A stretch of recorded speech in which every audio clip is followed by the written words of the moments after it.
Yes, hello to my Hash Church congregation. Blessed love, episode 50 in the house. You know what that means, everyone? That means we've been at this for 50 weeks, and it has just been getting better and better and better.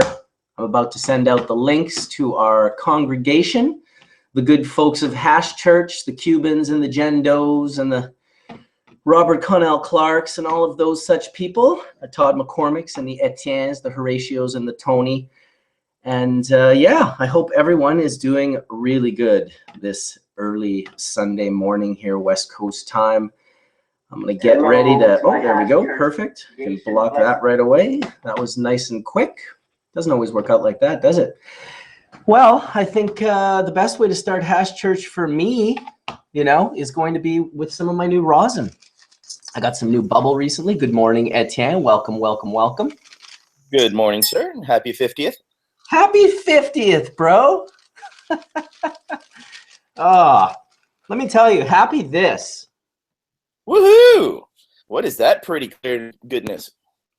This is some bubble hash that I pressed out, some really, really light colored bubble that I got recently. And the minute I saw it, I was happy. I knew that it was going to press out to something quite spectacular. It's shattery. It's damn near, breaks, but it's got enough of here, check that out. Woohoo! That's nice. Oh yeah, if I can just get it to focus, it's really freaking nice, dude. There we go.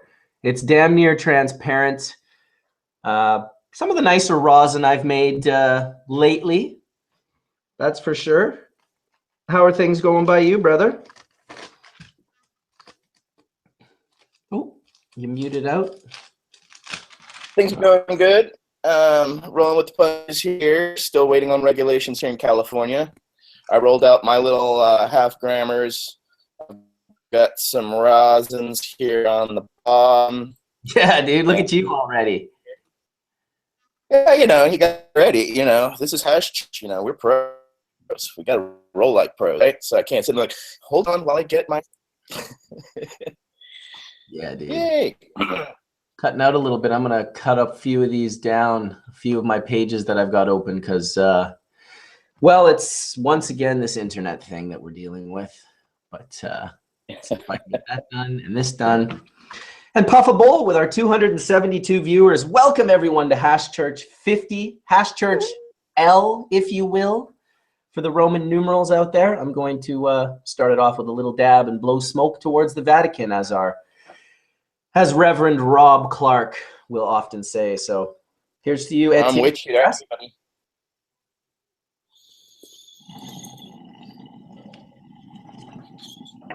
So to get into it a little bit here, first off, right now in California, waiting on the regulations.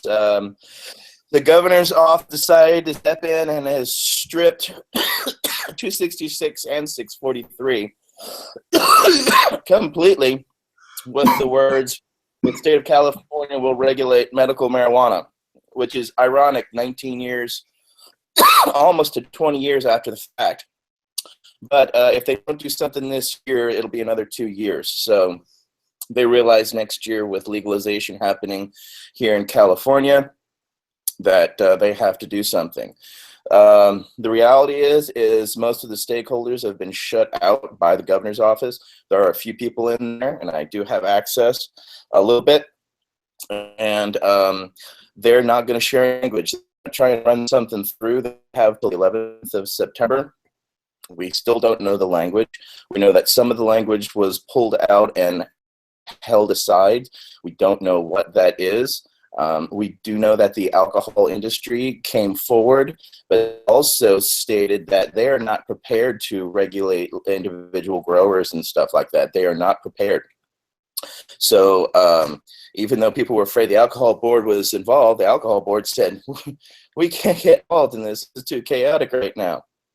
So right now we're just staying tuned, listening for any language. We've heard rumors of different types of language. But again, at this time, we don't know to be our regulations. And when we're talking about restoration last week, I'm very lucky in Berkeley that I'm regulated. Oakland is very fortunate that's regulated too, but from what we're hearing, the regulations done by the state of California are going to allow jurisdictions that currently prohibit cannabis to continue to do so. From what I am hearing, can you guys hear me? No, I think I need to relog, I said. Really? I can hear you perfect. Oh, you can? Okay, sorry. No, you're the only person in here, so I saw something that said I maybe needed to relog. Yeah, I just, you know, as always, my computer sometimes doesn't have the best internet, so I find if I turn my camera off while you're talking, that it's going to be a lot better for it coming through. So continue on. All right. Okay, so with the regulations by California that currently prohibit over 100 different municipalities currently actually outright ban cannabis dispensaries. And again, as stated previous churches, that's been fought all the way to the California Supreme Court and won. So from what I'm hearing, the governor's office is going to allow delivery in areas where it is forbidden for dispensaries. So that's their way to capitulate, to allow for patients and other people to have continued access. So that's the reality that we're looking at right now. We don't know the regulations. I don't have copies. Everything that I've posted in Hash Church is literally all I currently know and all that any of us have absolutely information and access to. So it's very frustrating, and I wish I had more information to actually tell you what's currently happening and that things are proceeding on point. But as I stated, people like me in Berkeley and Harborside, pretty protected in Oakland and in Berkeley, but other cities aren't so. And that is our concern for the patients, is they've been regulated out of their own reality and are forced to travel further distances. And we're not sure what the actual regulations will come down. So hopefully soon, because they have till the 11th. I'm hearing some regulatory language may come down on Monday or Tuesday. So I'll keep you guys posted as best as I can. Again, I apologize. It's just the information has been lacking out of the governor's office and from any of our constituency who's working, because this is happening at a much higher level. I'm hearing literally that Moonbeam, who is that's Governor Jerry Brown's nickname, his office has been burning the midnight oil multiple times. So the reality is something is coming down from the state of California for regulation for medical cannabis. For that, we are happy, but the frustrating thing is we're not stakeholders. We don't have a word in on it. We're just waiting to find out what our sentencing will be. And again, I'm regulated and I'll be fine. My concern is for those that are in the outerlying areas, because again, people, there's more than enough access in this entire industry for everybody. Okay, nobody needs to. No one's cornering any markets. There's no markets to be cornered. Everybody has their place in it, and we just want to make sure that people have access. I was very fortunate to be regulated as a patient, and that my city adopted us. Not everybody else can say that. I had to go through and actually take it to the ballot just to have my actual operator's license from my local city. But it still didn't piss my city off. I still work with my city. So if you're out there, don't forget, your duties are always to continue to work with your city and to work with your constituency, because it changes all the time. And we want to make sure that, you know, if patients have the access, you have to be operating, and you have to be operating above board and as clean and as certified as you can possibly be. So this will help patients with the regulations, but again, stay tuned. This one's still writing itself. Speaking of that, congratulations, Bubbleman. I heard you signed a contract this week. Yes, long time coming for that one. It's, you know, I've been sort of working on looking at a company to work with, and, you know, it's been pretty much UCAN the entire time. Tony and Ernie are just great guys, trustworthy and friends above and beyond all else. And it seems as though without the contracts, we were seemingly heading down the road of constantly working together and helping one another out and facilitating each other's research and you know, I don't want to say agenda, but, you know, vision. And so we already are partners in Jamaica in the CRD UCAN project over there. And so this sort of was just the next natural step to figure out a way to get my brand into the good U.S. of A., which is exciting. I'm very excited. And welcome to Jeff, the Cannabis Reverend, Mark Scialdone, our local chemist, and Mr. Todd McCormick, coming in live and direct from Amsterdam still? Yes. And, I thought very fitting we do Hash Church in the Hash Museum a little later today. Yeah. Yeah, happy 50th show, bro. Yeah, happy 50th show to all of you guys. My goodness. It's funny, if you've never watched the first couple of Hash Churches, you should absolutely go back and watch those, because they really show how spur of the moment and random, and they really give a good idea of the sort of roots of how this all began.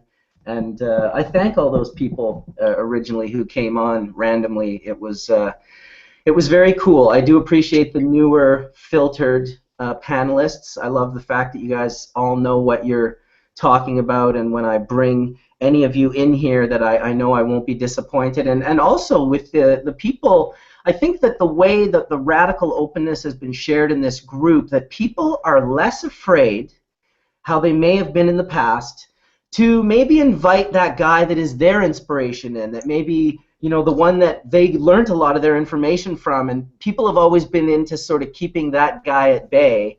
And with Hash Church, it hasn't been like that at all. You guys have brought the best of the best of the best in, and I really appreciate it. The best of the best of the best. Speaking of the best of the best of the best, D420K! Long rip! There it is. Long rip. Yeah, there we go. That's kind of like our church bell. That is our ding dong that calls us to church. Calls us to church, and I was thinking about that sort of church bell and how it really, I don't know, it's hilarious, dude. It's all you, and thanks for being you, and thanks for coming in and hanging out with us on church. Fuck, of course, buddy. Of course. Thanks for making it home on your motorcycle and fucking not witnessing or having to help people escape out of their trapped vehicle from terrible car accidents with semis. I gotta say, that trip home yesterday, I was pretty fucking aware of what was going on around me, that's for sure. It was, I paid a little more attention on this trip home than I did on the way down, that's for sure. Not that I don't, but that accident was fucking horrible, man, on the way down. Horrible. Yeah, that's no good. You had to play hero there, D420? A little bit, yeah. I just had to help people. Just stayed with them because they were trapped in their vehicle and stuff, and it was a pretty shitty scene. I'm surprised. I was blown away that anybody was alive in the vehicle, actually. But you got taken out by a semi. And being involved for, being concerned. Good man. Yeah, I couldn't. The semi truck. A semi truck hit this minivan, and the semi truck kept going. I couldn't fucking believe it. Believe it, man. The highway was closed off for about 6-8 hours, easy. Well, you know what? They lived. Everybody lived. It's one more reason to be as positive as you can with your friends and family. Be a loving individual, and don't be afraid to give that person a hug or a kiss or say I love you, because, man, life is some fleeting shit.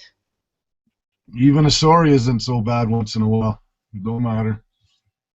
Yeah. Yeah, pay it forward. Give the love back. I mean, seriously. I always find out about my patients passing through relatives coming and saying thank you. And that has taught us always to respect and love each other. And that's one of the most things I instill in all my people at BPG is we never know if someone's today, it's their first day or it's their last day. So treat them with the respect that you would wish to see accordingly. So Yes. yeah, never forget to say I love you. And hey, most of you I've never met, but I in person, but I love you guys and what you do. So much respect and thank you. Love you, man. Love all you. Fuck yeah. Cubano. Yo, what's up, people? Hey, I love you guys too. I heard it on Double Vision for a moment, but Mad love. I had to make myself a quick little slab, you know what I'm saying? What's Hash Church without dabbing, bro? True enough. Hey, welcome back, Horatio. We missed you last week. Sup? Drama, apparently. What happened? You get hit by lightning or something?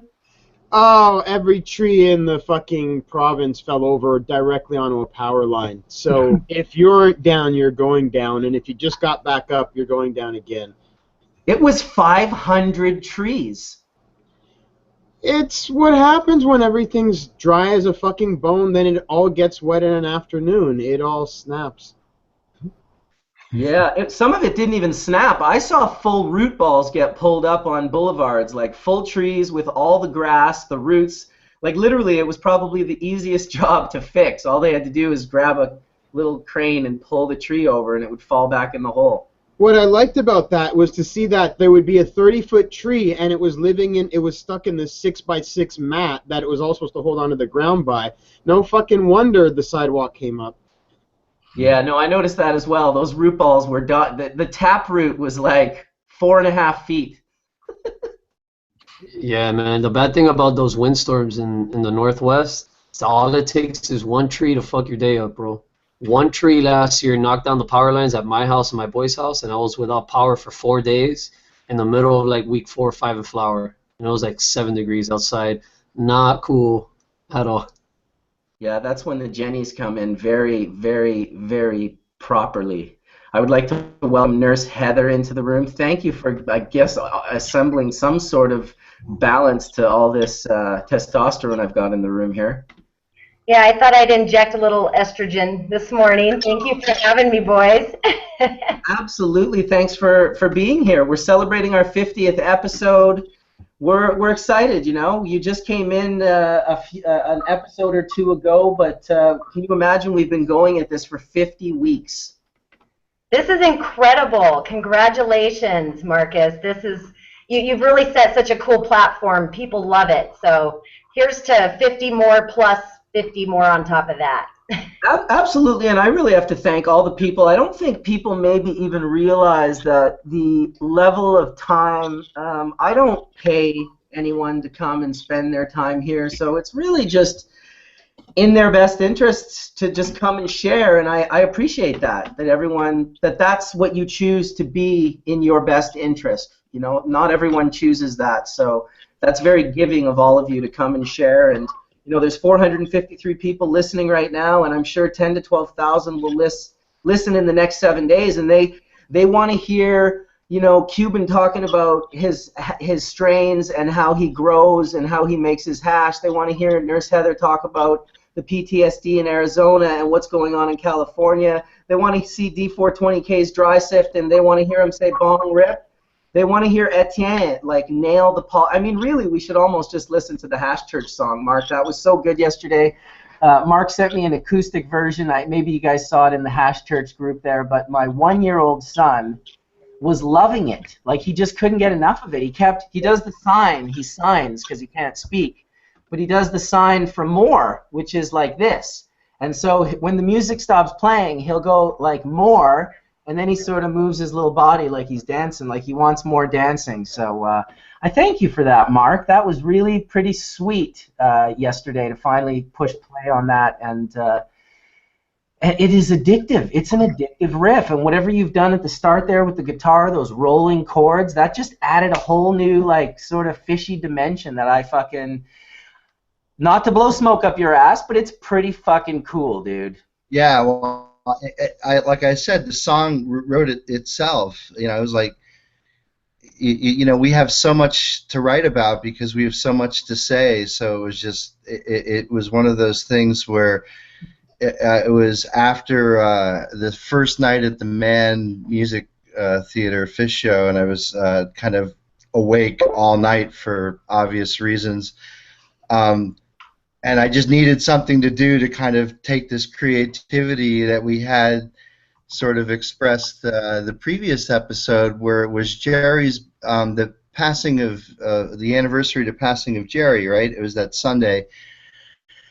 And Mark, you remember a lot of people reached out on Facebook, and we got a great response. They wanted me to play more music on Hash Church, and it just, you know, kind of came together that, hey, I should write a song about it. It's, you know, and it encourages everyone to, you know, be creative and use your creativity to create new things. And that's the great thing about art, and the parallels I draw between art and science all the time is that, you know, very rarely do you do something new. You have to know what's been done before you, and so a lot of it has to do with your interpretation on how you look at things and how you look at the world around you. And I could totally trace my fascination with chemistry and three-dimensional structures with endless hours of playing with Legos as a kid, unsupervised.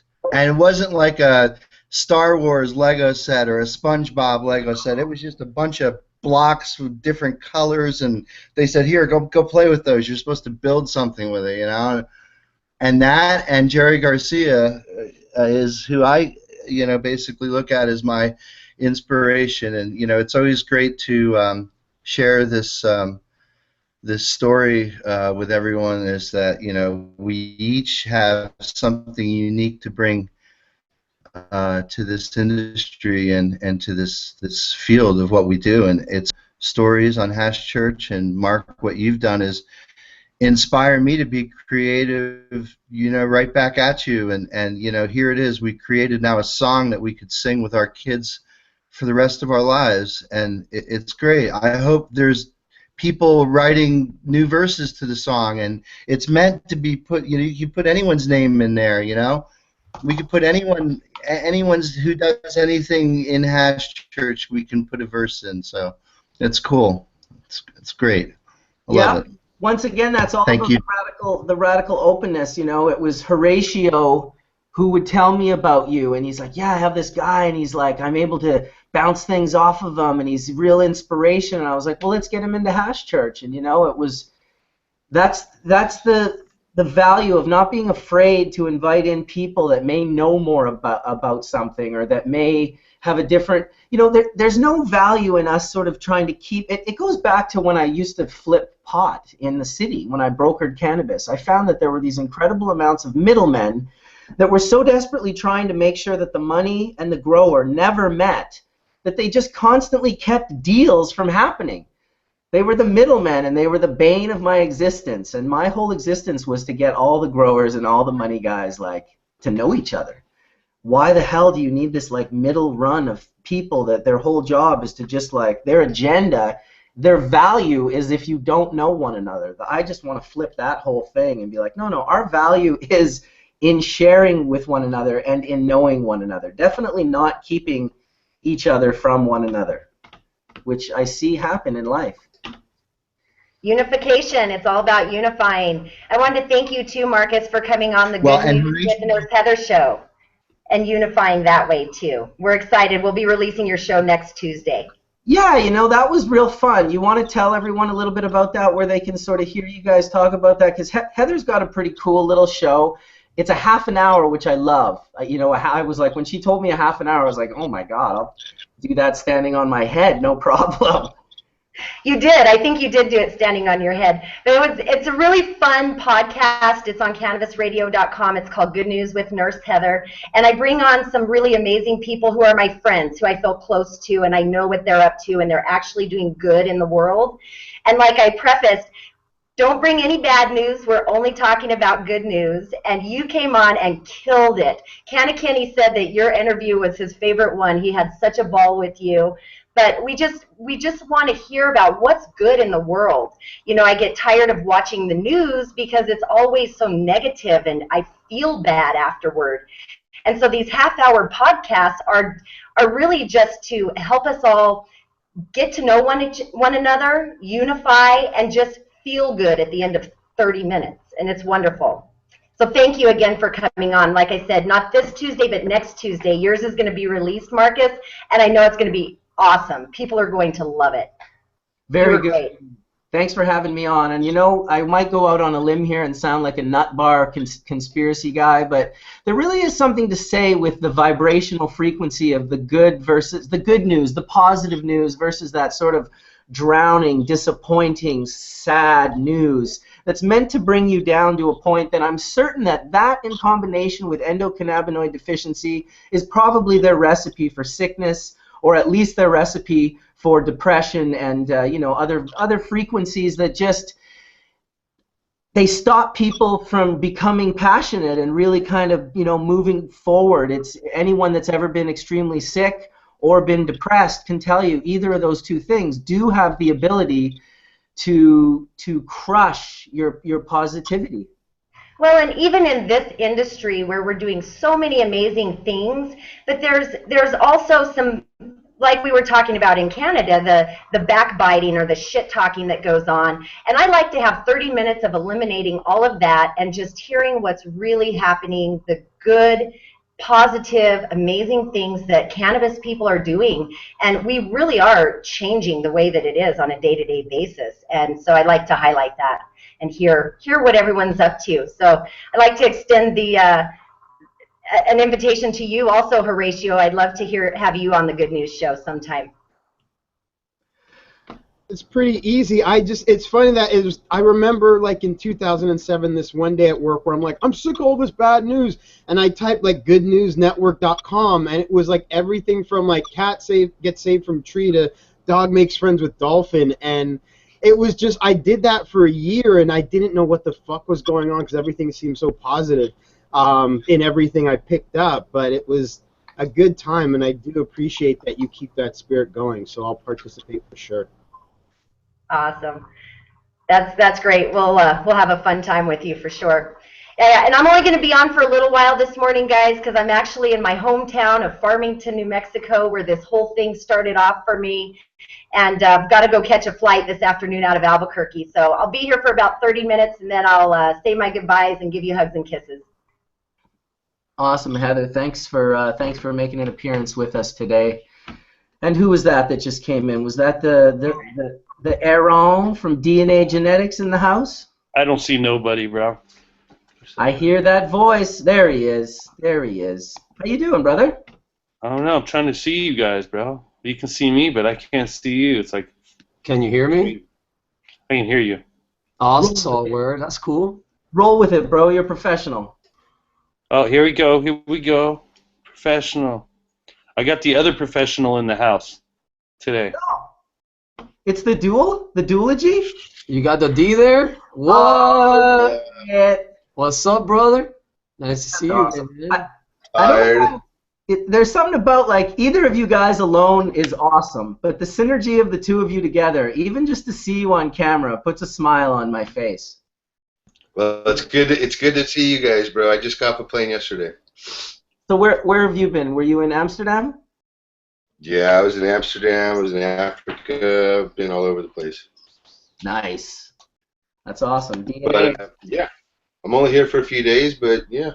I lurk and I watch Hash Church every once in a while. I'll go and find the old ones and the other ones and catch up and things. It's just managing with the time difference in Europe. It's kind of difficult. Absolutely. Well, we appreciate any time that you can show up and share your stories with us, share your time with us. People love. I'm gonna leave him with you so he can share all the stories. I'm out. I'm gonna share a story in the other room real quick. I just woke up, so. Yeah, boys. Well, don't leave us hanging. You can't just be like, oh, I was in Amsterdam, stopped off in Africa, now I'm in California. I'm like, what seeds you got in your pocket? Come on. What seeds you got? Then he's going back to Amsterdam, and then both of our asses going to Canada. Canada! Hopefully we'll see Mark there. Yes, I do hope to see you in Canada. That would be very, very nice.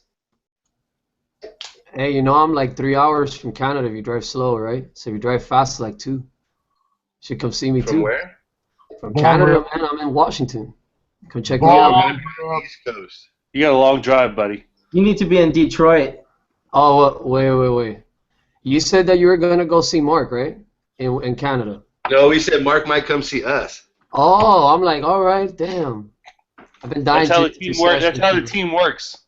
We all meet up on the East Coast. When we can, where we can. That's our logo. So what up with all of you guys on this beautiful Sunday morning? Well, I've got my, I've got some hash.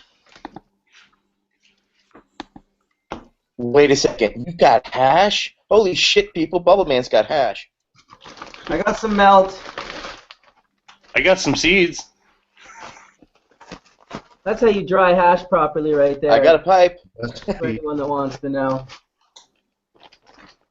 So yeah, this rosin that I made. Look at the color difference in these two. There's the hash. I'll take the one that's smaller. Well, yeah, dude. Look how it pressed out in rosin. Not that little red dot. That's different. That's a booger, huh? And that's a nice color, man. It's a beautiful color, man. Let me tell you, when it squeezed out, to be honest, it was pretty much the exact same color as the Barbzin that we pressed. I think that was the first time Barb ever got pressed at the booth that I shared with Javi from Medical Seeds, and Jeff was there, and there was a whole schwack of us there. It's all on film. You guys were there, actually. What temperature did you use to press that? Did I use for this hash that you're seeing right here? Yes, because I guess that'll be the new thing, is how much pressure and what was the temperature? Yeah, well, that's definitely most important. I see it being a very important factor in bud. When people are like, oh, I'm not quite getting the yield, it's like, well, more pressure or more heat, either or the combination of the two, definitely can push that resin out further if it's getting trapped inside. With hash, I haven't seen that as much because there's so much available. Maybe you're missing out on that last little bit, but I brought my temperature down to about 105 degrees Celsius, which is 215 or 220 Fahrenheit. Does that sound about right, Jeff? 221. 221. Okay, so yeah, lower than I was. I was making it. You know, I made it a bunch of this stuff at a hot. This was 250 degrees Fahrenheit, and it was dark bubble, and it's beautiful, beautiful stuff. Really stable but quite red and darker as opposed to something like this. Yeah, some things just turn darker, you know, no matter what temperature you do it at. I've been pressing at 200 degrees or lower Fahrenheit lately, and I've really been enjoying the flavor. You know, it's getting me that waste product that doesn't smell like popcorn, and that's really the key. If it smells like popcorn, you've gone too hot for sure. But I never got the popcorn, but I remember people talking about the popcorn, and then finally someone let me smoke rosin that they must have heated up like over 300 degrees Fahrenheit because it tasted like the vaped fucking herb, like way vaped herb, like 12 bags later on the volcano. I was just like, what the fuck? Yeah, that's not what you're after. Yeah, Horatio's doing the face palm. He's saying terp destroyer. Well, I noticed with rosin there really is bad material in, bad material out. I had some LHO that like just yielded like a joke, and I went back to the material and I'm like, well, let's just get some rosin out of this to make it through, and it never made it out of the material, and I'm like, fuck you, I'm gonna roast this shit until I get something.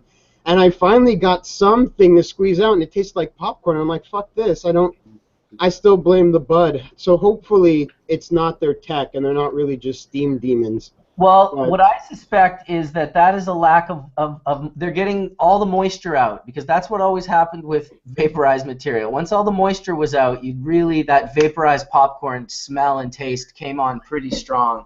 If you had a decent amount of fresh, you know, nugget, not fresh, but like well-cured nugget that still has a percentage of moisture present in it, that's a big factor for vaporizing, and it's a big factor for making rosin, especially with bud, because moisture is 100% as important as the heat and the pressure.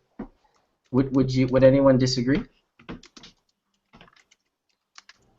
With flower, it's so much more. I mean, I don't do flower rosin typically because I'm allergic to it, but when I tried, it really became.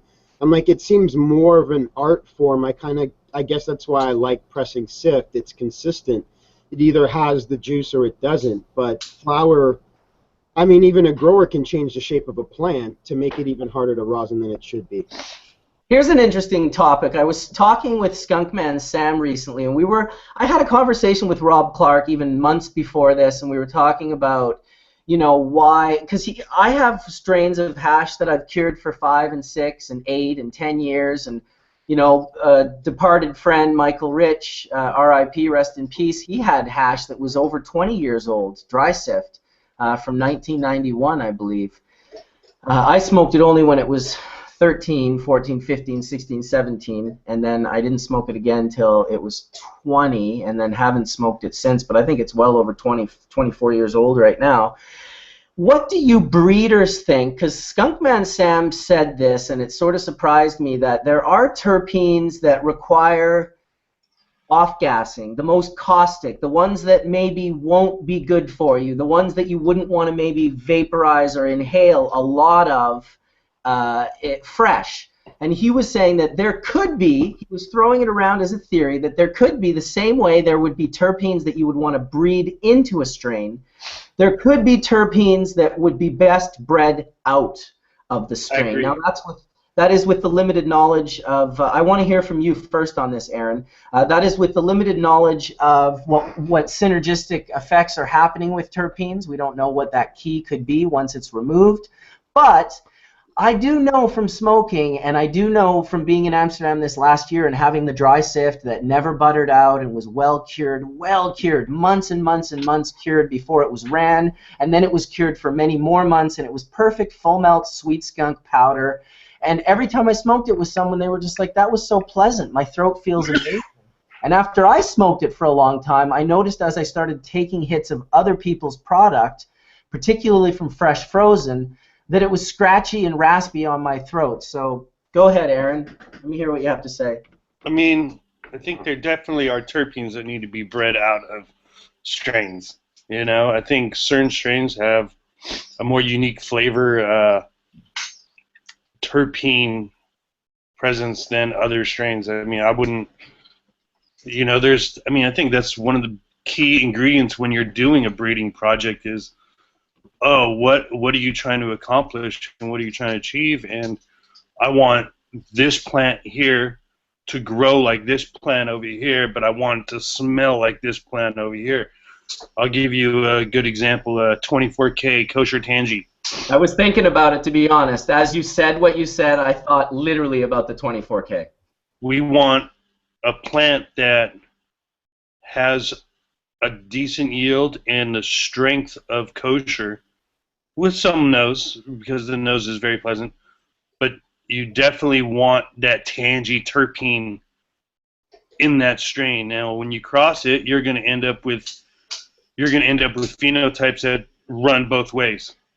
And then when the one you really want is the one that's right in between, the one that has the power, the structure, and the growth of kosher, but yet it smells like tangy. And not saying that you want to really breed out the kosher terpene, but it's really the tangy that's bringing like that smile to your face when you smell it, because that's that aromatherapy terpene that's in it. Yeah. You know? And I wanted to bring up something else since we're on just talking about other things. Last week 2 weeks ago was the Michigan Cup. A lot of samples tested positive for mold and bugs. I just want to speak as a grower first before I go into a breeder and a company owner. I just want to speak as a person. If I'm entering a Cannabis Cup, okay, and I have to pay $1,000 to enter this Cannabis Cup, and you have to enter 40 grams of your best flowers to enter this Cannabis Cup, don't you think, as a grower, in your right mind, you are going to visually inspect every single bud that you're entering into this competition, every 40 grams, and make sure it's the best representation, especially since you're spending $1,000 to enter it, the best representation representing you or your company to enter. Now, and then like people entered their 40 grams, they paid their $1,000, there was multiple entries, and 40 of the entries, 40 of however many entries were tested positive for mold and bugs. Okay. Now, I don't know about you, and I'll go to Todd first because I know Todd's a grower, and I'll go to Cuban because he's a grower. Would you guys enter some buds that had mold on it that you could see, or had bugs on it that you could see? No. You know, from two sides of that, you know, look, I tripped when I saw it because I'm like the one person on here saying, watch out for even water hash because, you know, what you run gets put into what you're smoking. Absolutely. And the thing is, though, is that, you know, and I just to play devil's advocate for a second, one, you're never more than like 6 miles from water in Michigan, and it's a very wet place. It's a very moldy place. Two, True. I don't know if the people that got handed the pot at High Times handled it properly. It could have been put in bags. It could have been suffocated. It could have been put into something that didn't breathe.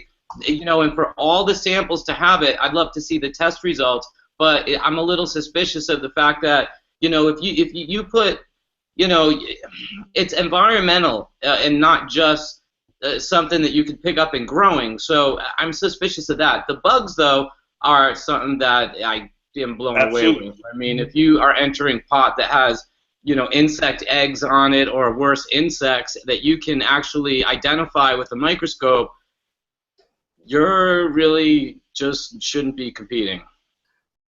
Absolutely. I just don't think, like, as a grower, I sure as hell know that if I have some bugs or some mold on my bud, I'm not entering. I don't have bud. Yeah, but you know what, man? I think that I'd rather skip that category because I'm not going to represent myself or the company that you're trying to win a cup for in a Cannabis Cup. It doesn't work. And the way they tested these flowers was a visual inspection, by the way. There was never any tray dishes, culture count. There was nothing. It was a purely visual inspection. Well, that's I crazy. understand that they did have actually one lab tested positive for mold, and they supposedly went to another lab that gave them a clean test. Right, and the mold, the lab that tested positive for the 40 samples, they retested some of those samples. 40. And when they retested those samples, they didn't come back with mold. The company that said 40 of these entries and posted results, which are hard to, like, I feel bad for all the guys that got called out because, like, it kind of sucks, you know, in some ways. You're a company, you entered the best thing you can. It kind of sucks, but, like, and then you retest the test results that these people posted, and they come out negative because they tested with their eyes, and these other guys tested with actual dishes. So I don't know where it went wrong. I just know that I find it hard to believe that 40 of the best growers or 20 of the best growers that are out there that are entering the cup, that I know quite a few of them since I've been around this industry a little bit. I've been in their rooms. I'm like, for me, it's really hard to believe that these guys were getting called out. You know, I'm not saying people I eat bread with or people I work with. I'm just saying people in general that have been to their spots. I find it very hard to believe that quite a few of these guys are getting called out. Now, I know mold is the easiest test to test positive for because it's everywhere and it flies around. You know, indoor, outdoor, we're all susceptible. And we got scientists in here right now. They probably might be able to answer that question. Yeah, this is probably why the LPs are forced to irradiate the cannabis that they grow. Is this exactly why? That's exactly why, because it's a living product until you actually do that. And I would love to ask, like, you know, Mark, how easy is it for like flowers to pick up mold if the environment is moldy, or if you know, how could handling have done this?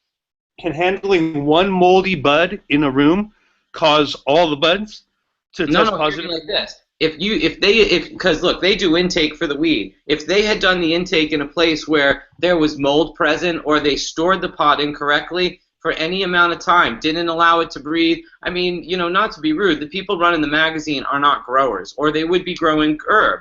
Instead, they're working at the jobs that they do. So it could easily be an overlooked thing where they handled it wrong, and suddenly they fucked off 40 samples of pot because it's still a vegetable. It's still this living vegetable product that we have to treat as such.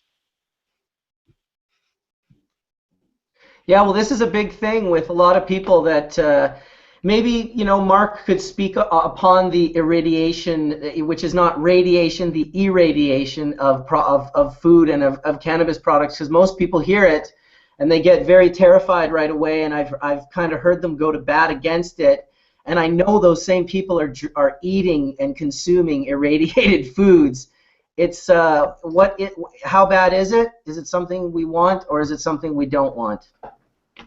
Well, you know what? I read on one of those Instagram posts, because the web is going hard on the 40 entries, so everybody has an opinion, that even if you irradiate or whatever, like use UV or whatever other means to lower the actual living organism count, that all of it still creates and leaves behind like a toxin, even if you end up effectively killing it. But man, Aaron, I'm not a scientist, bro. I just like you can visually look at a nug, and of course you're gonna put the tops of the tops and shit.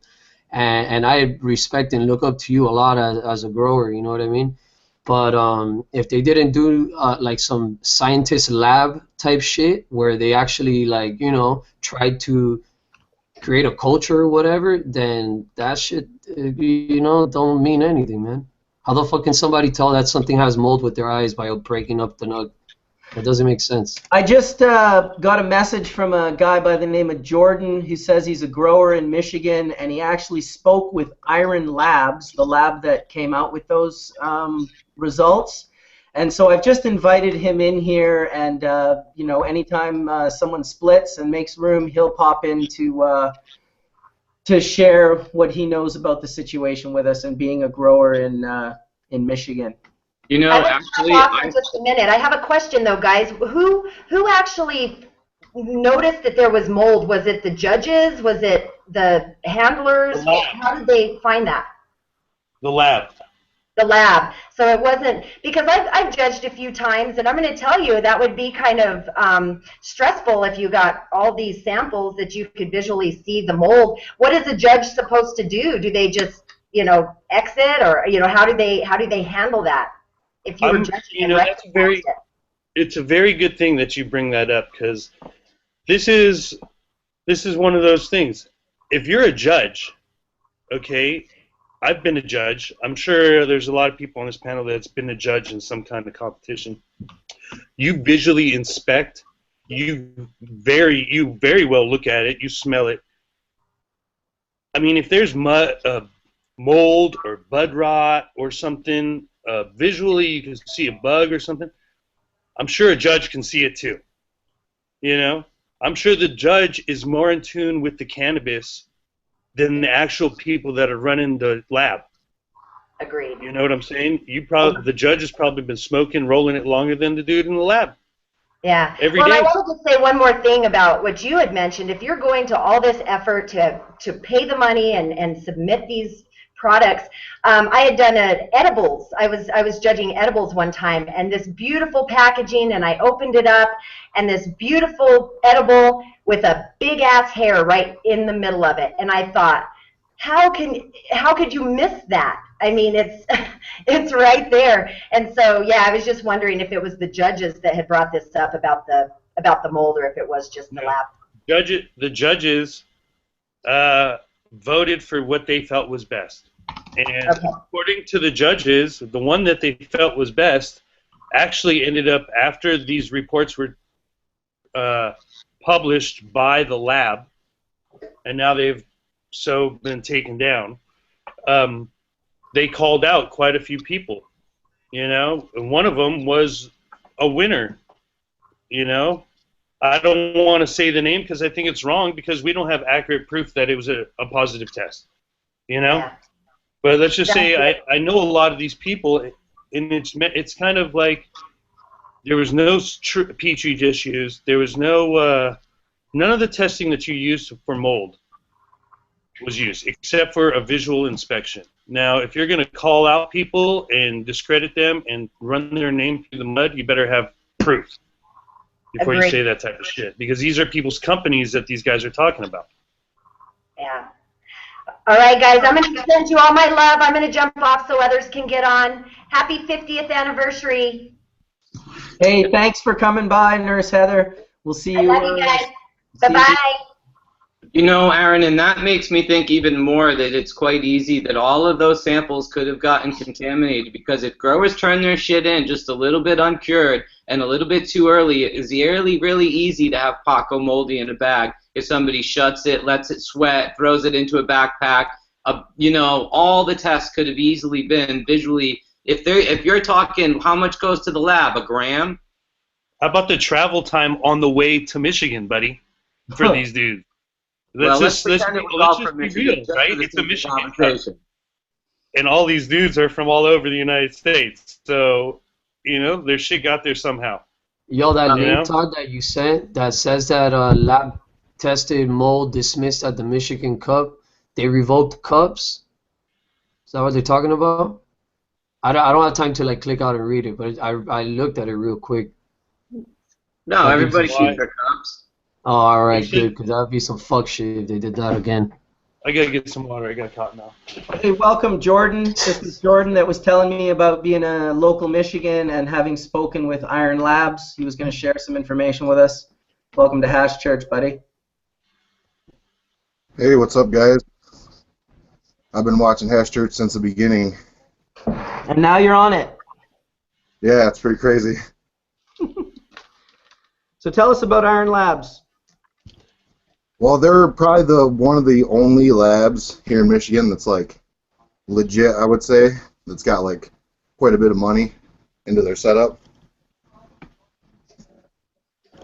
And I talked to the one chemist up there, and he said he only had like a bachelor's degree in like biochemistry, or yeah, I can't remember exactly what he's saying. Did I miss something?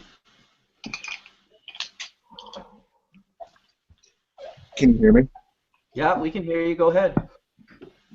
But yeah, he was telling me that a lot of the samples that they tested, I don't know if they tested all the samples, but a lot of the samples they tested did test positive for mold. A lot in the water hash and all the water hash that they get, because I'm a water hash maker myself, test positive for mold all the time, actually here in Michigan a lot, especially during the summer months, because our humidity gets like 90% all the time.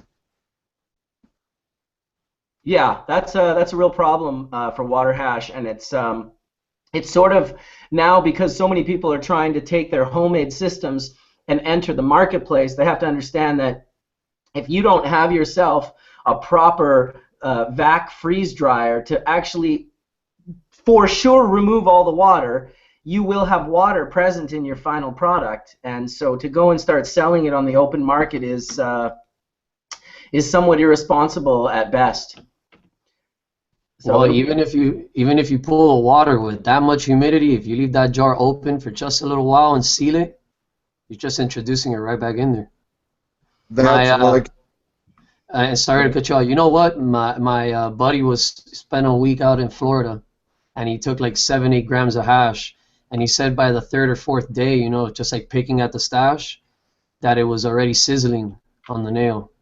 And it was not sizzling when it was in Washington, you know, so our humidity sucks. Well, I would put my dry hash up against his dry hash any day, because after 10 days in November in Amsterdam, where the humidity is high, it rains every day, there's water everywhere, my hash stayed bone dry. Never buttered out, never caked, was smooth as fuck. And you can dry hash. It's all in that wax membrane. That thing holds fucking moisture. And if you leave too much moisture in it, what's that? Yeah. It was like sand. Yeah, it was like sand. I'm sorry. I think resin profiles though attribute a lot to that. You know, what he had was some fresh frozen cookies, and that turns into a goo within days in room temp. You know.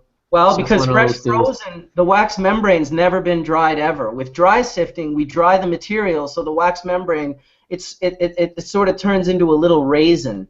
You know, like in all dry sifting cultures for like many, you know, decades, they dry the material. This whole fresh frozen thing is new. People trying to trap those caustic terpenes that would otherwise, you know, volatilize and evaporate at room temperature.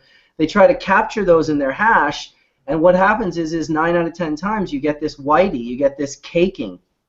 And we've been talking about it now for, I'd say, close to, well, 10 years, for as long as we've been, for as long as we've been doing Legends. Because at the first Legends, I'll never forget, both Dave and Rob seeing this one hash and being like, oh, this looks nice, and then being like, oh, but it's whiting out, squeezing it between their fingers and watching it go to cake, and just being like, oh, that's interesting. Yeah, I wonder why water hash does that. Here we are like 13 years later, and we still don't know. We argue that it could be terpenes escaping out of the bottom of the head that's broken from the capitate stalk, and those terpenes are acting as a solvent on the gland head, or is it content of moisture that's left behind that's doing that? It would seem, if all water hashes are failing microbial tests, I'm going to go out on a limb and say that water is probably the main reason that those wax membranes are breaking down. And it would be nice to see properly dried water hash. You know, we might have to get away from the fresh frozen aspect. We might have to get away from, you know, this goes back to these terpenes. Are these terpenes that we want present, or are they more caustic, more volatile, more like sharp on the throat because they evaporate off first? They're like the lightest terpenes that there are. You know, I like how you compare it to like a raisin, because when I was at Chalice, I was explaining that I had 9-month cured dry sift, you know, and I keep my material in a cold, a dark room. And I was explaining, I'm like, look, fresh frozen to me, yeah, it is. It's like grapes, that if you leave it out in the sun, it eventually will go bad. It's not like a raisin where it can withstand heat and temperatures and still be a raisin in the end of the day. So I like that. But sometimes, man, I feel like I get in water hash, but water hash and dry sift are totally different animals, I think, for sure. In water hash, sometimes, man, I get on some strains, like forum cooked cookies, for example, a nicer quality melt and just a more appealing hash, fresh frozen. It's just more beautiful, you know, in my opinion. When I wash it dry, it never compares to the fresh frozen. But I have strains that I can wash 9 months down the line, dry and cured, because I only wash dry and cured. It's what I prefer. Get fatter patties in the end of the day and stuff, you know. I'll notice that melts no matter what, fresh and dry. I think it's strain specific for sure. Why some people go with the fresh frozen. Back in the day when I was learning this, I really was always running dry, and it made it harder, because what I find with fresh frozen is it's kind of almost a faux melt. It allows you to capture these terpenes that produce this sort of sizzly melt that allows you to be like, oh, my hash is more melty. What I notice is that the best resin, if you grew it super fucking superbly, if you run that shit even bone dry, it comes out full melt. It just is like a 6-star, watery, drips it through the screen. And that was the stuff I always made from like 1999. You know, I don't even know when Fresh Frozen popped up, maybe 05 or 06, that people were like, oh, what about running fresh material? It's like, yeah, you can run fresh material, no problem. The problem is that if you didn't smoke that shit fast or keep it in your freezer, no one seemed to know how to dry it.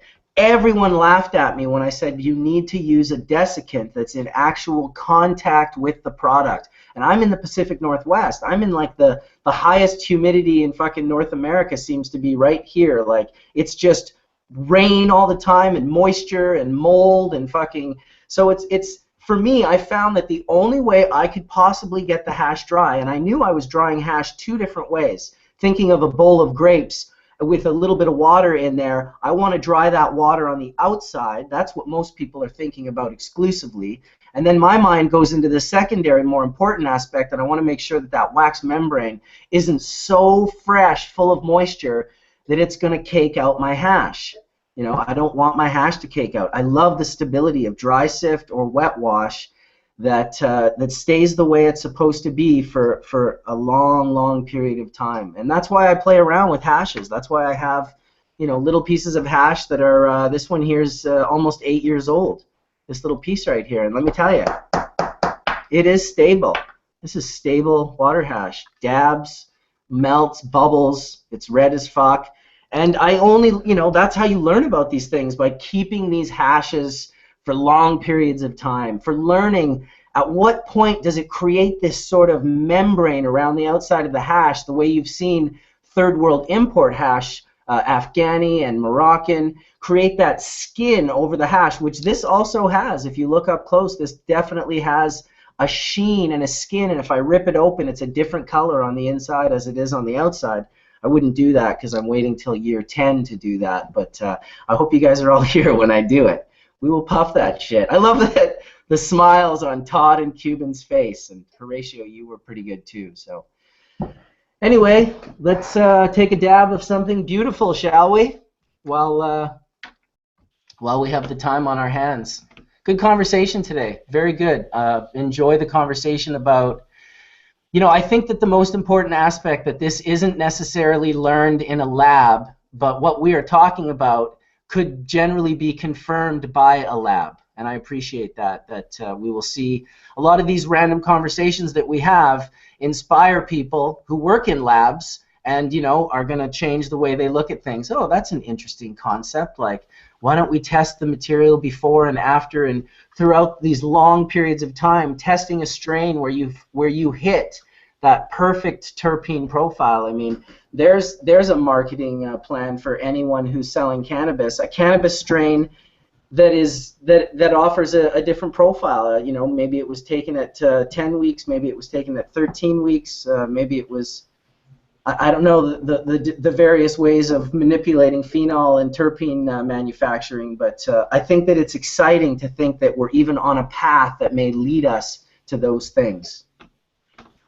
Well, one thing I'd jump in and say is, when we were talking about, are there terpenes we should throw away, and I'm like, well, we still got that argument. Look at all the terpenes that aren't being grown because of prohibition. The strains that are now 9-week strains because you can get enough terps to sell them, but really on the 12th week, the real bouquet and the actual plant, the genetic shows up. So that's why I'm like, no, there's no room to throw away terpenes when we barely get them, even though it seems like there's a lot of pot and there's a lot of flavors. I've gone back and smelt strains, and I'm like, you smell like this strain, but there's no trichomes yet.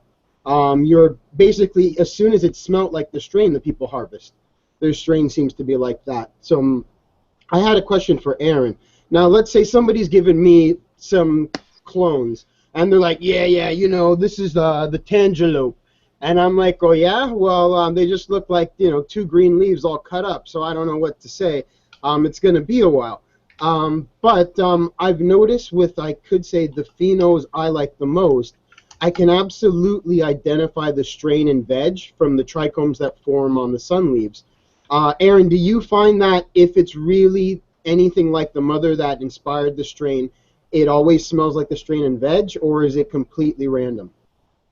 A lot of times, the strain's special in veg also. There's you could rub, just like Cuban said on our chat right here. You could rub the stem. I mean, that's like, I'm a big believer in going through plants and rubbing the stems. I only got 10 fingers, so it's like you can only go so far because you got 2 thumbs, and you need those thumbs to help you rub. So, but if the stem rub helps early trichome production, you could, pop those early ones and get a good whiff of the terpene presence. Usually, all the way through, there's something that stands out about that plant that made you want to use it in your breeding program to begin with, Okay, because I had that feeling, and people would be like, no, my strain doesn't smell like anything in veg. And then I'm like, show me your flowers. And they're like, smell this, it's amazing. And I'm like, yeah, huh? How come when I go home, I pop 5 seeds, 2 smell like half of the strain's description, 1 completely smells like the strain, and 2 smell like nothing? And I'm like, oh no, I can't believe someone would continue breeding the nothing if they got a 5-pack of nothing and wouldn't continue searching for strains that smell like the name when you rub it. Because when I popped that 1 seed, within 10 days it had a little leaf, and I rubbed it, and I'm like, holy shit, it's purple sour diesel. That's impossible. This is the fucking plant. I hope it's not a man. But I 100% believe that true genetics always show up all throughout the plant, and everything else is just a waste. But I always check to see if I'm wrong and there's going to be some silent creeper, but I don't really believe it. It'll have other problems and be probably vulnerable. I feel like those terpenes protect the plant the whole way through. Dawn and I have killed more plants that we don't like the smell of, you know, than anything. I think that is the biggest thing, you know. If a plant's not so beautiful looking, and that's okay. But if it doesn't have the desired smell that Dawn and I are looking for, then I don't. Yeah, it's not special. You know, it could be special if I took that plant to a lab and I had it analyzed, but I don't think if oh, look who's here, the man, Soma's here. Holy shit. I thought Todd teleported for a second. I thought Soma was on TV. Like, it tripped me out. I was like, why does Todd have Soma on TV? Because I'm on TV. Well, kind of TV, anyway. There you are. No, but it all goes down to the selections. You know, if you don't like it, kill it. But it could be special. I mean, you could have, maybe it's high in CBD. You know, I don't necessarily like that profile of CBD varieties. No. Well, here's something I'll say. I'll say this about both of you, Dawn and Aaron, as well as Soma. And I even put Breeder Steve on there and a few other breeders that I know. The ones that I've always been the most impressed with are the ones that are like connoisseurs, the ones that puff tough. They like smoke joints and smoke dabs and fucking smoke all the varieties. And it's like you have to be a connoisseur to really know how you're going to recognize that plant, that relationship. It should be the same with all. It should be the same with all the coffee shop owners too, but it's not. Oh shit, dude!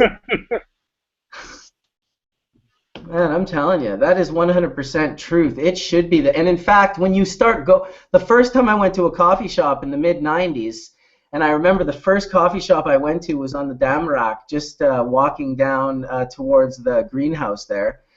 And it was just on the right, and I can't even remember the name, just like a no-name kind of like whatever coffee shop. And the vibe, we were just so excited to be able to go in and buy some herb. No shit. And some hash, right? You know, it's like 94, 95.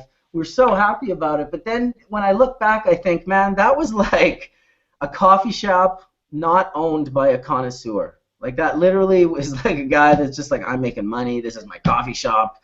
I'm going to chain smoke cigarettes 24 hours a day right in this fucking stool and drink beer. And not smoke weed. And sell subpar product because I don't even know what good weed is. Well, look, there's a few coffee shop owners that would smoke, okay? And it brings up a good question. Soames, how you doing, buddy? How you doing, Pop? How are you? I'm doing great. Dee's in town. We're getting caught up on a lot of things. Nice. It's good. Nice. But out of all the coffee shops that we've dealt with in Amsterdam over the years, I would have to say John and Harry from the Katsu are the biggest smokers.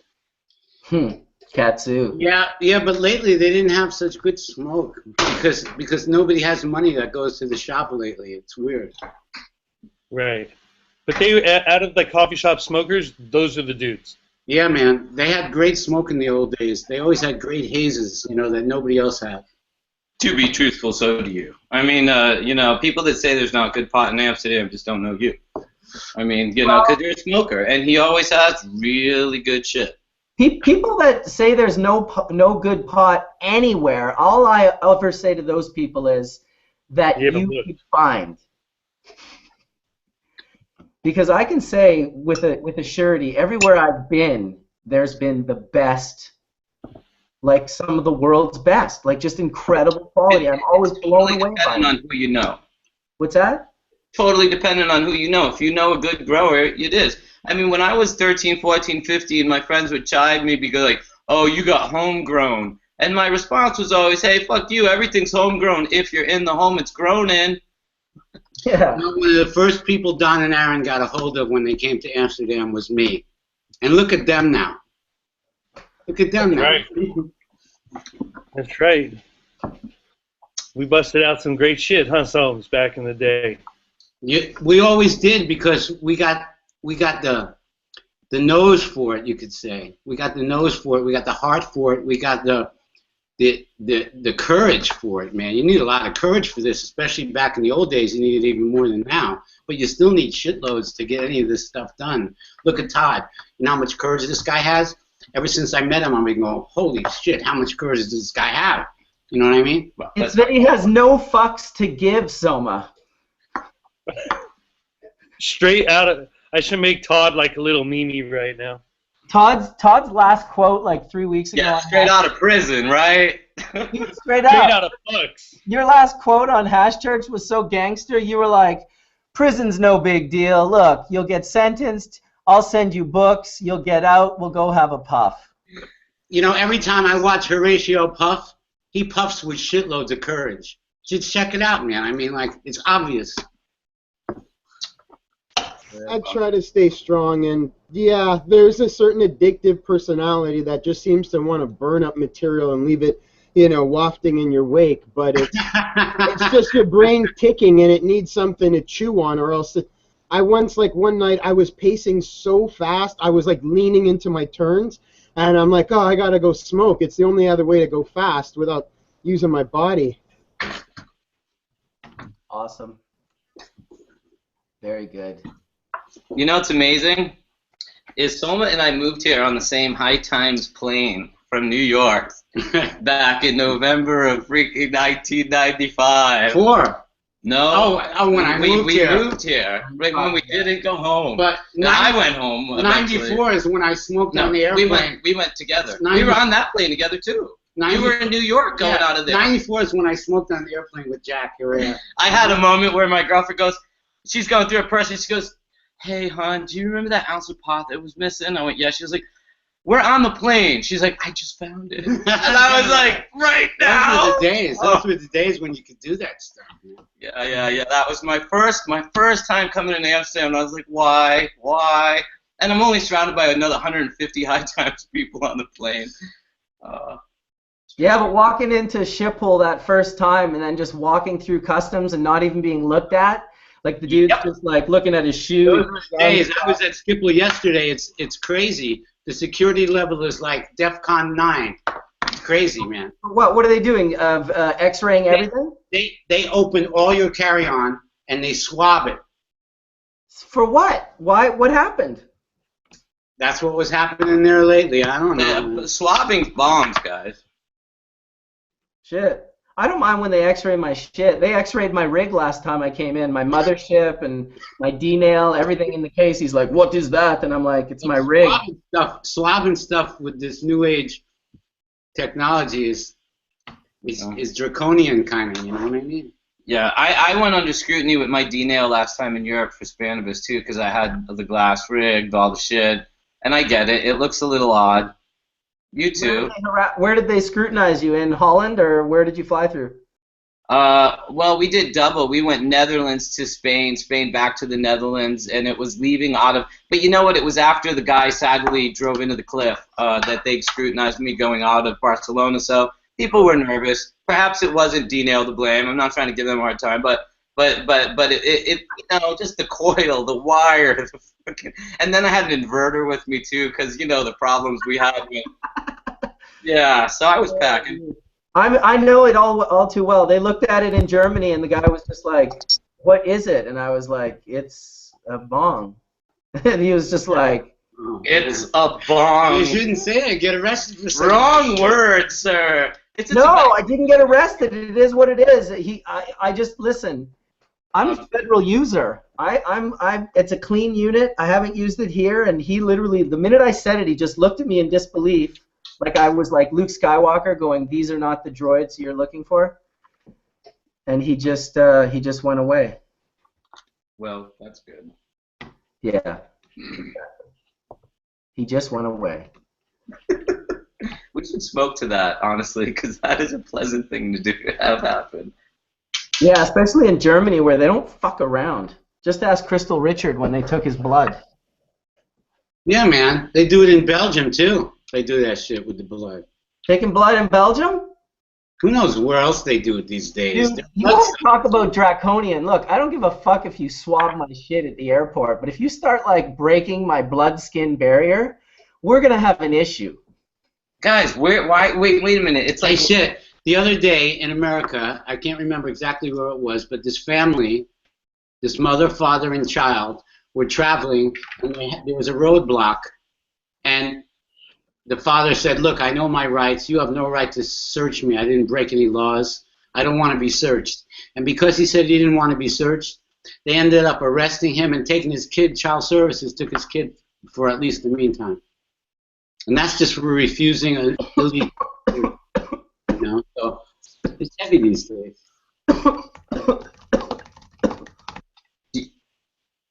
Well, Mark's coughing. You know, though, I gotta say, as someone who lives in California, it really does not feel like a police state in California. One of the reasons I've always been enthusiastic about living there is because on the East Coast, they're looking for your inspection sticker, and like a cop sits on the corner waiting for every little thing you do to trip. In California, it just isn't like that. It's like you don't feel that presence of the. In LA, you got to be doing something wrong or be a hot girl to get a cop's attention. Yeah, Vancouver is much the same, and because I'm lucky enough to be a part of the MMAR program, it's all across Canada for me. Even when I go to sketchy Bible Belt places or to the East Coast, I fly in with my rig. It can be dirty. I fly in with my hash, my product. I'm not worried about it. I can cross any provincial border and not even think about it. I've got my license copy on me, and it's just as simple. I've never had to show it. I don't even think about it. It's as though I live in a non-prohibition country, like at all. It's just not. I smoke bong rips at the airport. I openly pull my D-nail out at parks and have large sessions at places that people go for lookouts and stuff. D420K and I had a mad session there right after we got pulled over by the cop and ticketed. That was kind of an interesting day. Mark is having a hell of a problem today coming and going, isn't he? He's coming and going, Hopefully. Well, other Mark, I'd say because I remember when I first met you, and I'm like, why does he just sit down like an invisible man and begin puffing, and everyone just ignores him? What the fuck is going on? And and then like I started to get into it, and I started doing it myself, and I'm like, if you act like it's legal and you behave like a normal person, nobody can see you because you don't have this cloud of sketchiness. It's just like you just see a person, you're like, I don't want to get in his business, I'll end up wrong. And it's true, we'll all whip out papers, but it's the nonchalant, relaxed, if basically in a free world no one would care, but it's only because it's illegal everyone's looking, and if you act clean, they can't see it. Oh, it must be cold today, there's so much vapor coming out of those guys' mouths. They just think the best of anything you do. I know. Well, you know, one of the things I do, I go to this sauna, and they have this salt room where they spray salt every 10 minutes, and I'm in my robe, and I go in there, and I take this with me, and if it's crowded in there, I just wait till they spray the stuff. I take a big puff. Nobody hears me, nobody realizes. It just smells like the essence of a flower. As a photographer, that was a beautiful photo that I would have taken had I been standing behind your monitor when Todd took the draw on the joint and Soma was holding up his vaporizer. It felt like it was nostalgic, but it was post-stalgic. It's your weekend. So when I started doing videos with Mark, and we'd be out there in the open, in the park, just blazing, it would, at first it would stress me out a little bit, but because where I come from, we can't do that here. The cops would probably beat us up because it's RCMP and all that kind of stuff. They would really harass the guy. But we have our papers and all that. They know me here, so that they wouldn't harass me like that. But it was definitely an experience getting used to that. Just going and filming with Mark, because I'd go visit with Mark and go, hey, let's go film a puff session. We'll go here. Oh, okay, let's go here. We'd go eat, and then we'd sit right outside of the restaurant on the bench and just get ripped, start dabbing it up. Everywhere we went, people would be walking by and kind of fucking rubbernecking and doing the whole stretch. And, well, hey, you want a toke? We'd offer them a rip. Sometimes they'd sit down and have a rip with us. Sometimes they wouldn't. Sometimes they get a little bit of education as to why we're doing it and that with our rights and everything. And people walk away a little bit enlightened. It's pretty funny. There's never been a negative. Yeah, there's been some amazing experiences. I'll tell you, the time Johnny B and I landed in Toronto and pulled out the bong and started puffing, and then people were walking by and they were like, "What?" And then they they were like, "Can I have a puff?" And we're like, "Sure, have a puff." And people walking by would have a puff, and this chick stopped. She was a firefighter from Chicago. She was like laying into her story about how she was on her way to a 9/11 a 9/11 event for firemen, you know, some sort of an anniversary where they all go and sort of celebrate the fallen heroes that lost their lives in that terrible event. But it was a neat way to meet people, I'll tell you, and it's that normalization that I've talked about in the past, and I think it's all something that, you know, we are unanimous about, not necessarily becoming obnoxious, not, you know, but becoming normal. It's just a normalization. So, you know, in a place like Vancouver, it's getting more and more normal to smell the smell of herb, to see people puffing, to see people sharing a joint or a pipe. It's just not really it's not really a problem. So yes, Etienne, please come back in. You guys, I'm gonna bounce. I'm gonna have some breakfast, and I gotta take care of some things. Don's here. So someone just said, Good to see you, Aaron. Give Don a hug. Hey, Here. say hello. I said hi earlier, but we were on mute. Hey, Don. Hi. How are you? So I'm Good. You good? Yeah, really good, really good. I'll be back at the end of the week. I'll come see you. Yeah, do that. Do that. Where you guys? Are you guys in Spain? No, we're at the Sensi. we're above the Hash Museum. We're going to go down there probably in the last hour, give people a little tour of the Hash Museum. Nice. Oh, nice. My wife ran into Jesse on Albert Kite with Lexus, bro. She's huge. Sorry, hold on. Oh! Fucking Soma's here. Hope we don't get the fire department here. No, we're not. Yeah. That shit cost 5,000 euros. Sorry, let me hit mute. I'm really sorry. Hold on. Take it easy, guys. Later. Good luck with the brand weir. Take it easy, Don and Aaron. Thanks for coming in, guys. Later, Mark. Later, Thanks bro. for having us. Peace, world. Peace, brother. Fun in the sun. 691 people, 688 people, and maybe we'll reach 700 in the near future. Bong rip? Should we Yeah, do a bong rip? always a bong rip. Always a bong rip. How about this ticket, Mark Scialdone, that I just found in my drawer? An unused ticket. What is it for? It's a fish Harry show. Adams? A fish show in Montana from 1995. Warming up for Harry Adams? It was the Harry Adams Fieldhouse, actually. Oh, you see the Okay. price on the ticket?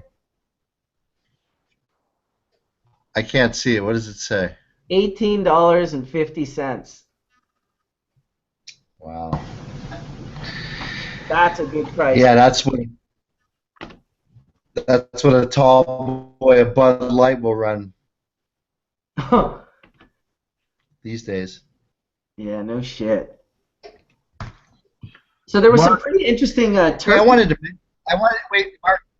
wanted to mention something about the mold thing because I was cutting in and out before, and I didn't really catch all of Aaron's discussion.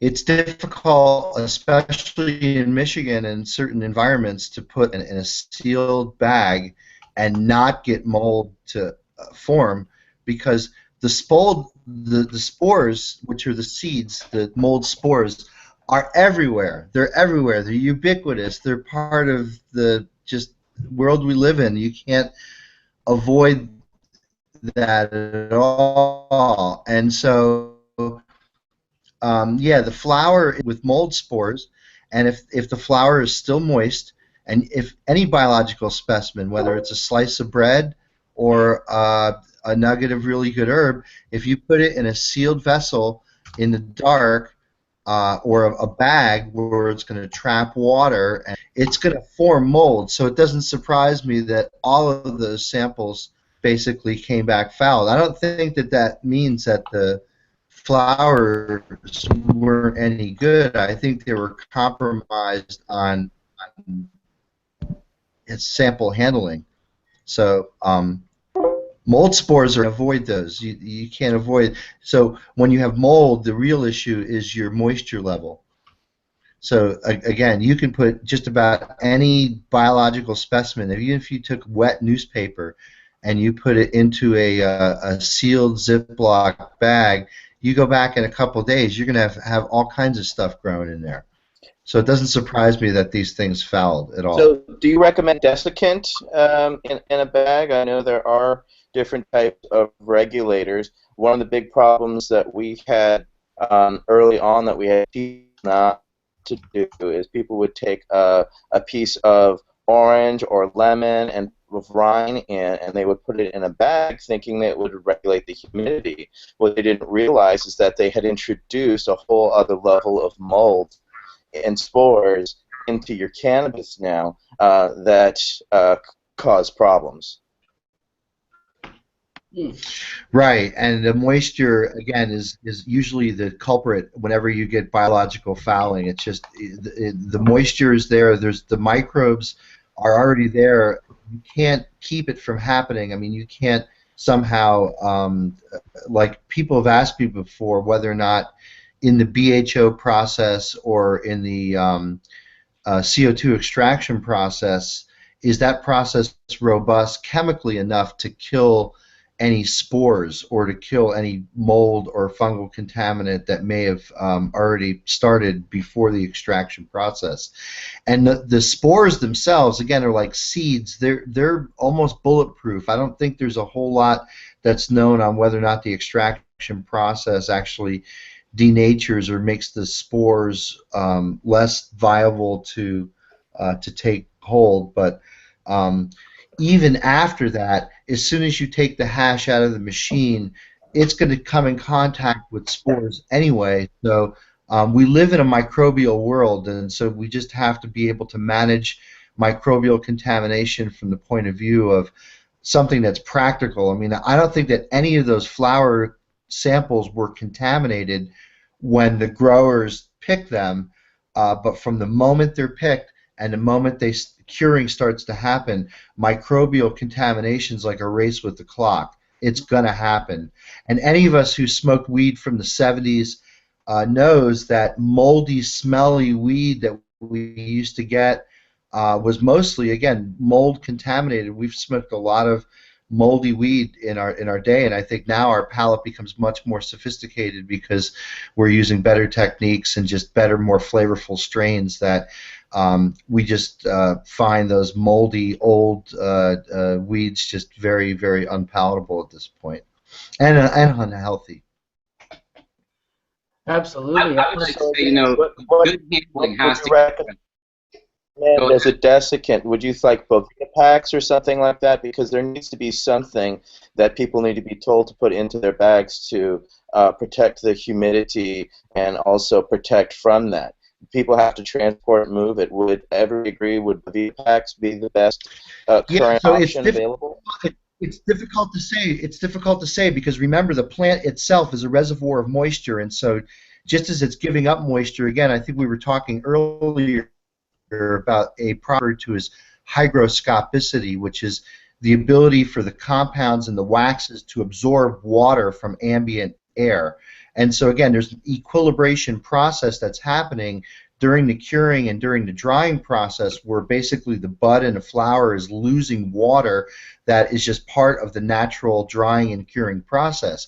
I think the problem is when that moisture level is just not at the right level, packaged up. So putting the sample or putting the flower into a completely sealed container, into a completely sealed, in particular plastic bag seems to promote mold more than say like a sealed glass jar or sealed plastic jars. I've only seen mold, at least in my experience, on stuff that's been in bags. I don't know if it is any uniqueness about the container, but certainly when you're not allowing that water and that moisture to escape and it can build up in there, usually that's typically where you see microbial fouling.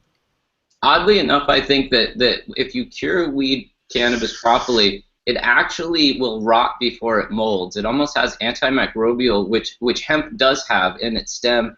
I mean, part of the whole horse bedding industry is part of the antimicrobial elements in cannabis in the plant makeup that they use for bedding. So, but if it's but a lot of people are actually just taking moist, too early, and they're Now, not. let's not confuse bacteriostatic with antimicrobial itself.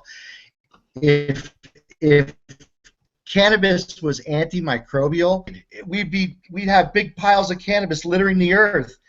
Of course it degrades. It can't be antimicrobial. I know it can be, but What you're saying is that compounds in oil are which is different than bactericidal.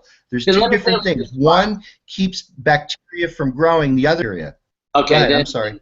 something about the way then cannabis just keeps really well, obviously, because we've had buds for a long time. I mean, if you dry it and cure it, it actually is pretty stable for a plant, which I mean is remarkable. And I may have misspoke. Yeah, I'm a little stoned, but I think you could better explain what the hell causes that to happen. Why do buds keep so well? Yeah, because the compounds in and of themselves are what are called antioxidants, and so both CBD and THC have phenolic groups that are basically reactive oxygen scavengers, and so those inhibit the normal degradation process and aging process as well. And one is so unique in its medicinal properties is because it has the right balance of lipophilicity, meaning that it's fat soluble, but they're pot soluble, and that almost sounds like a conundrum. But Mother Nature basically made these compounds to be fat-soluble antioxidants that also have very wonderful anti-inflammatory properties and do not have any apparent negative side effects from their use to control the reactive oxygen species that sometimes lead to mutations that can cause cancer. So there's all kinds of properties still beginning to understand about how the terpenes and the role that terpenes play in the action of cannabinoids. And again, we posted some articles on the Facebook page on the interaction between the terpenes with the cannabinoid receptors in the cell and how it all works together, which is why you're not seeing this activity on just cannabinoids by themselves. So there really is something that's unique about the, we'll call it the ensemble effect, right, Todd? The ensemble effect that's in cannabis, that all these compounds together are working together in a way that provides the beneficial, what humans know that it works. May I ask a question to everybody then? It's come up over and over. Do people here believe that CBD of and by itself is or is not psychoactive?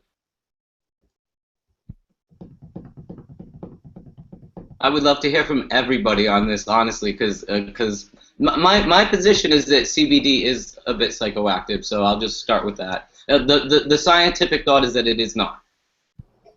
I can agree with you, Todd, but it kind of changes what psychoactive means, because if you can register medicinal benefit in your head, you're going to consider that an effect that is within your psychology. So it just really opens up what psychoactive. So it's pretty much people who are more aware of medicinal effects would recognize it as psychoactive, but people who are looking for their left brain to get fucked up as a sign of what cannabis is out to do, they won't consider it that way. So it goes back to left brain, one-sided views on things. I get a reaction, no doubt. The other night, I was just up late writing and dealing with stuff, and I needed to go to sleep. And I smoked some CBD, and I can definitely tell a reaction. I could feel it over on my left side of my lobe, and definitely helped me relax to where, there's definitely something happening there, but I agree with Horatio. It's more of a redefinition of what we're talking about, because it's a different reaction than when I take like THC or a dab or something like that. But I straight dabbed the CBD the other day, the other night, and it worked. I was able to go to sleep. So something's happening. Something is happening medicinally, because I know that we've talked about ratios of CBD to THC and its effect, but for me to come down the other night to go to just the straight CBD actually worked, but I did feel a psychoactive effect. Nothing to the point and anywhere close to the high I get from cannabis in itself. Hey, I wanted to welcome Samantha. We haven't seen Samantha in quite a while. Welcome to the 50th episode, Samantha. How have you been? Hi. Hello, can you hear me all right? Yeah, I'm good, thanks. I've been sort of hiding away a bit recently. I had some bad news a couple of months ago about my knee, and that I'd looking at needing a knee replacement. So to be honest, after my history, that was probably a massive kick in the face. So I've just kind of been dealing with that really. And but I'm a lover, I'm a fighter. I'm not going to get me down, and I've got cannabis, so I've kind of upped my intake and getting on with sort of getting fit, getting healthy, and staying high as fuck. To be honest, that's the thing that's working the most at the minute. Nice. So, There's no doubt that it lifts the spirit. Exactly. I was listening the other week, and I very much agreed with what Todd said about a little bliss goes a long way, and it sure as hell does. Absolutely. Well, we were talking about this the other day. I was talking with some friends just in regards to, the powerfulness of cannabis as a medicine, that not only does it offer the healing, not only does it offer this improved quality of life, and sometimes absolutely saving of a life, but it does it with such class. It does it with this euphoria and this bliss and this wonderful upliftedness of your spirit that, well, it's hard to argue against it, really. I mean, people that are worried about younger people, kids, gaining access to cannabis as a medicine and, God forbid, feeling the effects of THC. I mean, wow, that's like the opposite of being terrified and being poisoned by like radiation or chemotherapy. It seems like the THC and the cannabis option is of such on such a more positive note. Yeah, definitely, for sure. When I went to the doctors, they, straight away, do you want some painkillers for that? And I was like, no, I do not. I'll just stick with my cannabis. Thank you very much. Because I know, it's gonna work. And like I said, it's just the mental help. When you've got to deal with, stuff. It's great. It's just all round. It's perfect for everything. So yeah, I'm mixing it in with my morning smoothies with coconut oil, and that gets me set for a very good day. Nice. I do the coconut oil myself in the morning, every morning, and usually at night as well. I'll take a nice little spoonful. It's great stuff. Then there's Soma's rock candy. Yeah, I was just going to say before that, like now, and if you're 11 in America, you can do oxycodone, but you can't do cannabis. Yeah, that's insane. Like, think of how nuts. And poor baby MJ, wasn't she on like benzos? That's like, imagine the withdrawal of going off of benzos. Well, and not even being able to speak and going off benzos. Oh my gosh. Yeah, it's just scary stuff. Well, thank goodness for cannabis that we have the access. It grows in our backyards. It grows in our closets. It grows on our decks. Grows in our garages. Geez, it grows everywhere, really. And there's a lot of weed warriors out there that are willing to get on the front line and have been on the front line for all of their lives. It's easier now for people, and those guys that have been out there pushing and helping and everything, taking the risks, fucking good on all of you, man. Thanks.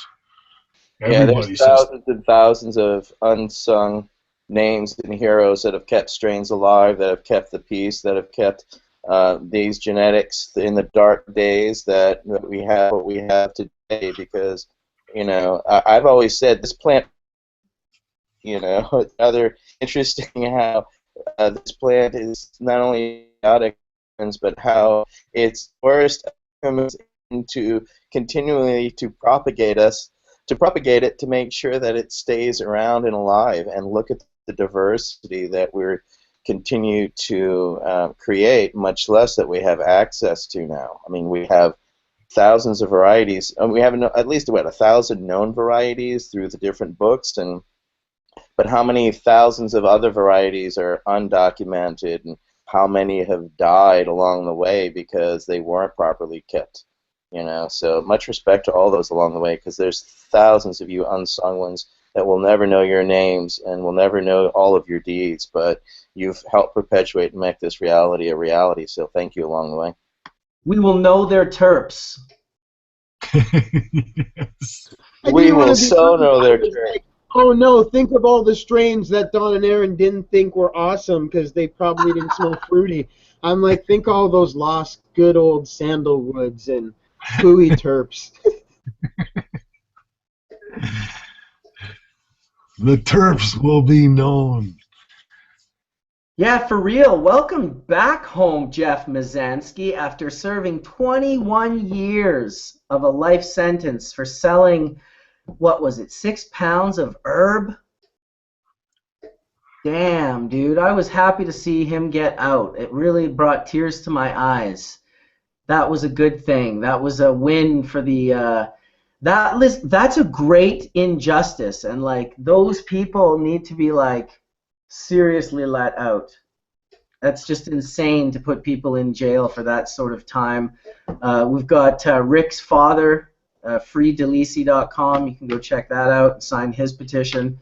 He's done 27 years already, albeit I think he got caught with a couple of tons or 15 tons, quite a bit more than 6 pounds. But still, come on, like why do any amount of time for any amount of herb? I don't care if you have 100 tons.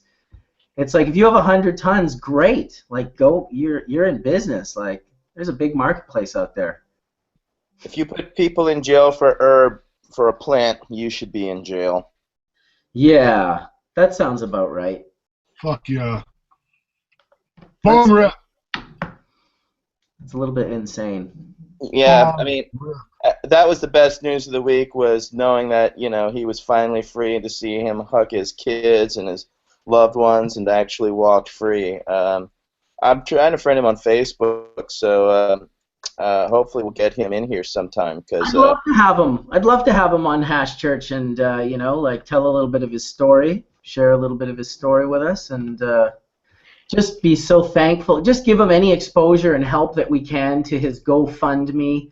Obviously, after serving 21 years in prison, he's, you know, it's going to take him a long while before he can get back into the flow of things. I can't even imagine, man. That's half my life. Half my life. Well, I saw a picture of him the other day as he's in a restaurant, and I'm imagining him looking at the restaurant menu and looking at the prices and looking at everything and thinking about what the price is difference from when he actually went in. Yeah, and everyone's on a phone, staring at a phone. That's probably creepy. Ooh. You know? Basically, I saw someone post the other day, if the Titanic sank today, this is what it would look like, and all the people in the water were holding up their phones. Yeah, his GoFundMe page I put on the actual Hash Church Facebook page, so go support him. If you guys have a chance, you know, $5, $10, any little bit helps when a man has been, you know, behind bars. Just show a little love if you can. If you're able to, just know it's out there. That's a big one for sure. Please do join the group Hash Church on Facebook, and you can see the link that Etienne is talking about, the GoFundMe for Jeff. And welcome, Tony. Hey guys, how's it going? It's going very well on our 50th show. We've had some people from the past come in. We've got Samantha just came in. We haven't seen her in a while. We had Nurse Heather in earlier, and some other folks have come and gone. It's good. We've had a good conversation. Don and Aaron were in here earlier. We're talking about breeding and terpenes and talking about the idea of breeding out terpenes. And Horatio came back with we don't have enough terpenes to breed any out. Let's just save all the ones we can get. So, both great perspectives, I thought. I love when my perspective isn't that, but then someone can say something, and very nice. What do you got there? Speaking of DNA, there's some DNA here. Is it buttery? Screen? I made like a nectar. I made like a solventless nectar butter. Oh right. It goes through the screen. Through the screen. Yeah. The computer screen. I mean, like. Bring it to the computer screen so we can see it. There you go. Put it through the screen. If you put your hand up, it might be able to get, like, sometimes when I show mine, if I do this. Is Todd McCormick got Soma in the U.S. or is Todd McCormick in another country? No, if I was in the U.S., I'd probably be in Colorado. You'd probably know about it. You'd be at his house. You'd be at Tony's place hitting his mothership right now. I'm actually in Oakland. That's why I asked, because I would leave. I would leave where I'm at and go see you right now. No, we're in good old Amsterdam in Sensi Museum. Lovely. That is lovely. Good to see you, Soma. It's been a while. You too. You look good. Feedbank says, hello, Soma. He says, Mr. Cookie was telling me about the amazing sauna space. Yeah, I took him there the other day. We ate my candy, and I found him at the end. Yeah, your candy's no joke. It's one of my favorite edibles on the planet, actually. Yeah, if you want to see a good video about the candy, I think that's the one that you eat some when we're in Spain making hash with. Oh, was it David and the oh yeah. The River Seeds guys? Yeah. Right on. Those guys are awesome. Man, I'll never forget Soma showed up with some 26-week flowered sativa. Is that correct? It was 22 weeks. 22 weeks. Okay, 22 weeks still. That's ridiculous. It was awesome. And that candy. And then that's when I was like, you guys all have to leave, and I'm going to clean this dry sift. And there was that giant amount of dry sift. Man, Tony left, and literally when I came back, I don't know how long I took. Was it 5 minutes or 10 minutes? All I remember was coming back into the room, and Tony was just like... Your 10 minutes was my 45 minutes. I ate some candy, and you know, like when you start like to trip, you start your trip or anything like that, and you go into this like audio tunnel. And what happened was I sat back in my ears. I started to hear like you fussing in the background. There was like a room before a room, and Bubbleman locked himself in a room and heard bam, bam, bam, da, da, da, bam, bam, bam, bam, bam, bam, da, da, da. He was like playing around with screens or something. Next thing I knew, I was like in some other fucked up world. My audio like went inverted, and it was like I was in a fantasy world. And it was like I fell asleep, and I was just tripping out on this like candy. That's how you heal. That's how you heal. Next thing I know, I'm like woken up by Bubbleman. He's like, "Hey, check this out. I have 3 piles in the other room with 2 screens." He goes, "This pile is all 99%, and this pile is this one, and this pile is this one." And I was like, I was still like, I just started my journey on your candy. So my brain was so out of it. I was like, what do you mean? What do you mean 3 piles? What? How did you do that? What? I was just so confused. What Bubbleman did. It was all magic. Spain. Always good fun in Spain. Hey, I want to welcome Khaled back to Hash Church, dude. What a great, wonderful drop you gave last week. I appreciated it. Or the week before. I can't even remember what it was now. Was it last week? Last week. I think it was last week. Thanks for having me on. It was great. It was great being on with Ben, too. That was awesome timing. Dude, absolutely. Now Todd's sitting with Soma. I know Todd's having an amazing trip, it looks like. Yeah, Todd's amazing trip is called his life. Yeah. The life of Todd McCormick. A normal run around the city. Go see Soma first, and then I go everywhere else. And then that's really how it goes. You know, Todd's really popular when people come up to me and say, "Hey, you're like a YouTube celebrity. Do you know Todd?" And I'm like, "Fair." Well, that's fucked up. And I was like, "Yeah, I know Todd." And they're like, "Man, that guy's everywhere." I'm like, "Yeah, he is." Hash Church. So yeah, that was a good conversation we had last time, just in regards. I love the opening up of the footprints, the mildews in water hash, the mystery oils in different concentrated gases, and any other sort of bad spray or radioactive nutrients that are being used, or low quality anything that's found its way into that product before it gets to be finalized and concentrated. Anytime you use something, damn near religiously the way we do, you can call it habitual, but every day it's a ritual. That's Inakamosi in the song Red Eyes. If you want to have some enjoyment, feel free to Google that. Inakamosi in the song Red Eyes. And it's actually on a Guru album, the song Red Eyes. I believe it's one of his Jazzmatazz albums, Guru. Ooh. Great song. Hash in the joint. Rosin. Oh, hash in the joint, of course.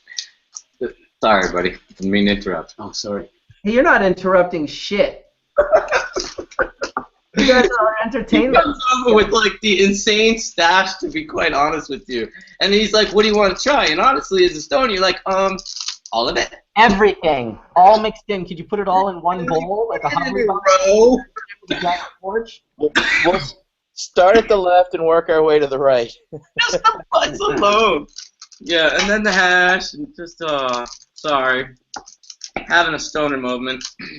You can see how happy they are. Their shoulders are all up. Their fingers are all twiddly. They're gonna run out of butane and fire. Well, it's definitely not 10 in the morning where they are. No. No. Not that early. But we live in the future. When I look at this panel, everybody looks so like the bliss molecule is activated. Coconut bliss molecule. The bliss molecule. That's gonna fucking find its way on a package real fast. The bliss molecule, absolutely. That is, it's anandamide. Somebody just created anandamide is a band of makeup of two words. It's supposed to mean internal and bliss. Bliss. Bliss. Yeah. And just very similar to THC in its molecular structure. Anandamide? Yeah, look at it. It actually, they discovered that. It registers with the same receptors. Yeah. Awesome. Pretty groovy stuff, man. Well, everybody should watch The Scientist on YouTube. It's free. Yes. It's a wonderful documentary about the man who discovered THC, CBD, everything else groovy. Very cool. Discovered it in a lab, because I'm certain some other guy discovered it first in another way. The Adams 9 compound is what you're referring to, and actually you could read about. No, I'm talking about some dude that found weed and smoked it, like literally 10,000 years ago or something. That motherfucker, prop to him. Here's what I think. I think that like in the beginning, humans were like looking for something good to eat, and they saw some really ripe cannabis buds full of seeds, and they started like eating some of the seeds out.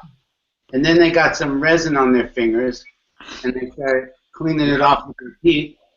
And then it was getting a little chilly, and after they took all the seeds off, there was no seeds left. After they collected them all, they had this stuff that looked like it would burn good. And they started fires with it, and they were sitting near it, and the next thing they know, they felt like leaf fuel. How about that poor bastard that was the first one to rub resin in his eyes? You're watching him roll around.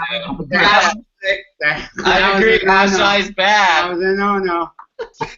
Hash is bad. That sucks. That sucks.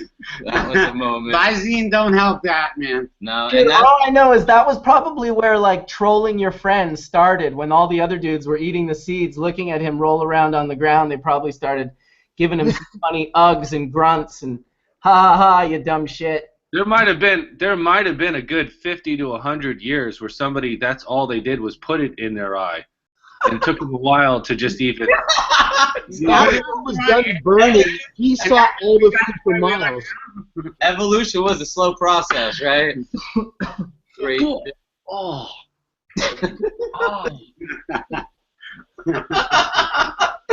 Oh, I'm so glad we have iPhones. Yeah, that's a good thing for certain. So much better than the whole rubbing it on your eye, part of humanity. Yeah. True. We had to get up our transdermal abilities, guys. It had to have happened.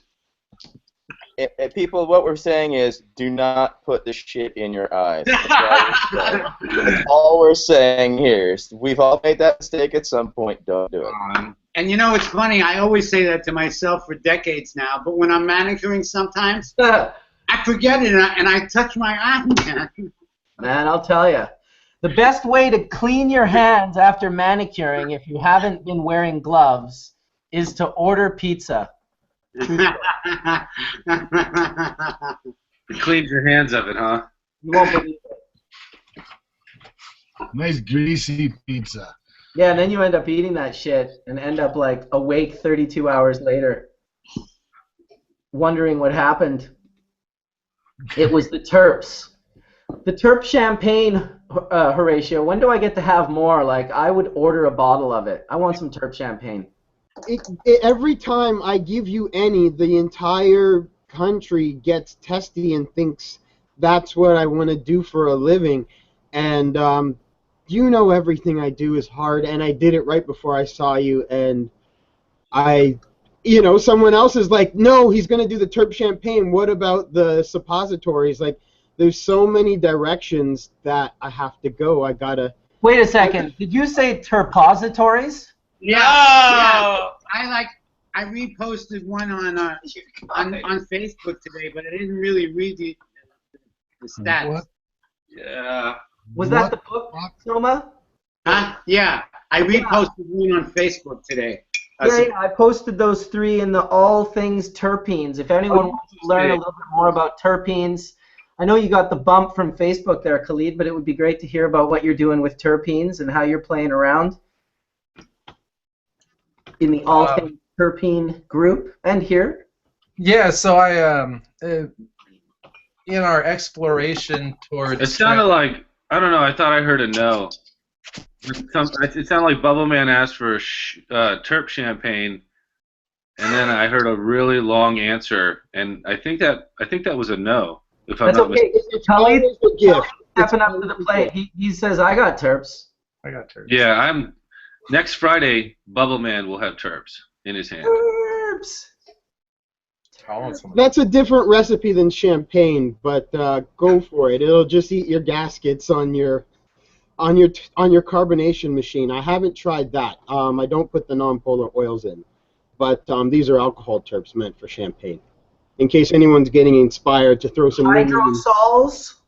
No, different hydrosols. That's different. That would be like trying to make terp champagne out of bubble water. But that's not the same process, and if you try that, you'll also explode your carbonation machine. He's trying to give us warning not to make terp champagne. You can make terp champagne. There's just there's lots of mistakes. If you try to do a drop into it and shake it up, it will eventually eat your plastic. If you use those terps, if you use hydrosol and try to fill the bottle, you can't carbonate it. If you put a little bit of hydrosol in, like if you got clean bubble water, have a good afternoon. Get your carbonation machine, fill it up, and then add your bubble water. It won't be terp champagne, but it'll be herby water, and it'll be good. But terp champagne, Tony, you should know what to do. You need alcohol terpenes to do it. Okay. So that they're water soluble. Okay. There it was. Horatio just gave away a little gem for the 669 people watching. So Friday you will have some terp champagne. Why is Horatio going to make me some? No, I'm gonna make some. He just gave me all the secrets. He just gave me all these secrets. That's all a smart man needs to know. Everyone else is like, what the fuck? But Tony knows what he needs to know, and you can do it on open air. So what kind of terps you got there, Khaled? So we just. I think I'm gonna do a whole New Year's of terp champagne. I like that terp champagne. All right, go ahead. I'm not gonna steal your idea, Horatio. I'm just playing with you. I think that's a signature move. I like it. It's a special thing that should at least be at celebrations. I heard that people are doing cannabis bars at weddings, and I mean, man, you pull out the terp champagne at a wedding, and that's like that's the shit right. There's your market right there. Weddings. I've got to source big Magnum champagne bottles or micro champagne bottles. It depends how much terps you got. Both for sure. Micro and massive for the baller. The Magnum. Yes. You could call it the Supernova Magnum. Just a giant, huge 27-gallon bottle.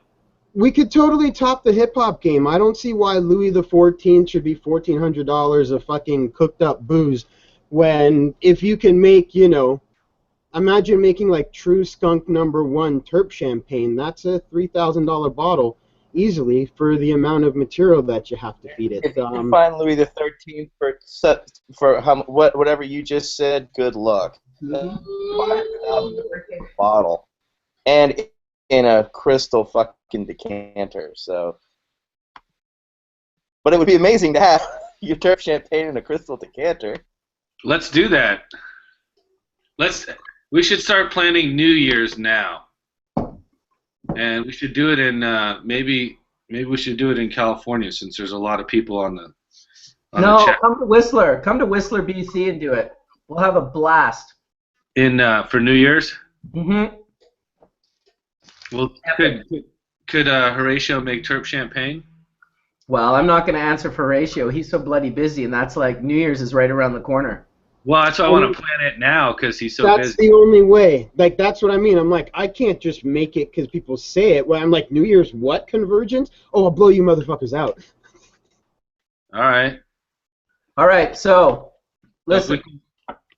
The people have asked for Khaled. They say we should stop talking over Khaled. It's his turn. Let the fucking guy talk. They have talked. They have spoken. The people have spoken. Khaled, the floor is yours, my friend. Tell us about your terps. So we just we started with the idea of getting clean solvents, and from there we wanted to try and find. Last week we were talking about clean BHL, and as far as what we understood kind of to be the industry standard was the distilled cannabinoids, or what most people, the biggest brand in the industry is the clear. And so as we started trying to learn that process and understand about separating cannabinoids, we just kind of stumbled upon grabbing fractions of terpenes, and obviously when you're working with a dirty solvent to begin with, there's no terpenes to grab because a lot of the light volatiles are mixed in there. So what we started doing was taking our product, it's a CO2 oil that's a full spectrum oil, and it's we call it raw CO2, but it has about terpene retention, so it gives us something really good to start playing with. And so we've successfully from there been pulling out 10% terpenes by weight. So if we throw in 200 grams, we're pulling out about 20 grams of, I hesitate to call it a terpene because a lot of people are then like, what terpene? It's more of a terpene slurry. So a terpy slurpy? Yeah, kind of. It comes off in 3 parts generally. Like usually I get the lighter volatiles, and then I start to get a little bit of heavier volatiles, which have kind of more of that traditional perfume color. The ones I brought with me, I don't know how well you can see them, but this stuff's pretty clear, and this is like the lighter volatiles. This is from some Blue Dream. I've also done it with some Grapefruit Kush and a couple other strains, but it's pretty consistent where it's that light, clear stuff, and it's real beautiful. It's nice to put on a dabber and just kind of like wear. I've given it to lots of people to try in that respect. And have you analyzed these at all? Do you know what compounds are in there? I recently dropped off just these lighter ones to be tested, and then also some of these. So I hope to have results back soon. But these ones come off. You can't. It's kind of getting washed out, the color, but this is a real like blue-green color. Maybe if I stick something behind it. It's kind of a heavy, dirty color, but this is coming out of a CO2 oil that we made with SFE grade CO2, and it comes off close to where the cannabinoids start to separate. And I don't see Jeff on here, but Jeff Church and I were talking recently, and he had thought right after this there's a thicker constituent that's blue and almost gelatinous that comes off, and he was saying he had talked with someone from a lab and they had said it was azulene, I believe is what he called it. And I get a lot of that off of both, whether it's a hydrocarbon crude or a CO2 crude that I'm working with. But just the terps are exclusively to the CO2 process because it's so terpene retentive. Even when we're working with a crude hydrocarbon, you're only maybe getting 1 or 2% solvent terpene mix back out of it, as opposed to this where you're able to grab a lot. And we're trying to play with a few ideas. I really would like to see this converted into a perfume. It works kind of like some pheromone-based oils do, where it kind of modulates to the user. I've given it to a lot of women and to some men, and it seems to really be complementary to men, but there's something very sensual about it when a woman wears it. So it seems like it has good latitude in that market, and who wouldn't want to wear real terps? Awesome. Oh, yeah. I bathe in real terps. True terps. True terps. Yeah. I love what I have done on a few occasions is I've taken some of Horatio's terpenes that he left here, and I'll go into my steam room and I'll have like a Pineapple Express steam. Just dropping like one little drop of this shit on the top of the pan of my steamer. Holy Christ. The first time I did it, it shocked me how strong it came off, because I'm used to it with eucalyptus, which is what I thought was pretty much one of the strongest essential oils for aromatherapy. Eucalyptus is a real grab you by the nuts one, but I'll tell you, the terps from that Pineapple Express were pretty grab you by the nuts as well, and it just satiated my very being afterwards. I could taste it on my lips, and I could it was just everywhere. Pretty nice. New Year's Eve steam dab session with terps on the steamer, is that the new modulation wave? Absolutely, and not only that, we can rent out the cold room at the Barefoot Bistro where we have to go in and it's like minus 40 degrees, and we can do a little terpene experiment in the uber cold, maybe even a little bit of dry sifting. It makes a great beard conditioner too, just pure terps in the beard. There you go. All these different things, all these. I think that those are the safer things to delve into, like perfumes and such, because once we start getting into the actual inhalation of it, it just becomes a little more like we're not really sure of the effects, just like we're not sure of the effects of these mystery oils or these molds or any of these other things that we've come to discover. We're really not sure the effects of concentrating terpenes and inhaling them with dabs. No, yeah, and that's part of where my curiosity comes with a lot of these concentrations of stuff that I'm pulling out. I remember watching a while back YouTube that you and Horatio did, where he was showing the limonene and how it was clear like how this is, but then he was pulling out that real heavy dark constituent, and then it pretty much still looked like the end product, and I really felt like that was just a great thing for people in general to see how, you know, it's real easy for us without a base understanding to look at something and think that it's pure, and that was just such a great example because it was clean like water, and what he was pulling out of it was something so heavy and dark. And for us, like when we pull out what we think is maybe that azulene, we're pulling it out of a bright red oil with 10% terpenes, and the terpenes are generally thought of to be clear. So as we started pulling off this teal-looking constituent, it became very clear, you know, that is obviously something that has the potential to be either left in the concentrated cannabinoids or to be pulled out, depending on which way you're going, because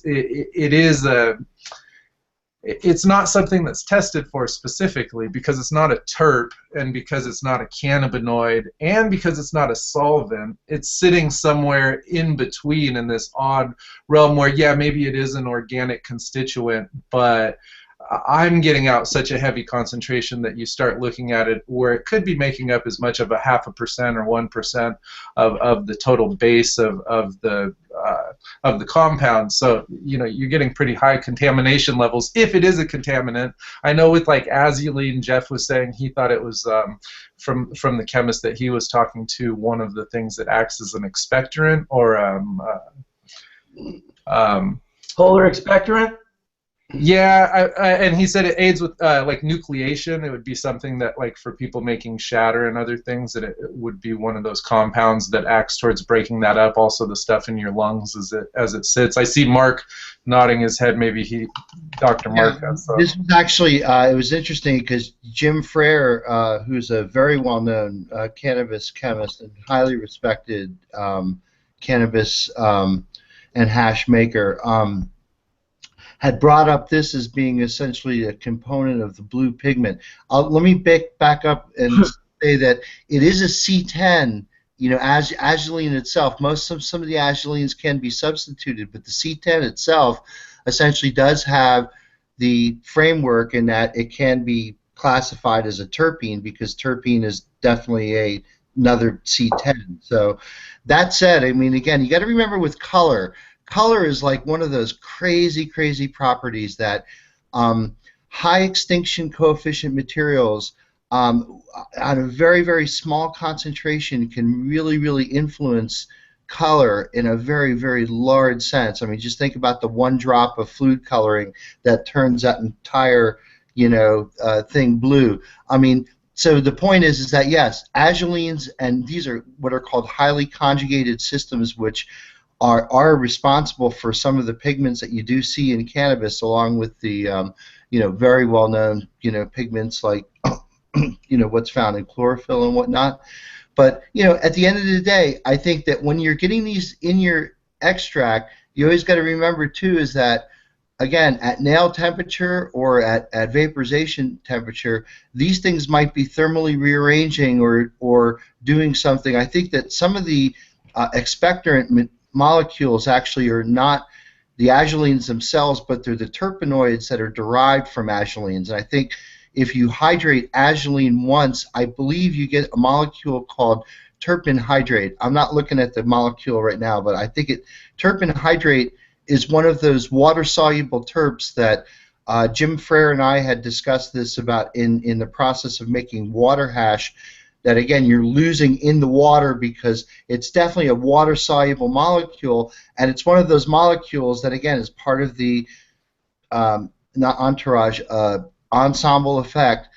When this is inhaled into the lungs, it'll have that expectorant, you know, interaction with the mucus that is now absorbing all the cannabinoids and fat-soluble stuff that's coming from what you just inhaled. So yeah, there's also the noted effect that, you know, cannabis users have a lower incidence of lung disease than people who don't smoke at all, and they do think that, again, there's a prophylactic effect of the antioxidant and anti-inflammatory properties that cannabinoids have in the smooth tissue of the lungs that actually provides a protective barrier to degradation and including cancer. So again, Dr. Allen said it many, many times, Marcus, is whether we understand it or not, there's no such thing as recreational cannabis use. It's all medical because we're constantly taking in these compounds that fight disease and radicals, free radicals that can cause cancer.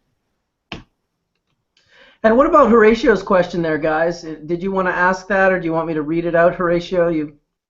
I can reformulate it. I mean, I went over to a friend's house, and he was distilling CO2 and BHO, and he was like, "Yeah, I'm always getting this fraction," and I'm like, "What fraction are you talking about?" And it was like azulene, it's blue, and I'm like, I don't get that. I don't see that, and I don't know if I want to smoke that, but I see it coming out of your fractions, and it doesn't seem to show up in liquid-based solvents. So it starts to speak again to what level are all these solvents extracting, and why do we trust one way or another at this point, because we don't know what's beneficial or non-beneficial.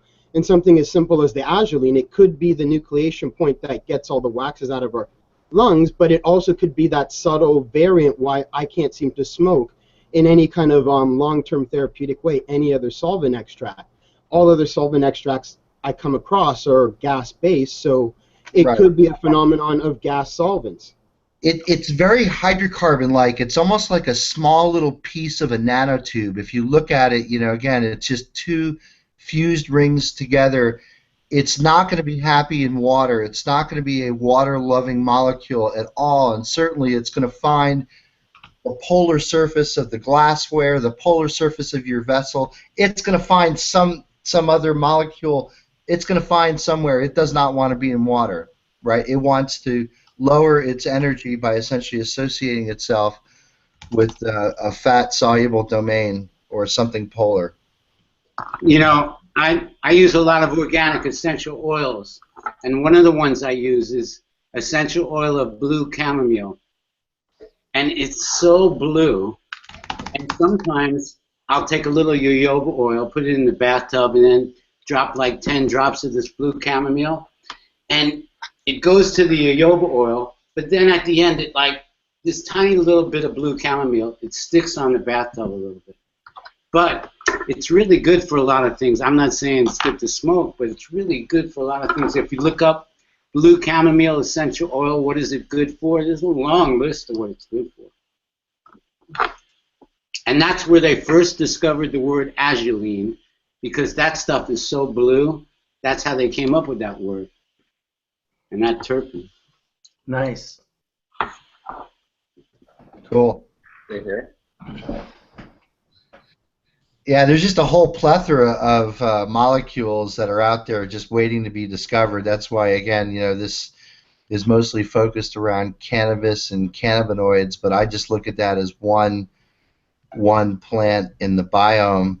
When you think about it, it's almost like, are we the only intelligent life in the universe here on Earth? No, I mean, cannabis is not unique. There's just a number of plants with all kinds of treasure trove of molecules just waiting to be discovered. And so, Mark, we were talking about creativity before. One of the things that I love about being on Hash Church and being on this program is that so many people reach out to me who want to go to college or like go get a degree so they can, be in science, and they're interested in cannabis, and it's just so cool to have that impact with people where they get back to me and say, hey, I just got accepted and I'm going into this program, and I'm going to be a scientist, and I'm really, it inspires, cannabis inspires people to be curious. It inspires people to really understand the connection that humans have with the plant.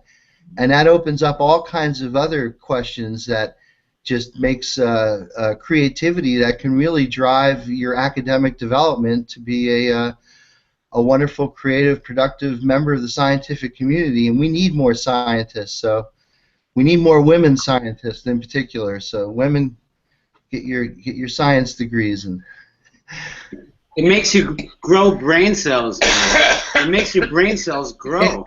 It does, man. I remember when you said to your roommate, "Hey, let's go lose some brain cells, man. Let's go That was many brain cells ago.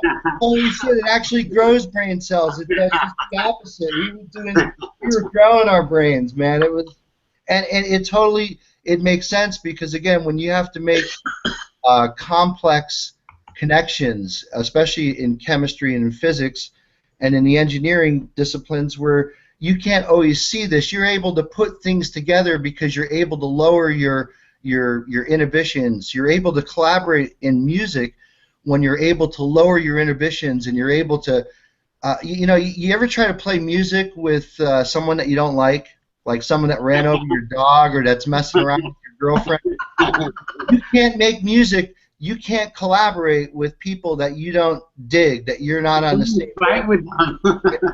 And weed puts us all on the same wavelength, and so some of the best music that's ever been made has been under the influence of cannabis to sort of lower that barrier that we all have, to kind of get so people can communicate and collaborate.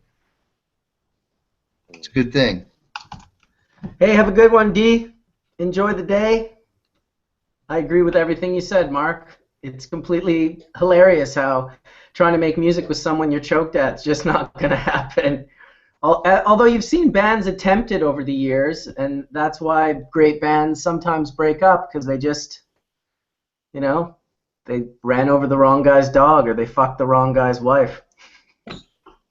Yeah, but I think cannabis helps people lower the when you need to connect with people, especially in a music sense, when you're collaborating with other musicians that have other things going on with their life, cannabis would give you that plane that you can all get down to. And then from down there, you could really come up with really good music because you could collaborate because you're all on the same plane. Right. It seems like, I don't know, that's unique to cannabis because I could think in alcohol destroys bands. It makes the music get worse, in my experience. Hard drugs makes the music get worse. Cannabis makes the music really gel. And some of the best music that's ever been made has been made under the influence of cannabis, in my experience. When I was in a band back in the early 90s, I had a band called Northern Lights No. 5 because we were the only one growers. This was in West Virginia back in 91, 92, right after the war. And yeah, we all smoked every practice, and we were all on the same level. We were able to create music and play music. But the reality is we could puff tough all we wanted, but the nerves, right? As you go and you hit the stage, and when you hit the stage, I don't care how high you are, it's gone because of the adrenaline of actually being on stage and performing on stage. So, firm supporter of cannabis, but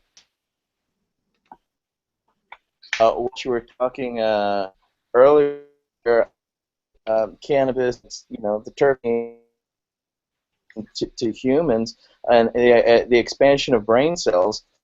We joke about it, but you have to understand, they use this as your propaganda that we were actually burning brain cells. I believe that shit. That's what I learned in school, back in Catholic school, back in the 80s, etc.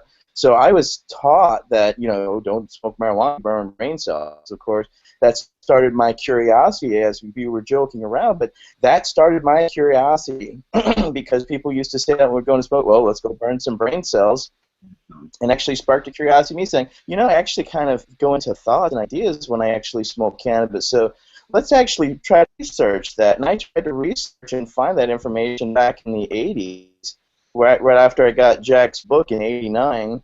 And I couldn't find any information because, of course, there wasn't the internet and the access to the information most of the generation has. But cannabis has been known for tree of knowledge, as a tree of life, and I agree. Not only does it extend brain cells, it has helped people come to a better understanding of self, and for myself and my region of thought and ideas to continue to want to research this plant. As I joked earlier, saying this plant takes us in a direction actually, recruits us, But it sparked that curiosity because of the lies and misinformation of Prohibition and the DARE programs that have told us this misinformation. This information has to get out that it is actually expanding brains, it is expanding cells, it is actually helping people. We joke about it, we laugh, and there's a joking to it, no doubt, but there's also a hard-edged real seriousness to this because, you know, we've been lied to for generations and generations, and we're fortunate finding out through our own experimentation and through science that we forced ourselves to do to now understand this. So realize we have a lot of information of knowledge to spread, and yes, cannabis does help you.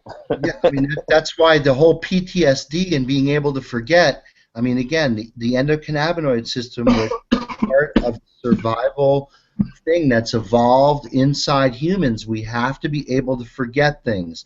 The guy who didn't remember that the saber-toothed tiger is going to, like, eat him if he goes up to him is no longer in the gene pool, right? That guy got weeded out.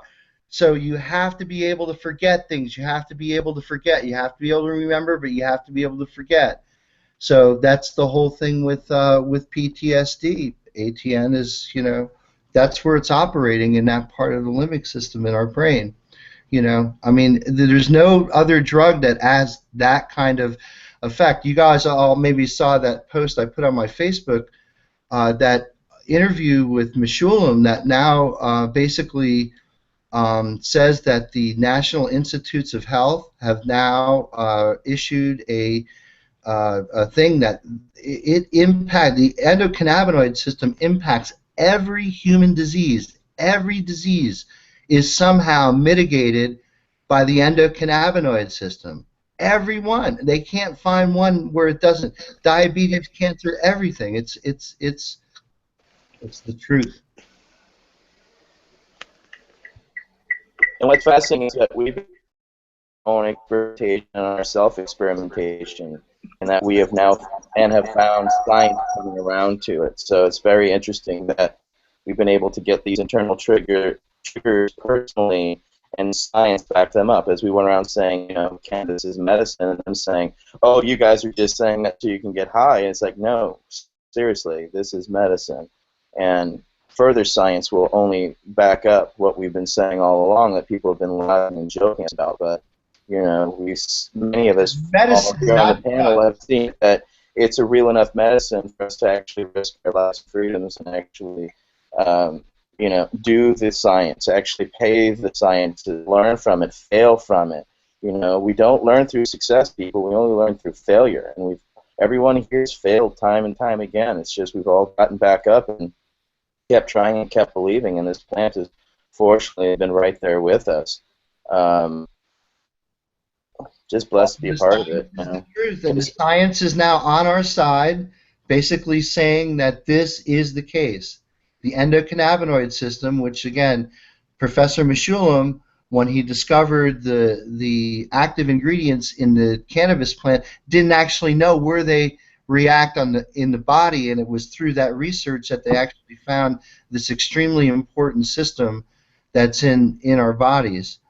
And I think that, again, the pharmaceutical industry has to be scratching their head at this, because this basically is a shot across their bow, because their whole mantra is not to deal with disease in terms of treating the endocannabinoid system, but by bypassing that and going right to that, you know, enzyme that's in the liver that's making cholesterol. So what do? You take Lipitor. Okay, that backs up the biosynthesis of cholesterol in your body by hitting a particular enzyme. Okay, but what's the long-term ramifications of that?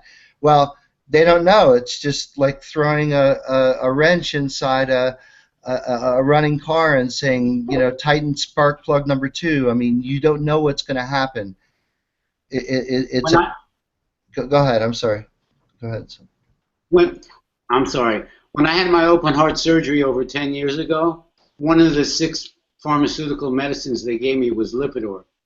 And I stopped taking that after 3 months, and cannabis has been my only medicine for this whole decade, and a little bit more.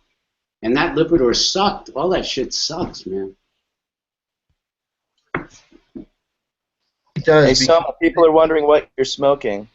And then suddenly somebody was asking regarding AIDS and cannabis, but I want to say something. But first, Soma, what are I'm you smoking this beautiful Amnesia Haze. It's just perfectly organic, grown to full maturity, cured really good, and super full of terpenes. And I was so high I could hardly do this right because I'm so right-brained from it, man. Okay, so as I was asking in the chat regarding cannabis and AIDS, we would not be where we are if it hadn't been for the AIDS crisis, for one.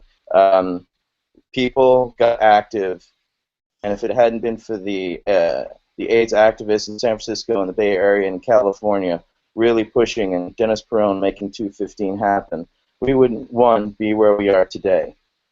Period. End of story. That's the reality.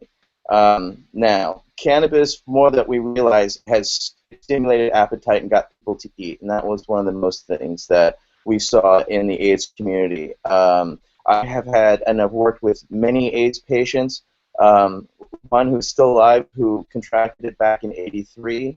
I worked with one of my managers back at OPG. She was 13 years old and raped by her uncle and given AIDS. And she's still alive today. And they credit cannabis. I don't know the specific science regarding it, but people ask regarding AIDS and cannabis. It stimulates appetite, which gets people to eat, and that is a wasting syndrome, similar to what I had. Not only do I have PTSD, I have Gulf War syndrome. And my Gulf War syndrome caused me to have what they thought was AIDS-like symptoms because I just had such a clear biological exposure that I was away because my body couldn't take and eat. Okay, so what I found is miso soup one to clear out my liver. I learned that from reading and exploring people who survived Hiroshima. They used that to cleanse themselves out. When I was in the Gulf War, the Russians sold Iraqi a lot of their weapons, and a lot of their weaponry was nuclear-tipped. Okay, it was with depleted uranium. Okay, so that stuff and that shit was everywhere. So I had exposure to that. So I had to self-heal myself off that so that I could actually get an appetite because I waste weight myself. Imagine me 100 pounds lighter. I was under 100 pounds. It was bad. And that's just reality. So I can't speak for an AIDS patient. I can't speak for a rare disease person such as myself, which Gulf War syndrome is. Hey, the hash. And the reality is that it stimulates your appetite and gets you to eat. And if you can eat and you can sustain yourself when you can't, that many AIDS patients say has been more than anything because a lot of the medication they were given early on was very toxic and it killed a lot of people. Unfortunately, and it wasn't until later that they realized that because remember, as Todd has told us exponentially, it was called practicing, it's still called practicing medicine. They don't know what they're doing completely, especially with you and your body. So the reality is fortunately, science is getting behind why it stimulates our appetite.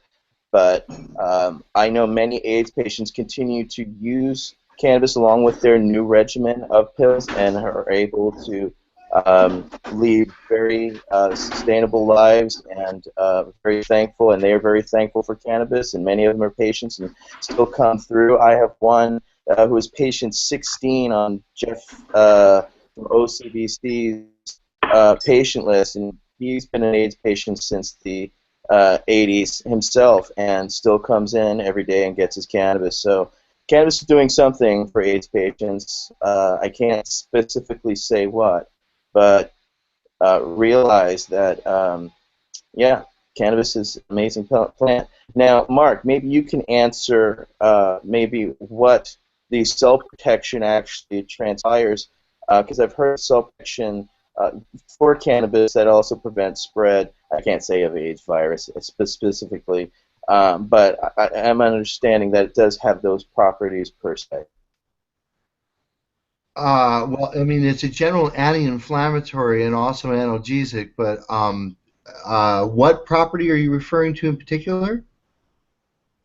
Cell protection, or at least Yeah. So it promotes what's called programmed cell death or apoptosis, which is basically turning over cells. So it's basically, again, you're taking old cells that are no longer, again, useful to the tissue, no longer useful to the body, and making sure that those cells are dying as opposed to mutating and become potentially cancerous.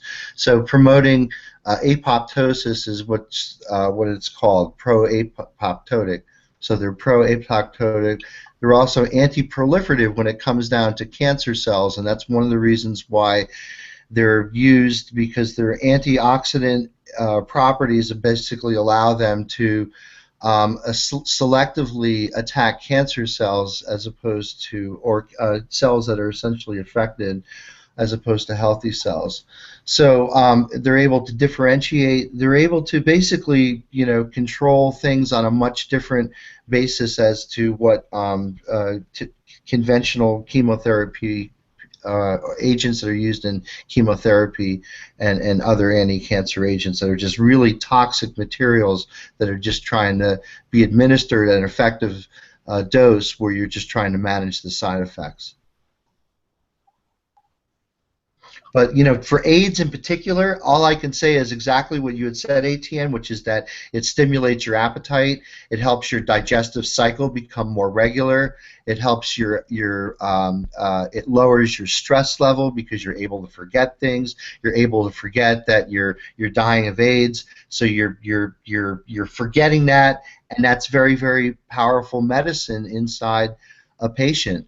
That the mind does a lot of very, very powerful things, and again, when you're able to sleep and you're able to eat and you're able to function like a regular human being, that is basically your body trying to get itself better. The only thing I wanted to add, real quick. Go ahead, Soma. I was just telling Mark it's really nice to listen to him. He's really nice. Yeah, he's got good knowledge, and he's definitely sharing it well with us here at Hash Church. It's about time I did something useful.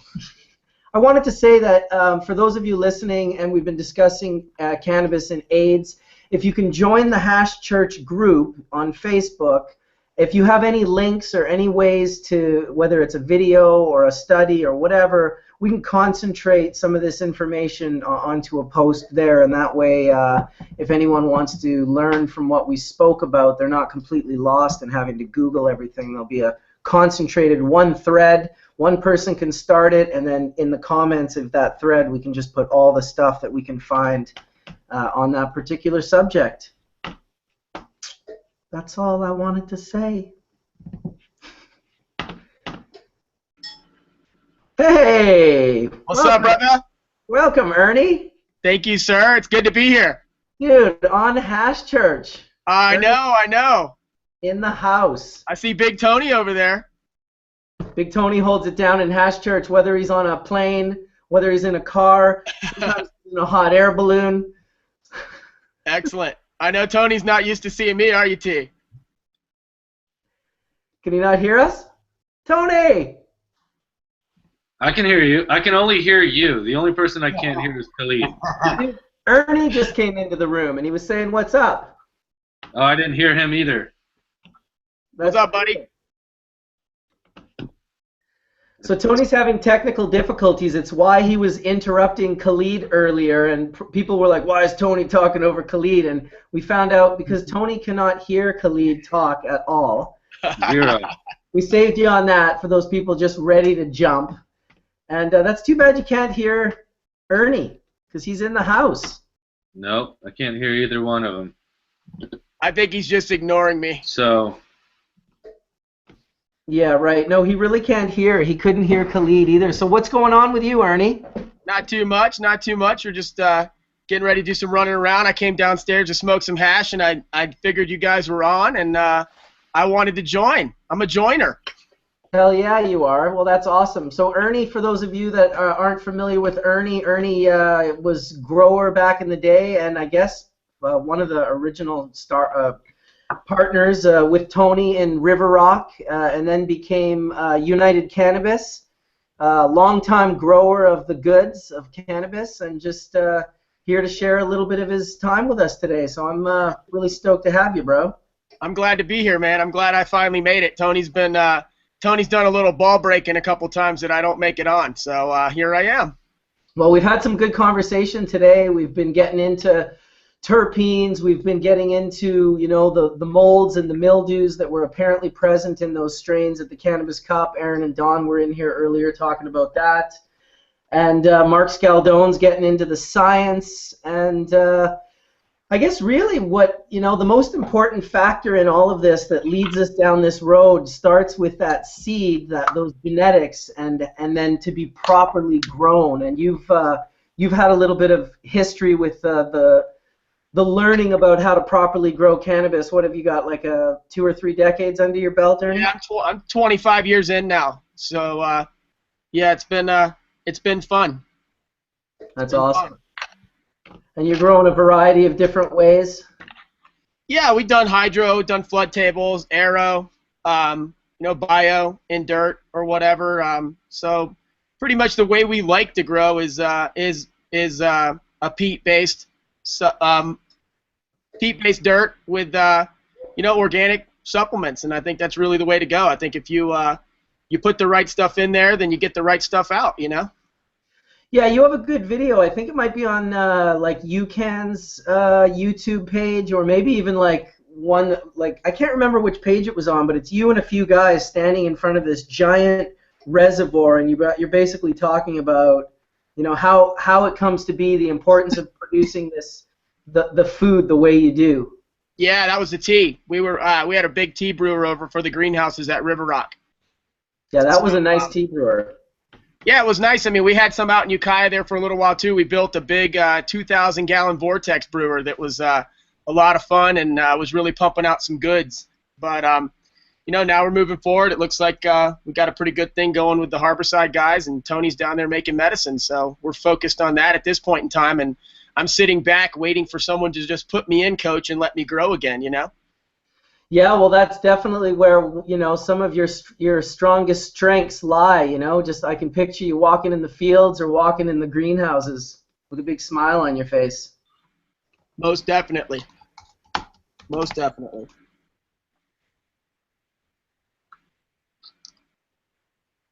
Up the YouTube, but he might be able. Sorry, I'm just going to tell Tony to open up the YouTube chat. It might be a little delayed, but he'll probably be able to hear us through that particular venue. It's weird that he can't hear specific people. That is so strange. I'll think real quick. There we go. Get that over there. Boom, bam, boom. Sweet. Well, I'm about to take a dab myself. It looks like Soma and Todd. Todd was just down in the museum, and I was showing what you were showing, Todd, on the main screen while Mark and a few other people were talking. That was pretty awesome, dude. You know, we could do it again. I just didn't want to interrupt, and I felt a little stoned when I got in public. I'm not gonna lie. I'm walking around with a fucking phone in my hand. People are like, oh, God. And it's like you want to stop and explain yourself and people like there was that. other people in there? Oh, imagine that. Oh, The my museum's God. got yeah. So I was trying to the corners. Soma was just literally telling us that he was almost too hot. Roll, I didn't want to interrupt him. So it was just all awkward, man. It was just, I was like, you know what? I'm gonna go smoke. Yeah, that amnesia haze is no joke. Well, you know what? In pure overkill, I asked a friend. I said, "Hey, I need some weed. I got a cooler." So we're sitting there trying to figure out which one to smoke first. It's pretty kind of good. So Brett Maverick is asking Ernie to tell us about his heirloom goo strain. Yeah, so that's a strain that some friends of mine that used to make the Amsterdam Cup every year would go over and pick up, and they probably bought. It's definitely something back from the old AF Gooey, but it wasn't like anything else. They popped about 30 or 40 seeds, and it was the most unique out of all of them, and we've had that since the late 90s, probably like 97, 98 or whatever. We got that strain, and we've kept it around ever since. Well, that's what it's all about right there. The keeping a strain alive like that is so impressive for a multitude of reasons. A, it inclines that you trusted people to hold on to it. And B, it inclines that you know what you're doing to the point where you're not losing your strains. Yeah, I was stingy with my first two really, really good strains and kept them really tight, never gave them to anybody. I think I gave them to one person, and then I had a hiatus to go do some Dead Tour. And I came back, and his house had been raided, and I lost a really amazing Purple Haze strain that had come from a really old guy, and an old strain called GS1, Goofy Grape times Skunk 1. And at that point in time, I told myself I'm not going to be that stingy anymore. You got to get them out there so that if you need to at some point in time, you can get them back. So I was, though, following the person who gave them to me, said never give these to anybody. So I was following the direction of the person that gave them to me, but in that process, he also got busted. This is in Florida, where it was obviously not very cool. And so he lost them. He came back to me looking for them, and I had lost them because he had told me not to give them to anybody. So, you know, I guess that's just the way it works sometimes, right? With my Ouch. Go ahead, Soma. With my genetics, I shared them with everybody. Every time I found something great, I'd share it with everybody that I could that wanted something great. Awesome. And I've been doing that for like 4+ decades. Dude, because why wouldn't you, right? That's a great thing to do, and even if it's just never hurt me. Yeah, like, even if it was just like Ernie was saying, to be able to recapture a lost strain, even if it was just for that, sharing is worth just that. But then it's so much more than that, because it's about, you know, it's not about thinking about the douchebags who are going to try to take the strain and start the competing seed company and use all your hard-earned work to use against you. That's fear and scarcity, but the love and abundance vibe is that the strain may get to someone that really enjoys it or really needs it, or that it increases the quality of their life. And any of those things, that becomes sort of a social responsibility that you have to your community to make sure that you're offering as much of that as you possibly can without, it's not taking anything away from you. In life, there's a lot of reverberations. Yes, like the pebble falling into the pond. Many ripples. I can hear Grateful Dead taping policy, right? Dude, thank God for the Grateful Dead taping policy. I knew it was going to go Ripple Grateful Dead. I knew it, actually. Hey, and we're not done yet. It's still moving. Now it's going to go give thanks to Owsley Stanley for putting the amount of time and energy and money and thought, psychedelic thought, into that wall of sound. Because really, those two things, the taping and the wall of sound, the quality of sound made for people to want to tape. And there wasn't much of that happening before those guys. And Owsley's acid, that didn't hurt either. No, Owsley's acid was like a little cherry on top, really. Kid Charlemagne.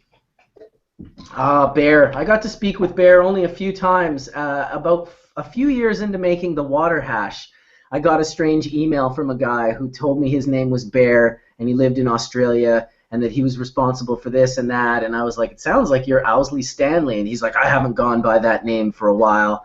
But I was teaching people about water extraction, and he was telling me that butter extraction was the way to go. Like, he just uses like pounds of butter.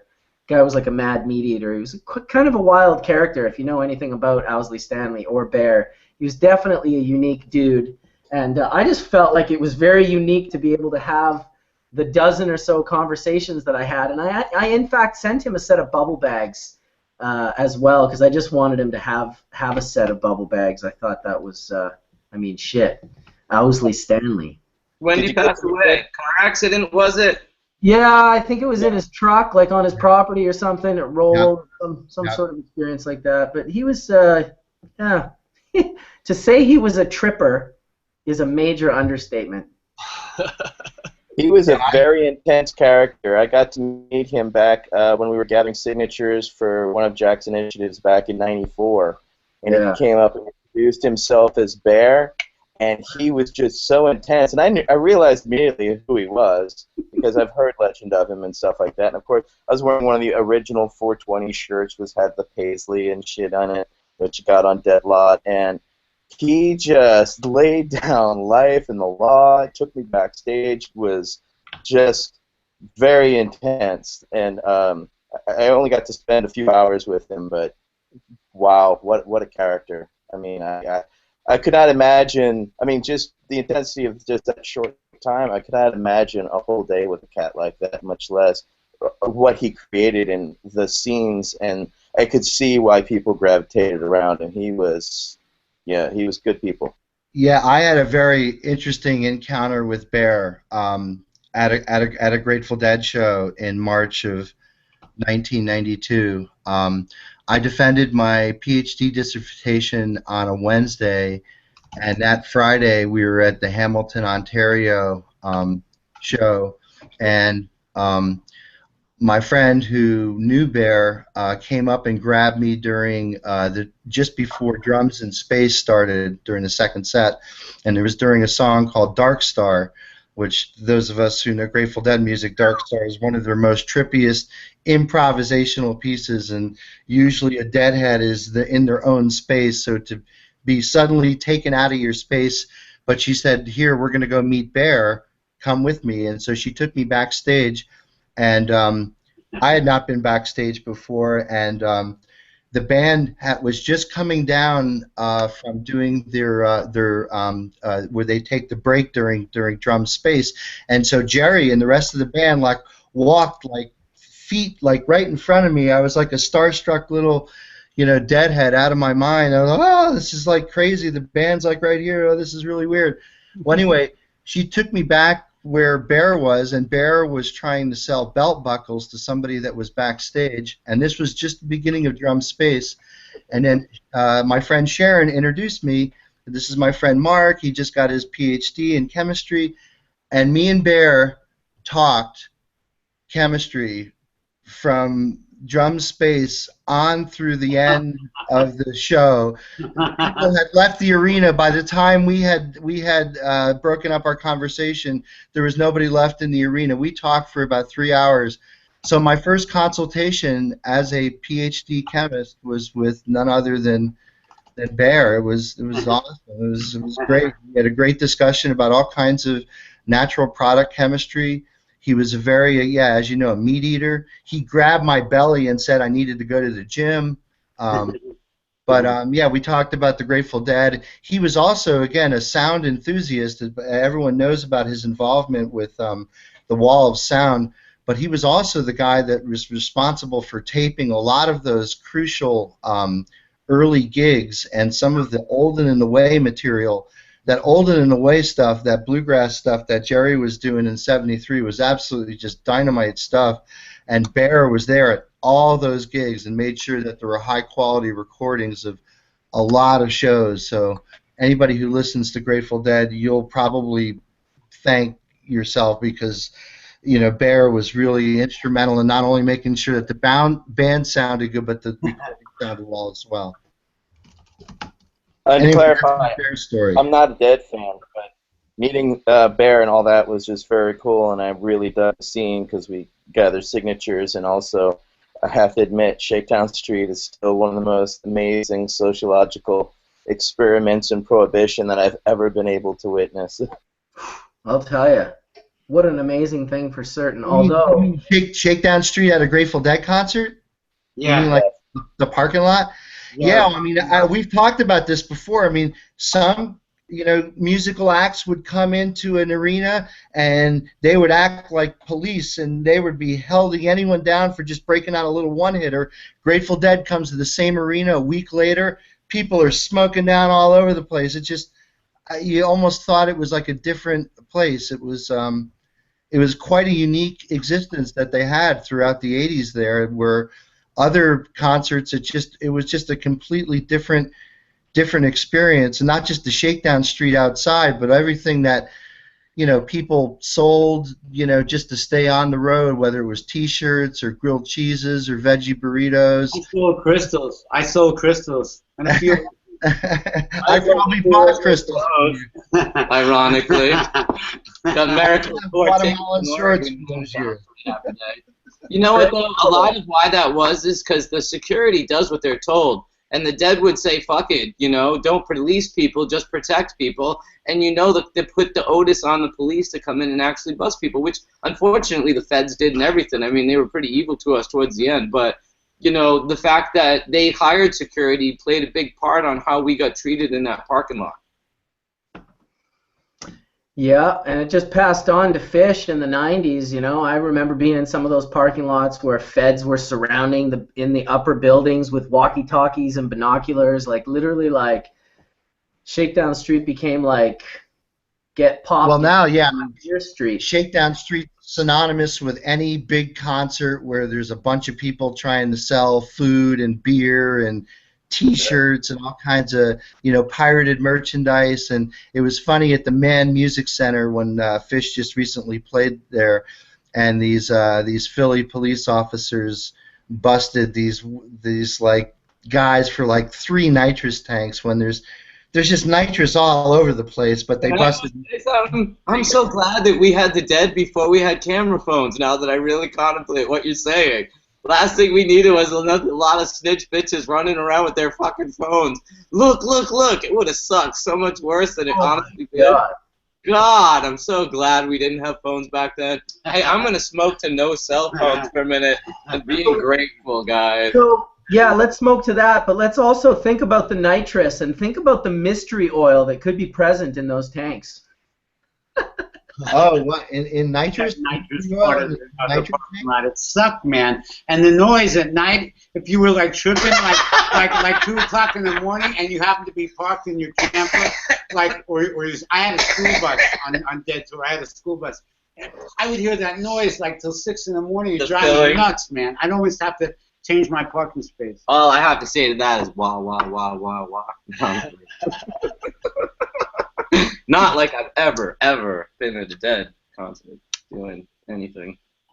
Oh, shit, they got them at Eagles games. When you leave the Eagles football game, they're selling nitrous like it's a Dead concert now. I mean, what? The Philadelphia Eagles, you know, the NFL team that plays in Philadelphia. NFL has nitrous for sale? Yeah, any large event in Philadelphia is going to have a crew of people selling nitrous. I'm telling you, dude, it's the nitrous mob.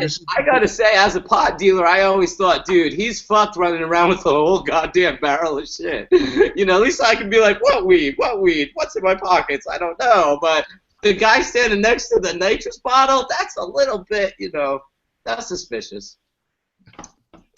Hey, welcome, Jen Doe. Hi, guys. How are things going over by you? They're all right. They're going. I lost a chicken the other day, so that was sad. Oh man, the chicken. Yeah, it was sad. We had an owl actually get into my chicken coop, and it was a murder scene. Owls don't fuck around when it comes to chickens. No, I heard something flapping around. I was like, "What the hell are they doing in there?" So I go running out to look. There's a huge fucking owl in my chicken coop looking at me like, oh, fuck. I was like, oh, my God, how do I get this thing out? Give you the big old wide-eye stare? Yeah. It was big. It was a big owl. It was probably a good 1.5 to 2 feet. Crazy. They get the job. Anyway, other than that, things are great. Yeah.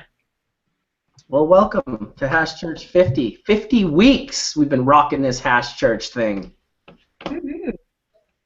It's good fun. If it makes you feel any better, Jen, a bobcat took 3 of my ducks, and it can jump the electric fence and climb the roof and crash in. But we're used to that kind of stuff. There's like 40 coyotes that surround us every night. Yeah, we just life. Man, I feel the same way in Oakland.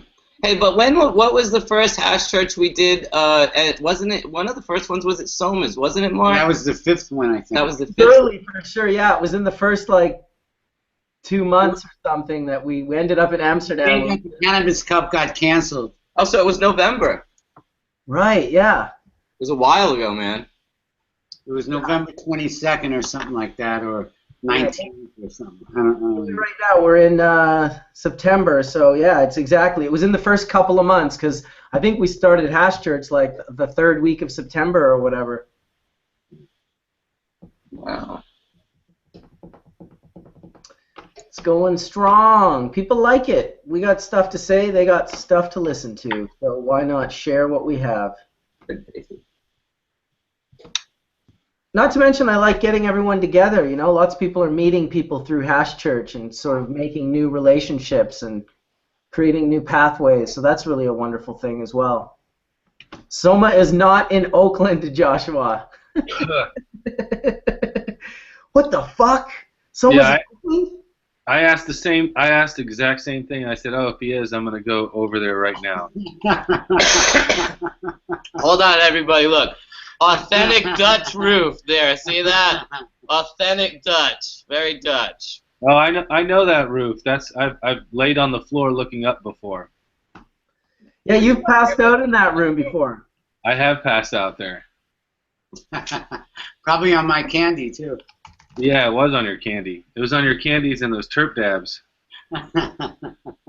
We were sitting at this table actually. Now that we think about it, this was the spot, bro. Doing the dabs off the $50,000 whatever pipe. I was so.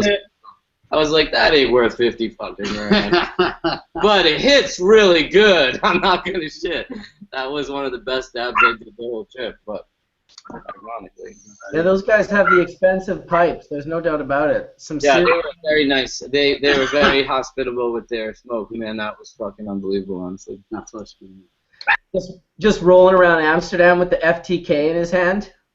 Yeah. Good old Flab. Yeah. Yeah.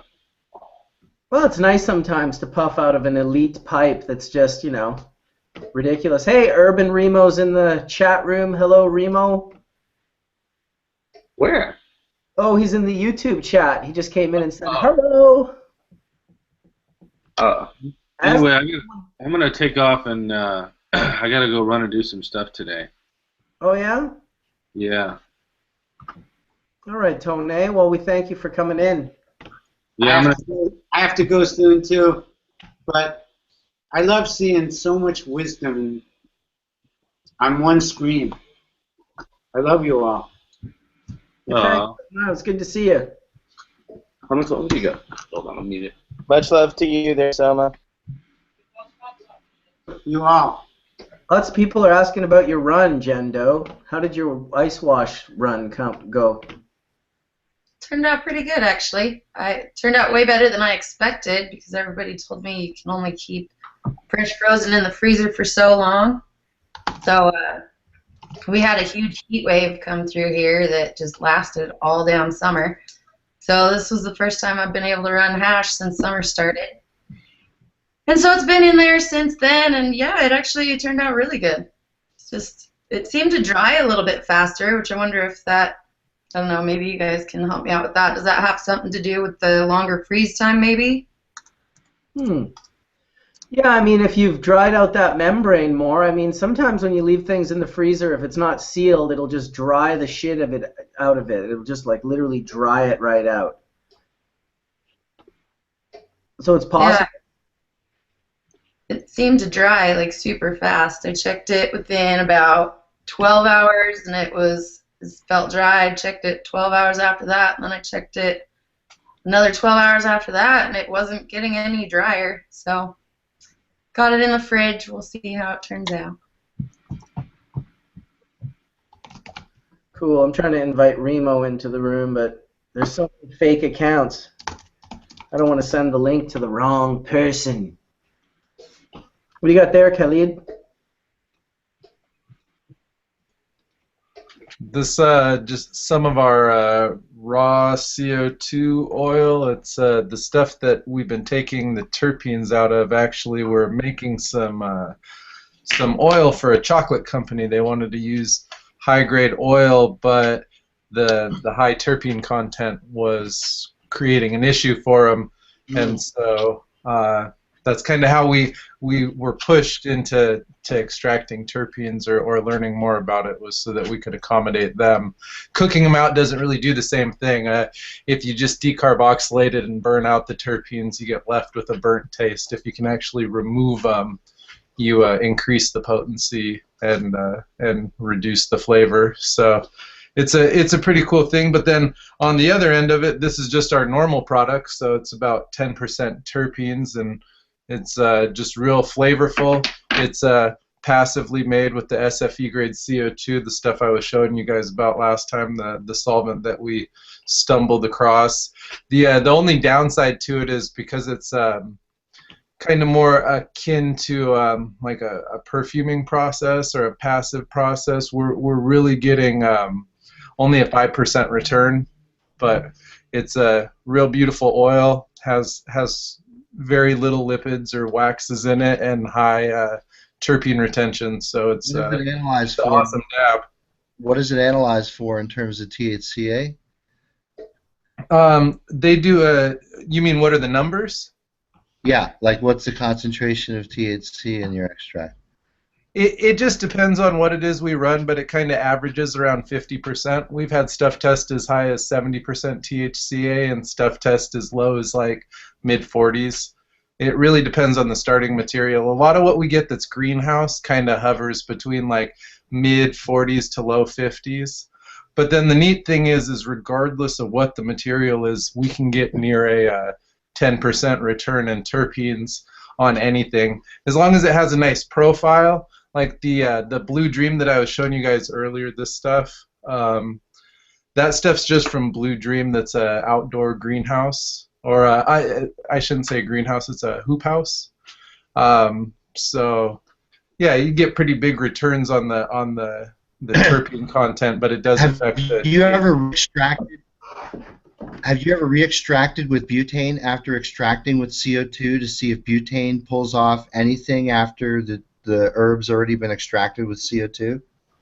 Yeah, we have, and it pulls off about an additional 30% THC, and then a lot of waxes and lipids, kind of like the remainder.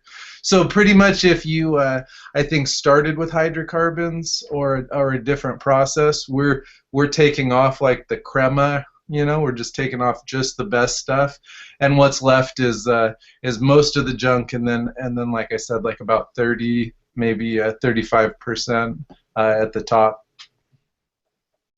But then that stuff we've been experimenting, distilling into like I don't know what to call it, but like this stuff, the distilled cannabinoids. Where it's just all THC. So this one's like 85% THC. Oil, like the clear, right? Yeah. But see, then I question still, like, and obviously I'm trying to push myself further and further, but that 15%, and we have 91% cannabinoids, and I think it's like there's a remainder of 1.5% terpenes. Right. But then it tests clean.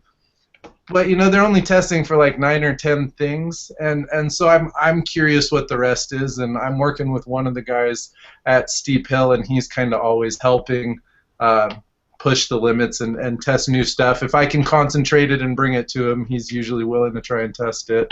But I at least feel like I need more access to real labs that can test for a whole spectrum of things. Even if it's a little cost prohibitive, I'd be interested in trying to get a bigger profile, especially with the potential with some of the stuff, the hydrocarbons. I'm interested in it as a second step for pulling more and for getting the most out of the plant, but I'm a big stickler for a clean solvent, so understanding how to get there, whether it be through distillation, like we distilled the solvent that we used to then pull the extra cannabinoids, and then that we winterized and tried to distill into this stuff. And it makes a great product. It makes a beautiful golden product that dabs and has kind of a light honey taste. But there is a lot of weird stuff that comes off when you're making it, and even when you have the finished product, there's still there's something different about it. And obviously, you're just distilling somewhat of an isolate, but again, that 15% leaves a little bit of a question in my head. But the same with what I make with the CO2 oil that I was just showing you guys. I mean, if it's 60% THCA and 10% terpenes, you know, there's still another 30% unknown, and obviously some of that's probably waxes and lipids. I'm not sure if anyone in this room is familiar with Kimron DeGrassi from Steep Hill, but he's a older guy from Halen, and when those two joined, and he's been around cannabis from Davis for a long time, and he's a PhD, and he's a neat guy. He kind of, you know, pulls all these ideas together if you can keep up with him, and I like a lot of what he has to say though about just the idea that, you know, if we can't keep pace, at some point someone will come into the industry who can. So it's important for us to push ourselves as much as possible now before people, you know, start bringing bigger processes and bigger labs to the arena. Well, here I am. Well, we like to hear it. Can you test it all? Can you do it all? Yeah, absolutely. If you send me any samples, I will tell you to the nth degree every molecule that's in there. If it's in there, it can't hide. We will find every molecule that's in there, and unlike the folks at Steep Hill, we're not just going to rely on HPLC to do it. HPLC is a really powerful method, but it's only one method, and it's just one snapshot of how you look at a complex mixture of organic molecules. My specialty is NMR. We would kill it by NMR. We'd be able to tell you down to, you know, 0.5% everything that's in there in your mixture, in your process. Absolutely. Could you do the same thing with like the if we have the distilled hydrocarbons, the leftover mystery Absolutely, absolutely. Yeah, we'll have to start scraping stuff together for you then. We'll send you some azulene, some mistralene, some all sorts of different stuff. Send me whatever you want. Awesome. See, this is what I'm talking about. We'll post Business it connections on Hash Church. Yummy. Time for a bong rip. Got the clean egg. I guess the important thing, Khaled, is that like any process that you run, I mean, there's a lot of variables, and you always got to remember that. Just like how these things react with our body, there's so many variables that you're looking at a multivariable problem. And again, the biggest variable that I see, again, when you're looking at the polarity varying CO2, supercritical CO2 under some conditions, and you're comparing that to butane, you just have a completely different beast altogether. And there's ways you could actually tune the polarity of the solvent by having other things in there. Water plays a really, really big role. I don't know if you see a role in moisture in terms of the yield that you see with supercrit, but water plays a really, really big role in influencing the dipole of supercritical CO2, and that's known, as well as other alcohols and other terpenes. So all these things affect the polarity of the mix. You can't extract them and not affect the gross properties of the mixture of the fluid. Does that make sense? That makes good sense. Yeah, no, I think in general, every solvent that we've used so far is greatly affected by co-solvents, and water being included is one of those. It makes it, regardless of what you're doing, an important part of the drying process or the preparation of whatever material process you're running.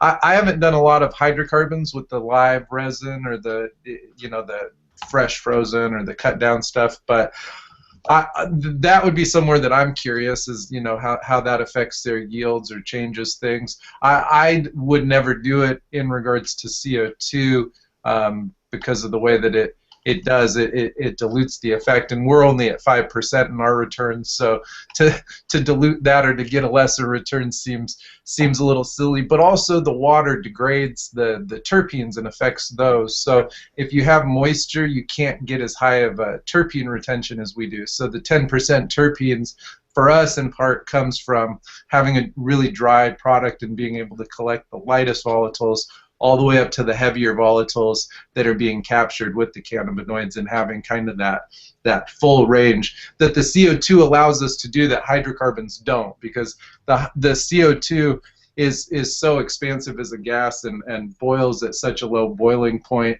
that it just allows us to capture a lot more terpenes and a lot more of the lighter terpenes and the sesquiterps, the modulators. So at least in my experience, where I feel like with a lot of the kind of traditional strains like a sour diesel or an OG, if somebody has like a tech really dialed in, you might get a hydrocarbon extraction that has a pronounced subtle terpene profile, but usually it's like the tangies, the lemon hazes. It's stuff with like really upfront monoterps, things with higher boiling points. And too, if you think about like how somebody dabs BHO, there's a lot bigger latitude, and part of the reduction in latitude when you dab like a terp juice or a raw CO2 is those lower boiling points, because even though you don't have the plant material and the waxes and all the stuff that's in a hash, you still have to contend with all those lower boiling point terpenes. So if you throw it on the nail too hot, you're going to get high, but you're going to get this really modulated taste that's just horrible, because all you've done is basically, you know, if you say in terp juice or raw terps, you hit it too hot, you're volatilizing 7% of your terpenes and smoking 3% of them with the cannabinoids, and that's just a god-awful experience. I know, you can totally taste that too. I mean, that's got a very characteristic flavor. Burnt terps, yeah, I mean, there's definitely a very, I don't know what molecule's responsible for that, but I'm glad that you mentioned drying. I mean, again, when you're drying the plant, when the plant is curing itself, it's doing two things. Again, it's losing moisture, but also the internal chemistry inside the trichome, which is no longer a viable chemical factory that it was, is also changing in that as that the vesicle dries out and everything, it changes and rearranges its content such that, again, the drying process has a whole lot to do with the flavor, has a lot to do with probably, again, the terpene profile, although I don't have any data to support that. I would imagine that that would certainly be the case, just because you can taste it.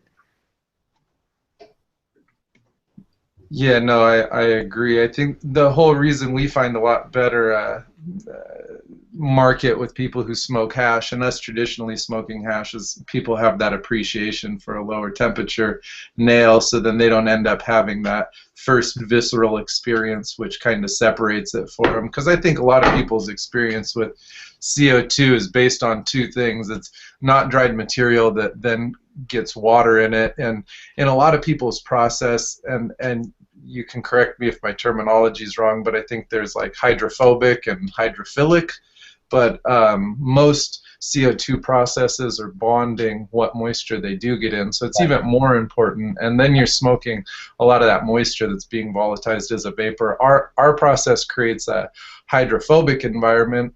I believe that's correct, but the water separates like oil and water traditionally do, which allows us to pour off the oil but then also separate it further. So for us, we generally just have a passive drying process that takes 2 or 3 weeks with a little bit of gentle agitation. And that's it, because fortunately that water wants to release itself from the oil. But I know a lot of times the combination of burning some terps and getting moisture in a dab is enough to turn people off pretty heavily to CO2. So I try and understand why people are hesitant to try things like that. But I do see companies that are making it with now, I believe, mostly propane and lighter hydrocarbons, and they're doing a real similar process, and people are slowly kind of opening up to the idea. But traditionally, BHO just has such a limited amount of terpenes unless they're high boiling terpenes that people don't really ever experience that harshness. So it gives them I think a different, appreciation for the cleanliness of it, whether or not it's clean, and that can sometimes be a dangerous thing, because if you're just judging something off of the smoothness of it, and that's not saying that smoking CO2 with water in it is safe or healthy for you. I said last week that my mom is a respiratory therapist, and I think she'd be the first to argue smoking hot water vapors isn't something that you want to do. That's pretty damaging to your esophagus and to your lungs. So yeah, no, absolutely everything you're saying is spot on correct. Only other thing that I would add is, again, whenever you're vaping something at very high temperatures, that a lot of these things, again, are going to decompose, or a lot of these things are going to rearrange into other things. So whenever you look at how clean your extract is, if your nail is dirty, or if your whatever reasons, you're going to see a lot of thermal decomposition, because a lot of these things just aren't that stable. They just aren't. And what you're getting, again, when you look at the analysis, whether you're doing it by HPLC or by NMR, is what it looks like when you're smelling it at room temperature. That's different than when you're dabbing it at very high nail temperatures. It's just a different, you're going to have chemistry going on. And that test is also only a snapshot in time. It's also how it's Yep, that's right.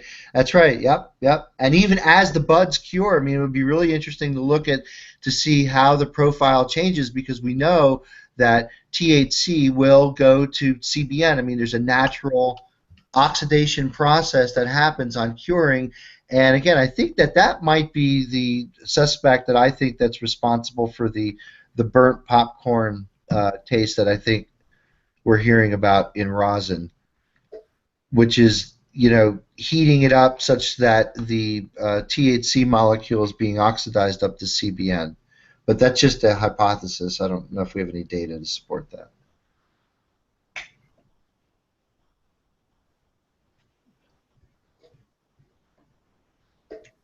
Oh, okay. Hello. I'm sorry. Everybody was quiet on that one, man. We're over here. That's the sedating effect that CBN has on this crowd, right? Yeah. Hey, let's talk about it out loud then. Hey, there's CBD oil coming out of Europe right now because there's clean hemp growing, and obviously they're doing CO2 food grade extraction, and and I'm kind of tripping on it because some of the tests that Meshulam did back in the day were with single CBD, and it was effective, and now they're pulling, CBD expresses out of hemp, of all things, and they're doing it, in a food-grade manner. And I'd love to know what you guys think of some of the stuff. I stuck a link in there where, it's just there's a lot of BS CBD out on the market, of course, but these people are actually legit. They're in a clean lab. They're doing it at food grade. They're growing literally thousands of hectares of hemp, literally. I'd be interested to see studies because, I've only seen studies that show CBD and THC in combination together. I've not seen CBD exclusive tests that give us a yay yet.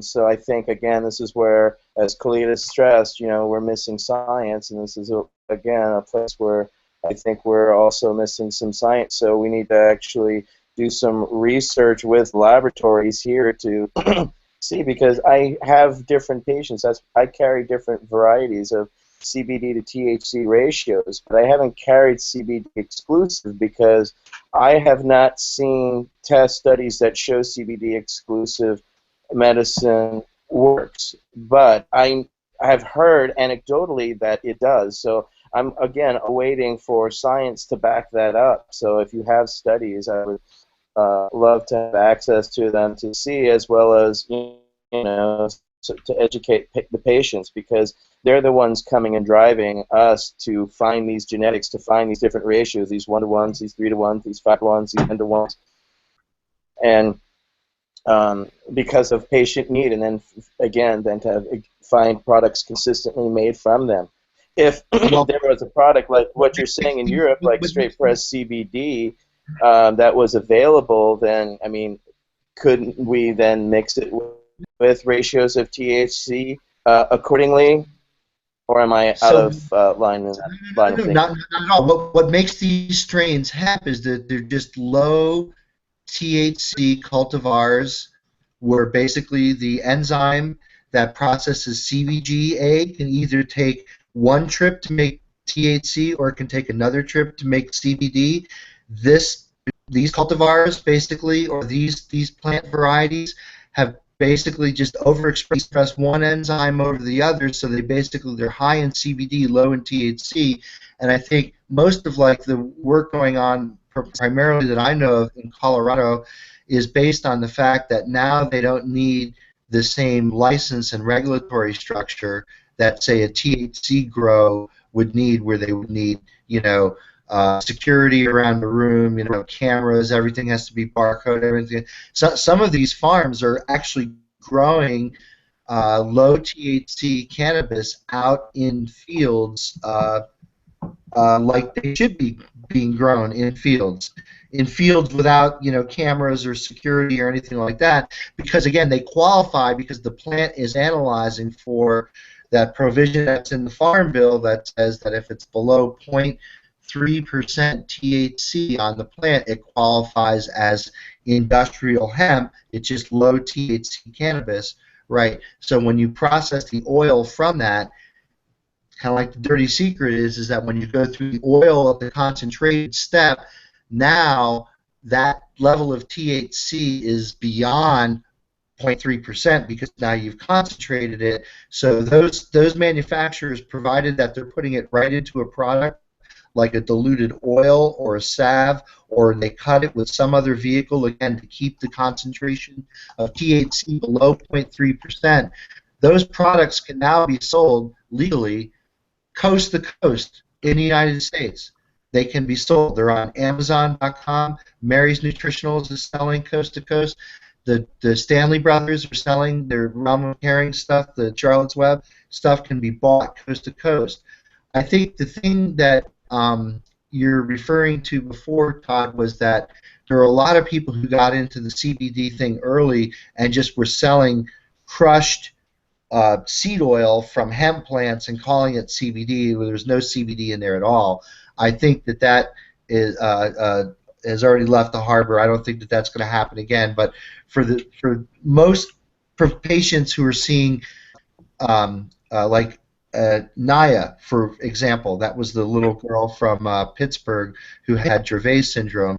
She's getting relief on a product that isn't completely void of THC, Etienne. I mean, there's a little bit of THC in there, but it's just breeded at a level such that those farmers and those products can be made under the regulatory piece that's in place right now in Colorado, right? So those can be farmed as low THC cannabis varieties, or what's called hemp, right? So those are now then going into these products, and again, they're seeing really remarkable activity. There's very, very low THC in a lot of these strains, but I think the magic place, and I think people have recognized this, is taking the level of THC up a little bit closer to 1-to-1. I think the 1-to-1, you're going to see a lot more breadth of applications and say like PTSD or in other neurological disorders, again, where both high expression of the CB1 receptor, which is where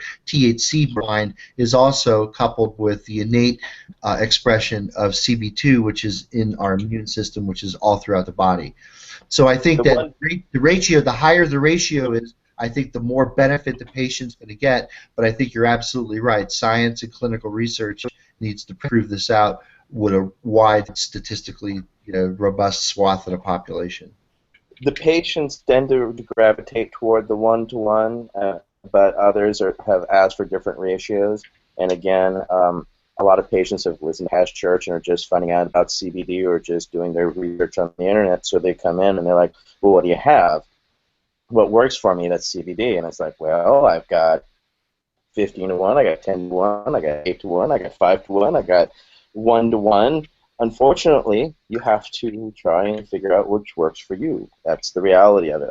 I'm not a doctor. I can't prescribe it, right? I can't just say, oh, just try this ratio, this ratio, this ratio. But I am noticing, because we do gather the data from what patients, and being that it is new, I have noticed the 1-to-1 ratio. So her ratio, in talking 1-to-1 ratio, could you then distill this this CBD, and then add THC and of course terpenes accordingly to, or would that be viable?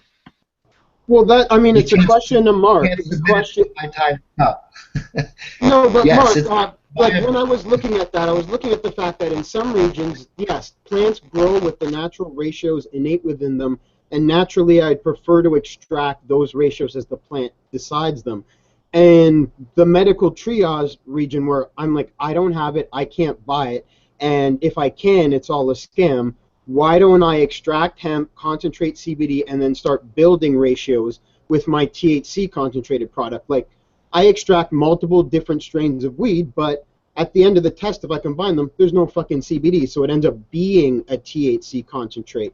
But it's not, excuse me, it's not that it's meant to be, it's just that's all that's grown around here.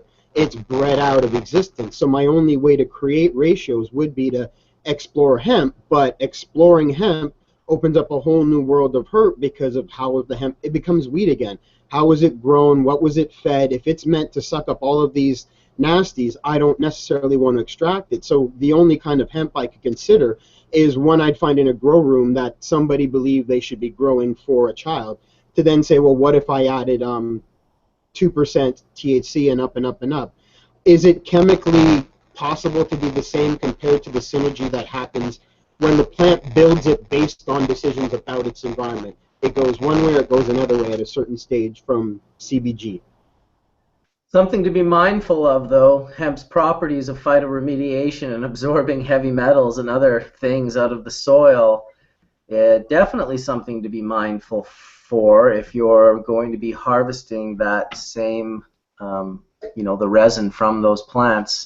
Guys, just to point something out, this is the same land they grow food on, and these are food-grade crops because they use the seed from the, they sell the seed, it's in the supermarkets all over the place. So, not to say the boogeyman exists everywhere, but this is Holland, and they've been growing this shit for 20 years, and this is where they grow their food, and they know what they're doing. They're an agricultural society. Oh, yeah, it wasn't in any way like a shot at where that hemp is grown, just in generally like where your hemp is grown. There's EU standards that Hemflax has been adhering to for 2 decades. Mm-hmm.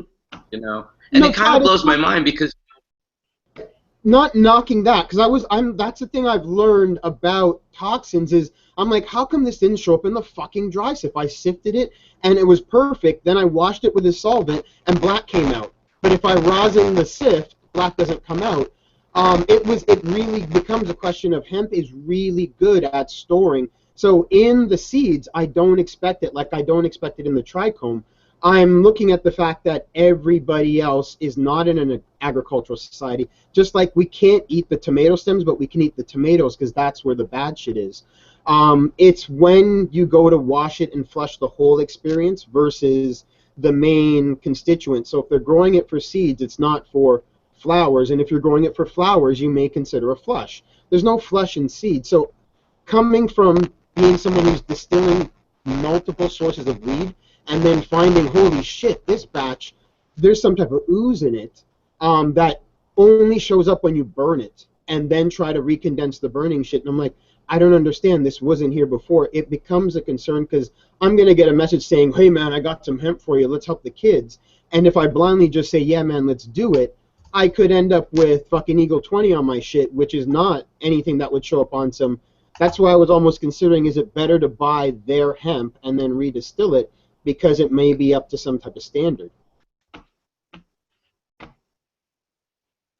You can. It's the basis of what all these EU CBDs are coming out of, because what the first pass is the CO2 extraction, by the fucking silo size. I mean, it's, literally, if you were here and you had the wherewithal, I could literally get you like 10 tons to start with as a test and see if you like it, because there's like, I think 180,000 tons available to process. So now they're looking at processing it because, you know, look, bluntly, you know, the guy that owns Hemp Flax was on Hash Church last week, and he's been watching all these CBD things and going, you know, fuck if it's helping kids. And we watched The Scientist, and actually the reference to the CBD study that you wanted, Etienne, is actually in The Scientist, because he talks about one of the very first studies on CBD, which was an isolate, and it had useful effects. And it sucks that it got buried, but, you know, here we are having the conversation some 40 years later. And it's fascinating to think now that hemp, which is really a byproduct of a legal plant, could beget a legal medicine that could help people that are dealing with specific stuff, maybe seizures or what have you, that it treats. I mean, it's impossible, according to FDA standards, to get out there and stand on a pedestal and say what CBD does, but people are trying it just like we've tried cannabis on our own way, and, you know, it's helpful, and it's proving to be helpful, and if that's the case, wow, we have a huge source for it. You're not really going to try to send no tons to my residential doorstep. I just have a mold issue on my hands when it gets to Canada, but in some type of concentrated form, I do want to explore, once it's refined down to just the cannabinoid, if remixing it with THC, which we're getting from traditional cannabis, is as viable as going back to trying to really breed it into the plant. Because I would believe breeding it into the plant to get the plant to express it is a recipe. It may not be the recipe for Dravet syndrome, but then it becomes the recipe for grand mals, and vice versa. That's kind of why I'm like, should I be trying to breed it, grow it, or should I just be fucking extracting hemp for what it's good for and mixing it? Chemically, Mark, is there a difference? I don't know. What I'm thinking about, I mean, it's interesting when you're mentioning, again, to go back to the biosynthetic thing in the plant. I mean, again, the plant is responding to various insults or various environmental or chemical insults throughout its life, and it's responding. So it'd be interesting, and again, this is where genomics ties in, is that if we know the genes that code for the synthase enzymes that either take CBGA to CBD or to THC, and we know what those genes are, we can look at an induced panel response where we can look at different nutrients or different times in the plant cycle when those genes are upregulated and when they're downregulated. And I'm thinking, Horatio, I mean, Mother Nature's a better chemist than you and I. Let's let her do it inside the plant, right? And let's, you know, I guess the notion is she makes better ratios than we as chemists. I mean, we could certainly make a ratio. I think to answer Etienne's original question is, can you make a synthetic ratio by just taking the ingredients and putting them together? Absolutely. But again, if we understand from a genomic point of view, the genes that code for those enzymes, I think, are known, and I think they've been cloned, which means that they have homology from strain to strain. So what we can do is look at various times in the plant cycle to when those genes are upregulated and when we see enhancement of those receptors. And it might be a different nutrient, or it might be a different sunlight pattern, or it might be some other different stress that the plant is reacting to selectively express those enzymes. But it's a good question. I'd like to point out that the way GW's inhalers work is they're using single expressing plants that produce single expressive cannabinoids, and they're mixing them together, so to speak, in the tube. So that way they get known amounts and they don't get inconsistency. Because yeah, I'm wondering if that's an economic thing, Todd. I'm wondering if that's an economic thing that they the reason why that's like that it would just be prohibitive to do it from two different strains. I don't know. And what do you think?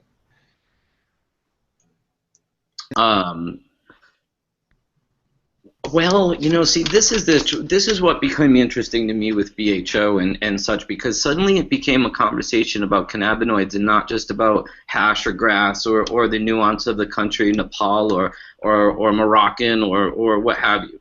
And that's when it started hitting me like, wow, because when you start thinking about what you're smoking as a data sheet of, wow, look at this terpene profile and look at this. And for me, for a little while, a friend of mine, you know, that makes Vernon Phillips or Phillips RX, he makes stuff and it gets tested constantly. So I would get to see the tests of the stuff that I was vaping, and it gave me a different look at it. Suddenly I was like looking at how much sugar or how much wheat was in the brownie, and I started looking at my dab differently. And now I start to look at it like, now we're collecting terpenes and we're seeing that plays a pivotal role. And even when I've dabbed pure CBD to a large degree, I felt like Horatio said it. It made me feel better. My neck always hurts, so it made me feel better. So was it psychoactive? I felt like it was. And in this way, I'm trying to learn. And I'm not against us mixing cannabinoids together and trying to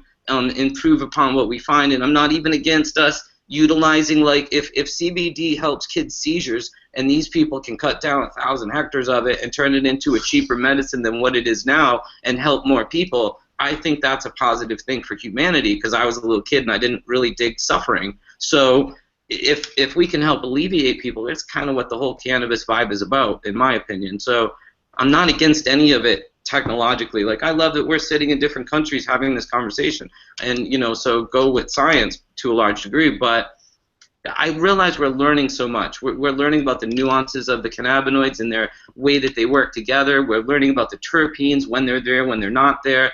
You know, it's actually a very intriguing time to be really into cannabis, in my opinion. I guess one weird thing I'd say is what makes cannabis so complicated to be like, yeah, we do this for this, is it's mental, physical, and spiritual. And even when we're playing with, are the terpenes what's mental, or are they what's spiritual, and is the cannabinoids what's physical or not, it becomes complicated. That's why when we say CBD treats seizures, what I found is a child with 3 types of seizures, and THC works for one, and it seems that this CBD cream the father gets works for another, but none are stopping the grand mals. And you realize, holy shit, I shouldn't say seizure like that, because it's just basically saying generic convulsion of a type. And it's so complicated, especially with aggravated symptoms, that it is going to be the final frontier in medicine, because if you can master administering cannabis in all its forms, you pretty much can understand anything that goes wrong with a human. And that's kind of why That's where we're going in the 21st century, Horatio. I think you just summed it up right there. Mapping the way cannabinoids help people. We were talking about this, just like vitamins and minerals got into our bread and our foods, and it became, you know, enriched with vitamins. What if they start enriching things with CBD, because we realize we're not just joking when we talk about a cannabinoid deficiency, because people that do have cannabinoid deficiencies are more prone to disease, or if, in effect, when we get cannabinoids into our body, we start correcting the problems that we're having not having them. It's weird as it may sound, because we tripped on vitamins and minerals in the 30s and 40s. We tripped on essential fatty acids in the 60s and 70s, and we're still learning. And I think now we're tripping onto really CBDA and cannabinoids being in our supply of food. How crazy is that? But I think it might be true. It's complicated medicine. We could have 2 brands. Your brand is you bred a 15-to-1 CBD strain and you extract it purely, and that's your product. And I'm like, fuck that. I read a patent. I'm just going to take 1 syringe of this and 15 syringes of those, put them together, and challenge your product in the marketplace. And then you have a person who really might only respond to your product, and then a bunch of people who may get general relief from my product. It's going to be the last things we do as humans. And one of the things I never get Dr. Greenspoon to really speak about is psychological care and management of a patient. Like, there's no such thing as a psychologist sitting down and letting you smoke a joint in front of them and doing the entire therapy session in that format versus sober, and how that would work in redefining all of that psychotherapy and why it may not have worked, because it didn't bring a person to a point of honesty, which is something we can't measure. Why weed does this to a person or that to a person. You know, totally off for a sec though. You gotta Google Cary Grant on acid, and it actually has this great story about before LSD was illegal. This psychiatrist in Los Angeles who was actually doing his appointments with guys like Cary Grant and Anita Nin and others. They would come in a controlled environment, and he would give them the LSD, and he would keep track of their settings. And Dr. Oscar Jandler, I think was his name now that it comes back to me, but it's utterly fascinating. And I wonder if that's going to be the next step, how people respond to cannabis in a psychologically, sound environment. That is exactly what I was trying to pull out of Green Spoon, because I'm like, dude, it had LSD and mescaline had a 50% recovery rate when you were taken in with a guide when dealing with alcoholism. I'm like, cannabis could have that same frontier. And I don't think he really got my question, because it brings up so much that only happened before LSD was blocked. And the leading psychotherapists they all took it and they all understood how to use it. That's where I got that data. That's why I saved the LSD for my father, to try to cure his alcoholism, because you take them on a unique journey. And that's why I wondered, I'm like, is 5,000 milligrams of CBN the same thing as a deep heroin trip? Could we pull people out of major things when paired with the art of mental illness, which cannabis plays the major role of, even recreationally? Well, can I ask the panel a question then? And it says, if CBD is not psychoactive, what's the point of decarboxylating it? Well, I think that, regardless of what our definition of whether it's psychoactive or not psychoactive, there's definitely going to be a chemical difference between the loss of that carboxylic acid ring, the active version, versus the non-active version. I personally can't say that I've taken a lot of pure CBD and done experiments with it. I have seen it in its pure form, and I have tried it only on a handful of occasions, but it seems as though what the definition of active is, whether you think, oh, that means it gets you high, it really, what it means is that there's been a loss of a carboxylic acid ring. Would that not be? Actually, no, to be more accurate, it's the carboxylic acid enables, or when you lose it, it enables passage through the blood-brain barrier where the CB1 receptor is highly expressed. And so to get the high that you get when you smoke or when you dab, it needs to be decarboxylated, because it needs to be able to pass through the blood-brain barrier. It turns out the carboxylic acid is too polar, so it doesn't necessarily go from the blood into the brain where the receptor is. Now, you brought up a good point, Todd. So does CBD need to be activated to be active medicinally? And I don't know that that's been figured out specifically for a variety of different conditions, but I can tell you that all of the CBD products that I've seen or that I'm familiar with have all been decarboxylated, and they've all been thermally done, so they mostly drive the terpenes out, and what you're looking at is a highly concentrated syrup of CBD that's been decarboxylated. I've had this conversation a couple of times with some people in regards to CBD, though, and THC, and I know that the Dr. Kimron DeGrassi from Steep Hill and two other of their chemists, and then some of my own research, it seems like, because our product, the raw CO2 that we make, because we make it in a cold process and we're trying so hard to retain terpenes, ours is all THCA. And so when I first saw a lot of the other concentrates that were being made and coming from having made BHO, I wanted to know, should I be doing something with this oil to try and decarboxylate it or to change it? And the answer that I got was a resounding no, and it was for two reasons. One was, he said, to make a THC active or a CBD active isolate is something, first of all, that industry can do, but then also that you're setting yourself up for quicker breakdown, because once you have complete decarboxylation, then you can only break down from there.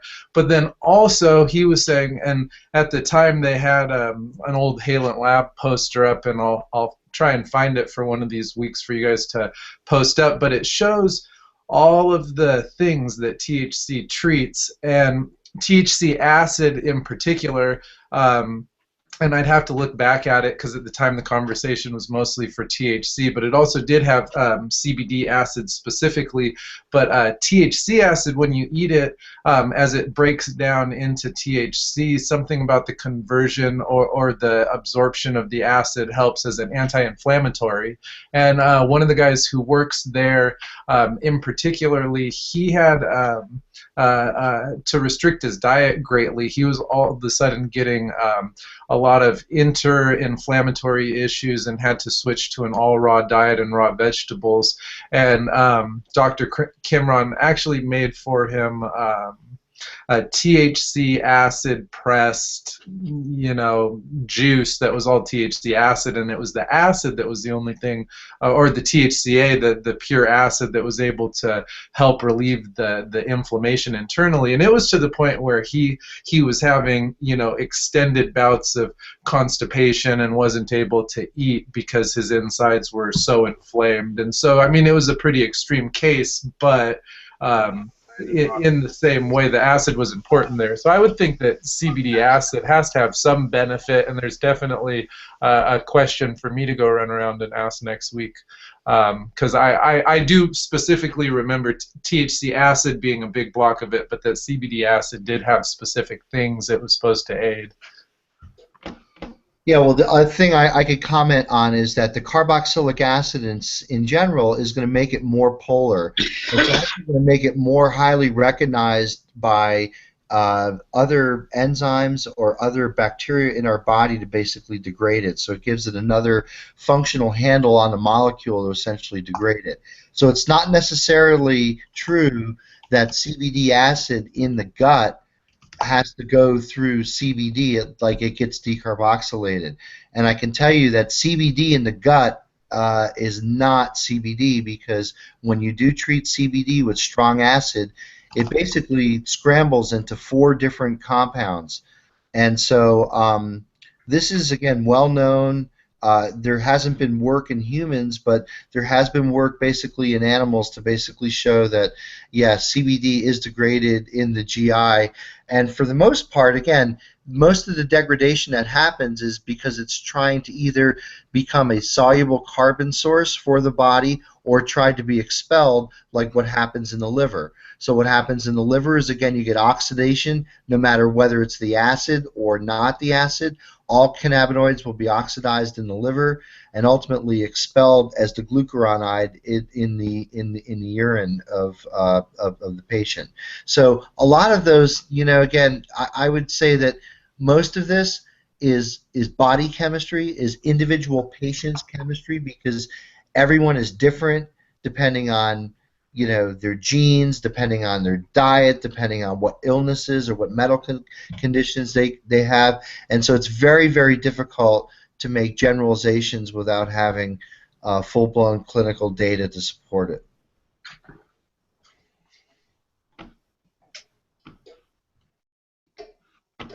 Sorry, I'm just reading the chat right now, trying to keep up with everyone in the chat. Still got 550 people in there right now listening and enjoying. But then my next dumb question is does when we heat up, because if you heat EFAs up in food, we damage the essential fatty acids. In a sense, is that what's happened? Because we heat up to decarboxylate, are we damaging? Obviously, we are changing because we're looking at it chemically, but I wonder now, as a food, if we want, we want EFAs raw, if we want CBDA, just as there's so much to learn.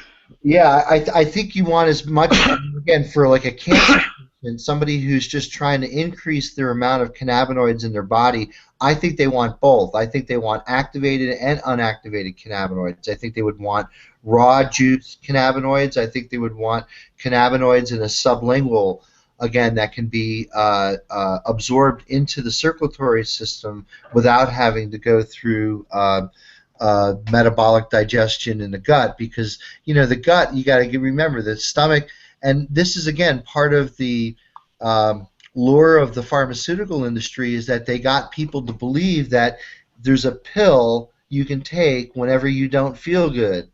And that pill, which is going to go into your stomach, which is a big chemical reactor that usually tears apart a lot of the molecules of what you put in, what you put in there, it's amazing that any orally active drug works at all. I looked at like my dad and my father-in-law take a handful of medication every day, like 6 pills. This is for this, and this is for gout, and this is for high blood pressure, and this is for my glaucoma, and this is for this, and this is, and bottoms up, and they take like 5 or 6 pills at a time. I mean, they don't know what the ensemble effect between the medications in those pills are, let alone that they're going to be effective to do what they're supposed to be doing. So. Yeah, I mean, I think that there's a whole lot to be said about treating illnesses by dealing with the endocannabinoid system, which is what cannabis is doing, and not taking drugs or not lulling the public into believing that there's an orally active medication. You can take a pill like a Pop Rock or a candy or something because you have some medical affliction. We need to get out of that mindset. Do you guys know if there's any first pass effect with CBD as like it is with THC? You guys all familiar with what the first pass effect is with THC when you ingest it orally? All right. Well, it's basically essentially turns into 11-hydroxy metabolite, and it is what's found in your bloodstream when you eat cannabis, but not when you smoke cannabis. So what I'm wondering is if there's a first pass effect with CBD. I don't know of it as I know of 11-hydroxy, because that's why when you smoke. So Todd, it goes to the same derivative. It goes to the 11-hydroxy CBD derivative. It's the same metabolic chemistry. CBD is prone to the same metabolic degradation as THC in the liver. So I wonder if that's interesting, because Owsley estimates that it's 2 to 5 times more psychoactive than THC when you smoke. It's in your bloodstream, 11-hydroxy that is, which is why a lot of people when they eat cannabis they get a lot more amplified of an effect.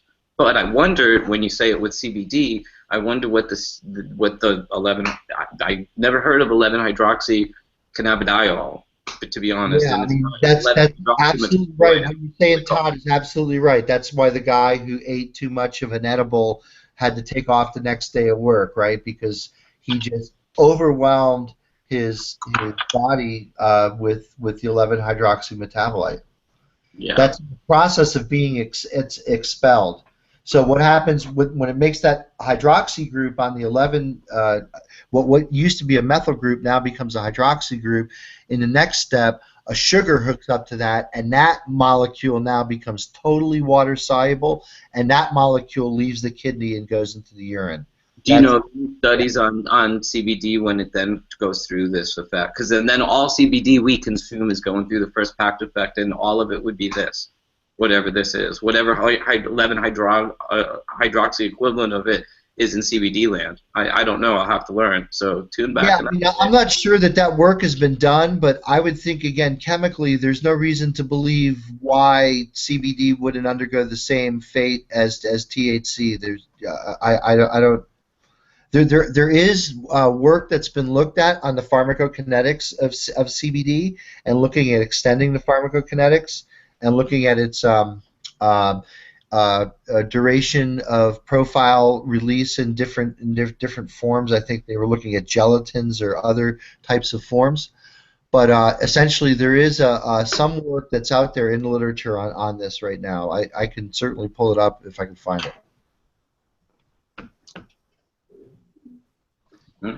I'll make a note of it. Conversation. I got homework to do. I'll make a note of it. Thank you, everybody. It's nice to bounce ideas off you. I'm kind of out here tripping on things a little bit because when you see the scale of what's happening and you start looking at the promise of CBD, and I've always believed in CBD, but I didn't believe in a lot of the hustlers that were selling, bullshit, snake oil and stuff. But when it comes from a legitimate source, and I've used it, and I feel like it's been useful to me, so maybe that's why I believe in it in a way. So firsthand, that's why we're all here really talking about cannabis. Truly, we have a firsthand experience with it. So. Well, we've lived out the repercussions of discarding one part of the plant or another as not what we want. So, I mean, we're going to go in loops and loops and loops.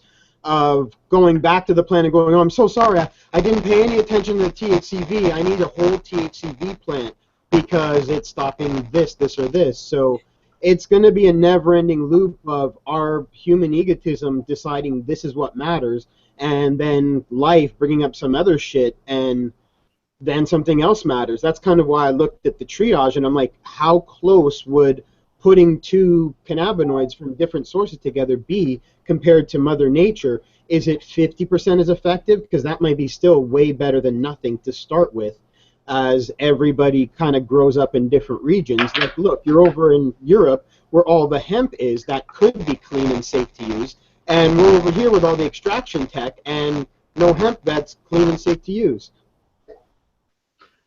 No, they have the extraction technology here. I mean, this is the thing, Horatio, is that we're really not reinventing the wheel with any of these extraction technologies. It's really just the same as they do with a ton of other food, infusing our water with terpenes that they get from fucking rose petals. I mean, this is really what they're doing. And you know, now it's just another process because for almost 17, 18 years, they've not utilized this part of it for cannabinoids, and it's really ironic to me that the EU has pushed for low THC, and now, don't you know, its best friend CBD is like, hey, I'm useful too. So kind of, it's like, I think hemp just flipping off the man in its own subtle feminine way by being useful and helpful and healing the planet. It's like Mother Teresa. She was so OG, you know, but she just did what she was going to do, you know.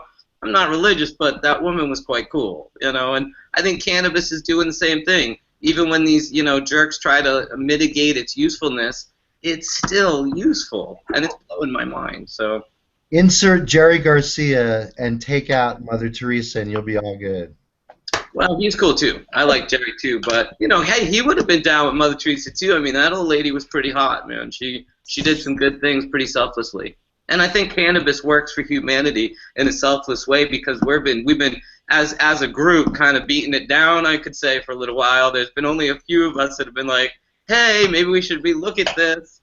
And they've locked us up and raided our houses and fucking stolen our crops only repetitively. So, yeah, I think cannabis is winning. There was a little sign in the Bulldog. I was in the Bulldog yesterday, and there's no tobacco. And, you know, cannabis is totally okay, but you can't smoke tobacco. And 20 years ago, tobacco ruled. And it's like, not that I'm a prohibitionist, but when you realize the size of big tobacco and how they have spent so much to keep hemp and cannabis down, the fact that they lost this huge war is amazing to me. That now, you know, the only thing you can smoke here, and even in San Francisco, their no smoking policy is no smoking anything but medical cannabis. Pretty funny. People listening can look it up. It's awesome.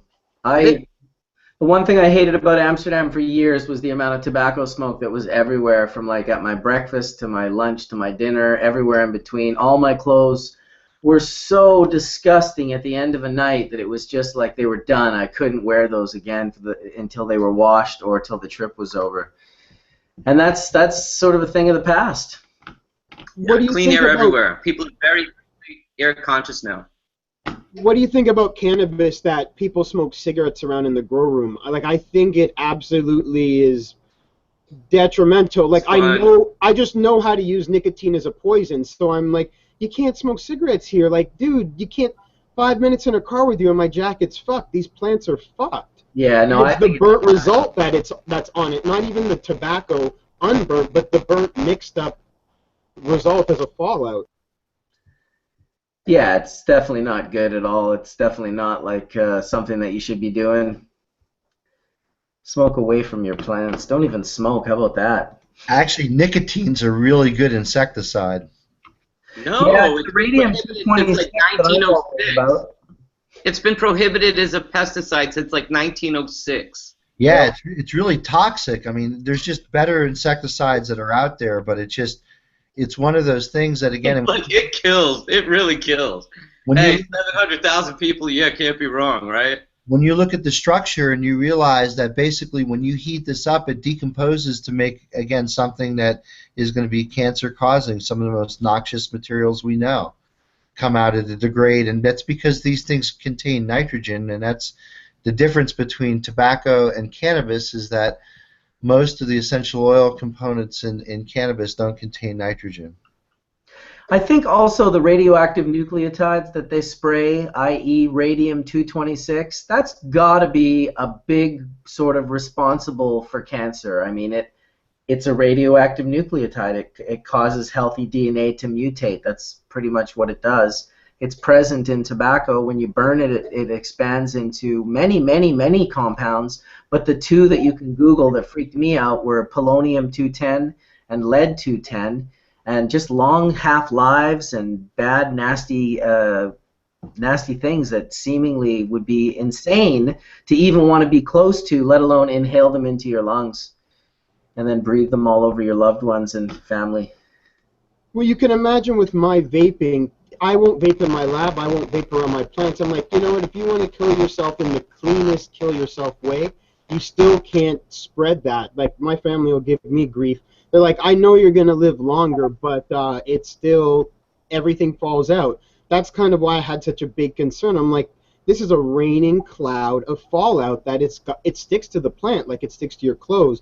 But one last thing I want to ask you, Mark. Now, would you agree with me that terpenes are going to be the final frontier in pest management with cannabis? Because cannabis isn't, you could say, as long as the terpenes are clean, they're not susceptible to, you could say, degradation by exposure to them.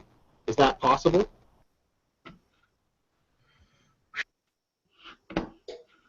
I don't know. This Mark or that Mark? You, the one with patents for terpenes on insects. Yeah. Well, I mean, there's a lot of terpenes that essentially, so insects use terpenes in their secretions to basically, as a way of communicating. They don't have a vocal language like we do.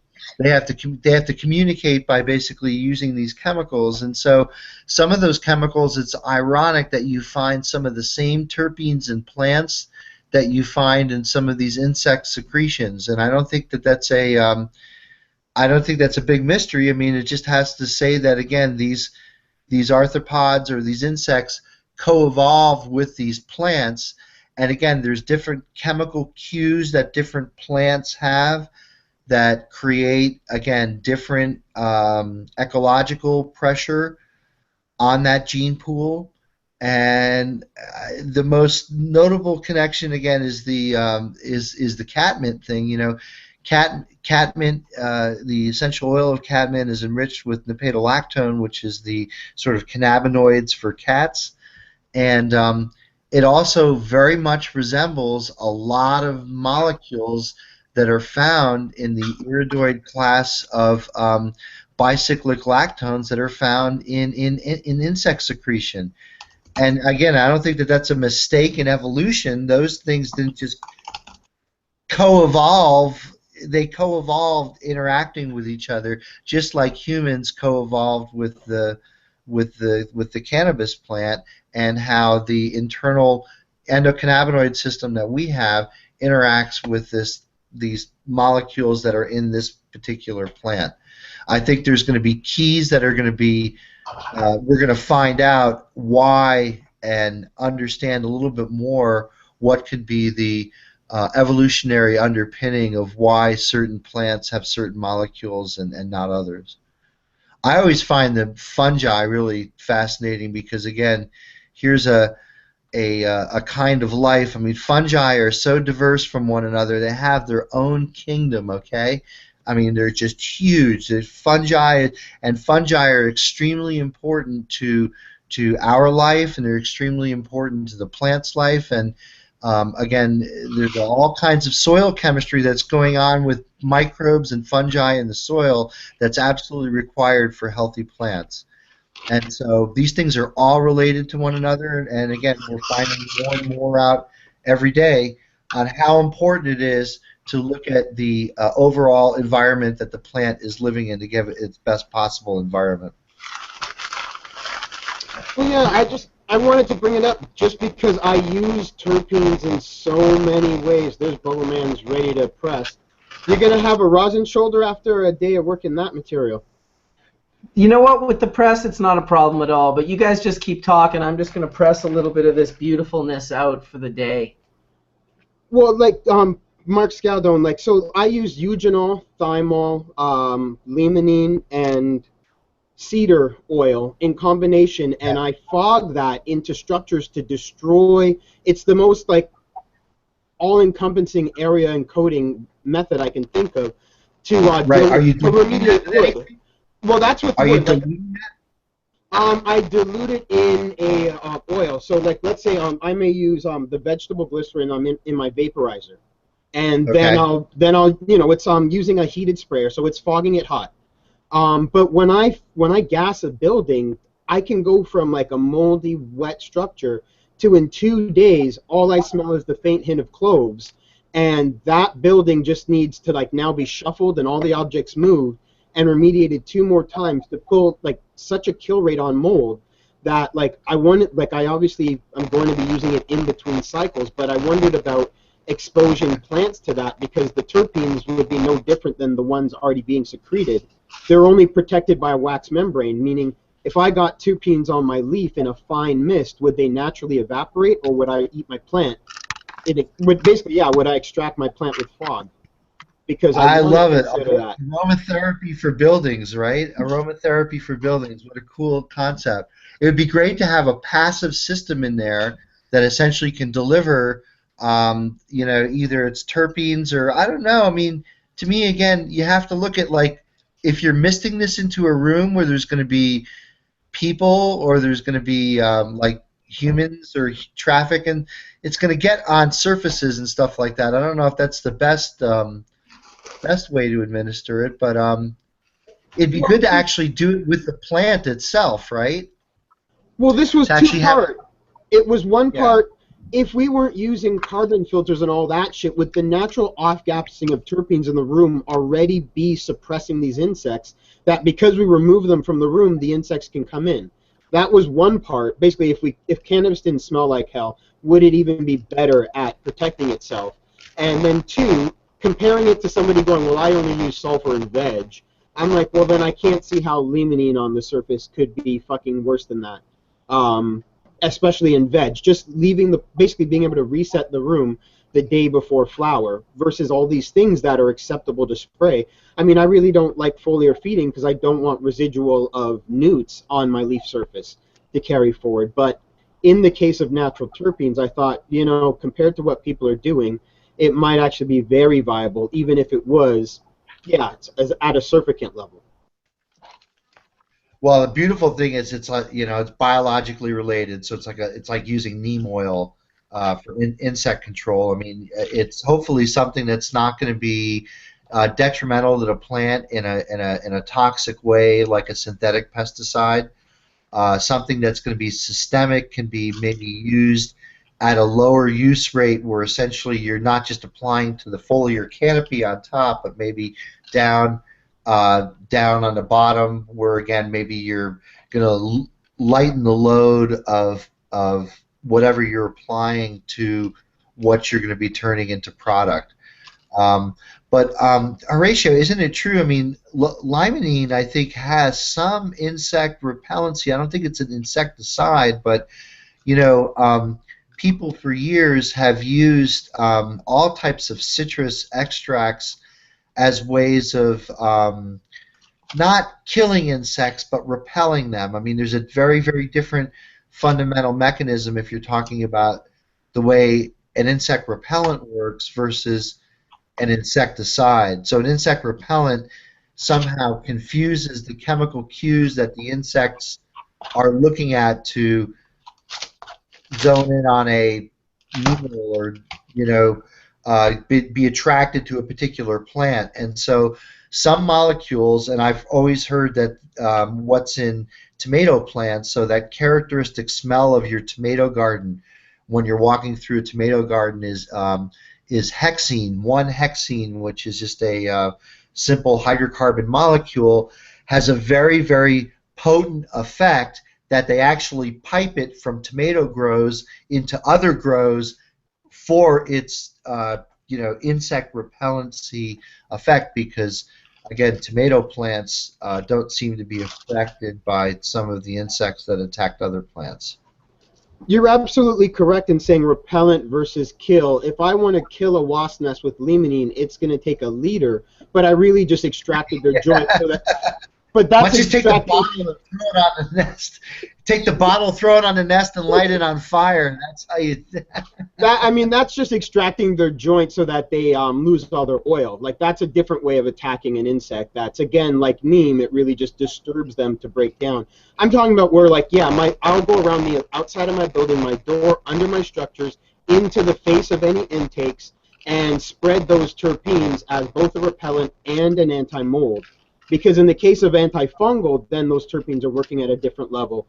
We're fogging them into everything, and your light fixtures has a potential to be beneficial compared to just repelling insects from coming in the first place. It's just like you basically just gave us another one. Basically, if you can get the extract from tomatoes and have that off gas in your grow room, your room will start bleeding extra repellency, and you don't have to have it touch the plant at all. Right, right. And you're not killing them, you're just repelling them to your neighbor's grow.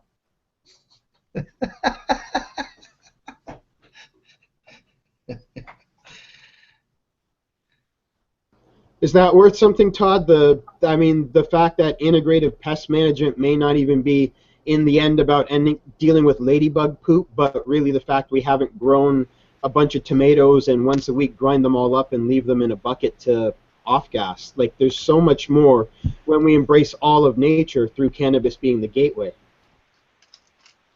You know, it's funny because the Emperor Wears No Clothes was like a hub of reality for me that didn't, you know, because I paid pretty close attention in school to history and science and stuff that I found very fascinating, which, you know, but hemp, when I started learning about it in an odd way, became this connectivity to everything else I found interesting, like learning what they made paper from before they made it from trees, and, you know, the fact that, you know, there was all this, you know, information about a cotton gin, but they don't really talk about what we were wearing or what the sails were made out of before cotton. And when I started learning about all this, this was the nexus for me to learn about foods and EFAs and what we use for paints and varnishes, and now how medicines are, and, you know, the difference between opioids and now cannabinoids, and it really was such a window into, you know, all that my teacher didn't tell me, if you will. And cannabis has been this fantastic teacher for me for decades and decades now, and I still find it utterly fascinating how much every single day I am absolutely learning so much more about this utterly fascinating plant, and it's kind of revealing itself to us in a sense. We think we're so smart, and, you know, supposedly we went to the moon, but we know so friggin' little about this plant that we've had this symbiotic relationship with for fucking ever, and I think it's really ironic, to say the least. So. Could be just stoned in Amsterdam and feeling philosophical, but it is possible. Soma was just here. That's what it is. My cannabinoid levels are not down. I can honestly say that. Hit it up, hit it up. Time to rip that bong. Let's all get along. Yeah. City's magical, man. But yeah, hemp. Who would have thought? CBD medicine. You know, what if it does become a food product? Like, we want vitamin D, we want CBD in our bread. How crazy is that going to be if that's around the corner? Wow, that's a loud sound. That's not me. What the hell was that? Who was that? Wasn't my fire alarm this time. It came on like wrong answer, Todd, and just interrupted, and I was like, what the fuck? Sound effects? What the fuck? That's some bullshit right there. Hey, I'm surprised this thing works at all, to be honest. You're right. Yeah. What are we talking about? Fucking strings on a fucking wire over here. Oh, what did I just squish? I just squished some of this bubble hash. It's called Lindsay OG, and it has a beautiful nose and a beautiful color to it. It self-clumps, so you can really see that it's got its quality on on par. It melts on the nail. It's really quite nice. I mean, it's got to be between a 4 and a 5 star. I really probably should just be dabbing it as is. But God, it turns so nice when I squished it. It just turned to this super high grade, like orangey yellow, like perfection. And the taste is on point. Strong as fuck. Really quite nice. I have to say, I'm enjoying it. No ifs, ands, or buts about it. I am enjoying it. Let me try and get this page closed that doesn't seem to want to close on my... I think I know what that sound was now. I think I had punched in YouTube and put like a Y where it didn't belong. And it was like one of those websites that tries to scam you by grabbing... oh, that's what I'm doing wrong. I'm going to YouTube in the first place. You know, all this time, Mark, all I've been trying to do for the last 5 minutes is to end the show with your song. I was just going to put your video on, but... Oh, really? Yeah, my fucking computer is like so choked up by all the things that I'm doing. It's like running 12 seconds behind itself, and it's a little annoying. So thanks everyone for coming out today. Looks like Mark's tuning the music, so we'll take us out with a little hash church. I appreciate everyone's time and everything that you do for Hash Church and all the people that watch and listen. Thank you so much. Mark, the floor is yours. Play us out, buddy. Oh, really? I have to play this? We're not... Okay, wait. All right.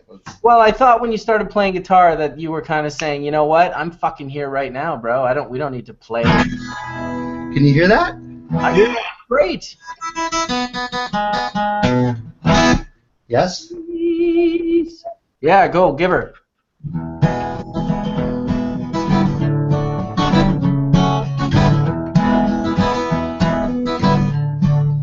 Are you going to sing along?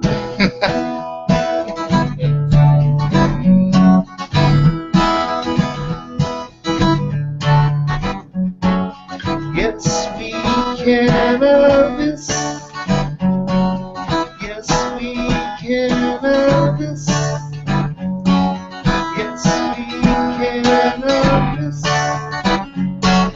Get sweet cannabis. On Hash Church. Got Bubbleman. Talking about bacon hash. Got Richardson. Talking about chemistry. And Tony. Talking about policy. Etienne, getting out the medicine, and Nicky B at the dispensary. We got so much to say about THC on Hash Church. On Hash Church. On Hash Church. On Hash Church. A Cuban grower making the dry sip hash. And Reverend Todd speaking philosophy. We got Tricone K showing us a better way. Jen Doe in the church. There you are, Jen. Is the queen of hash. We got so much to say about the cannabis plant on Hash Church. On Hash Church. On Hash Church. Cannabis. Yes, we cannabis. On Hash Church. Cannabis.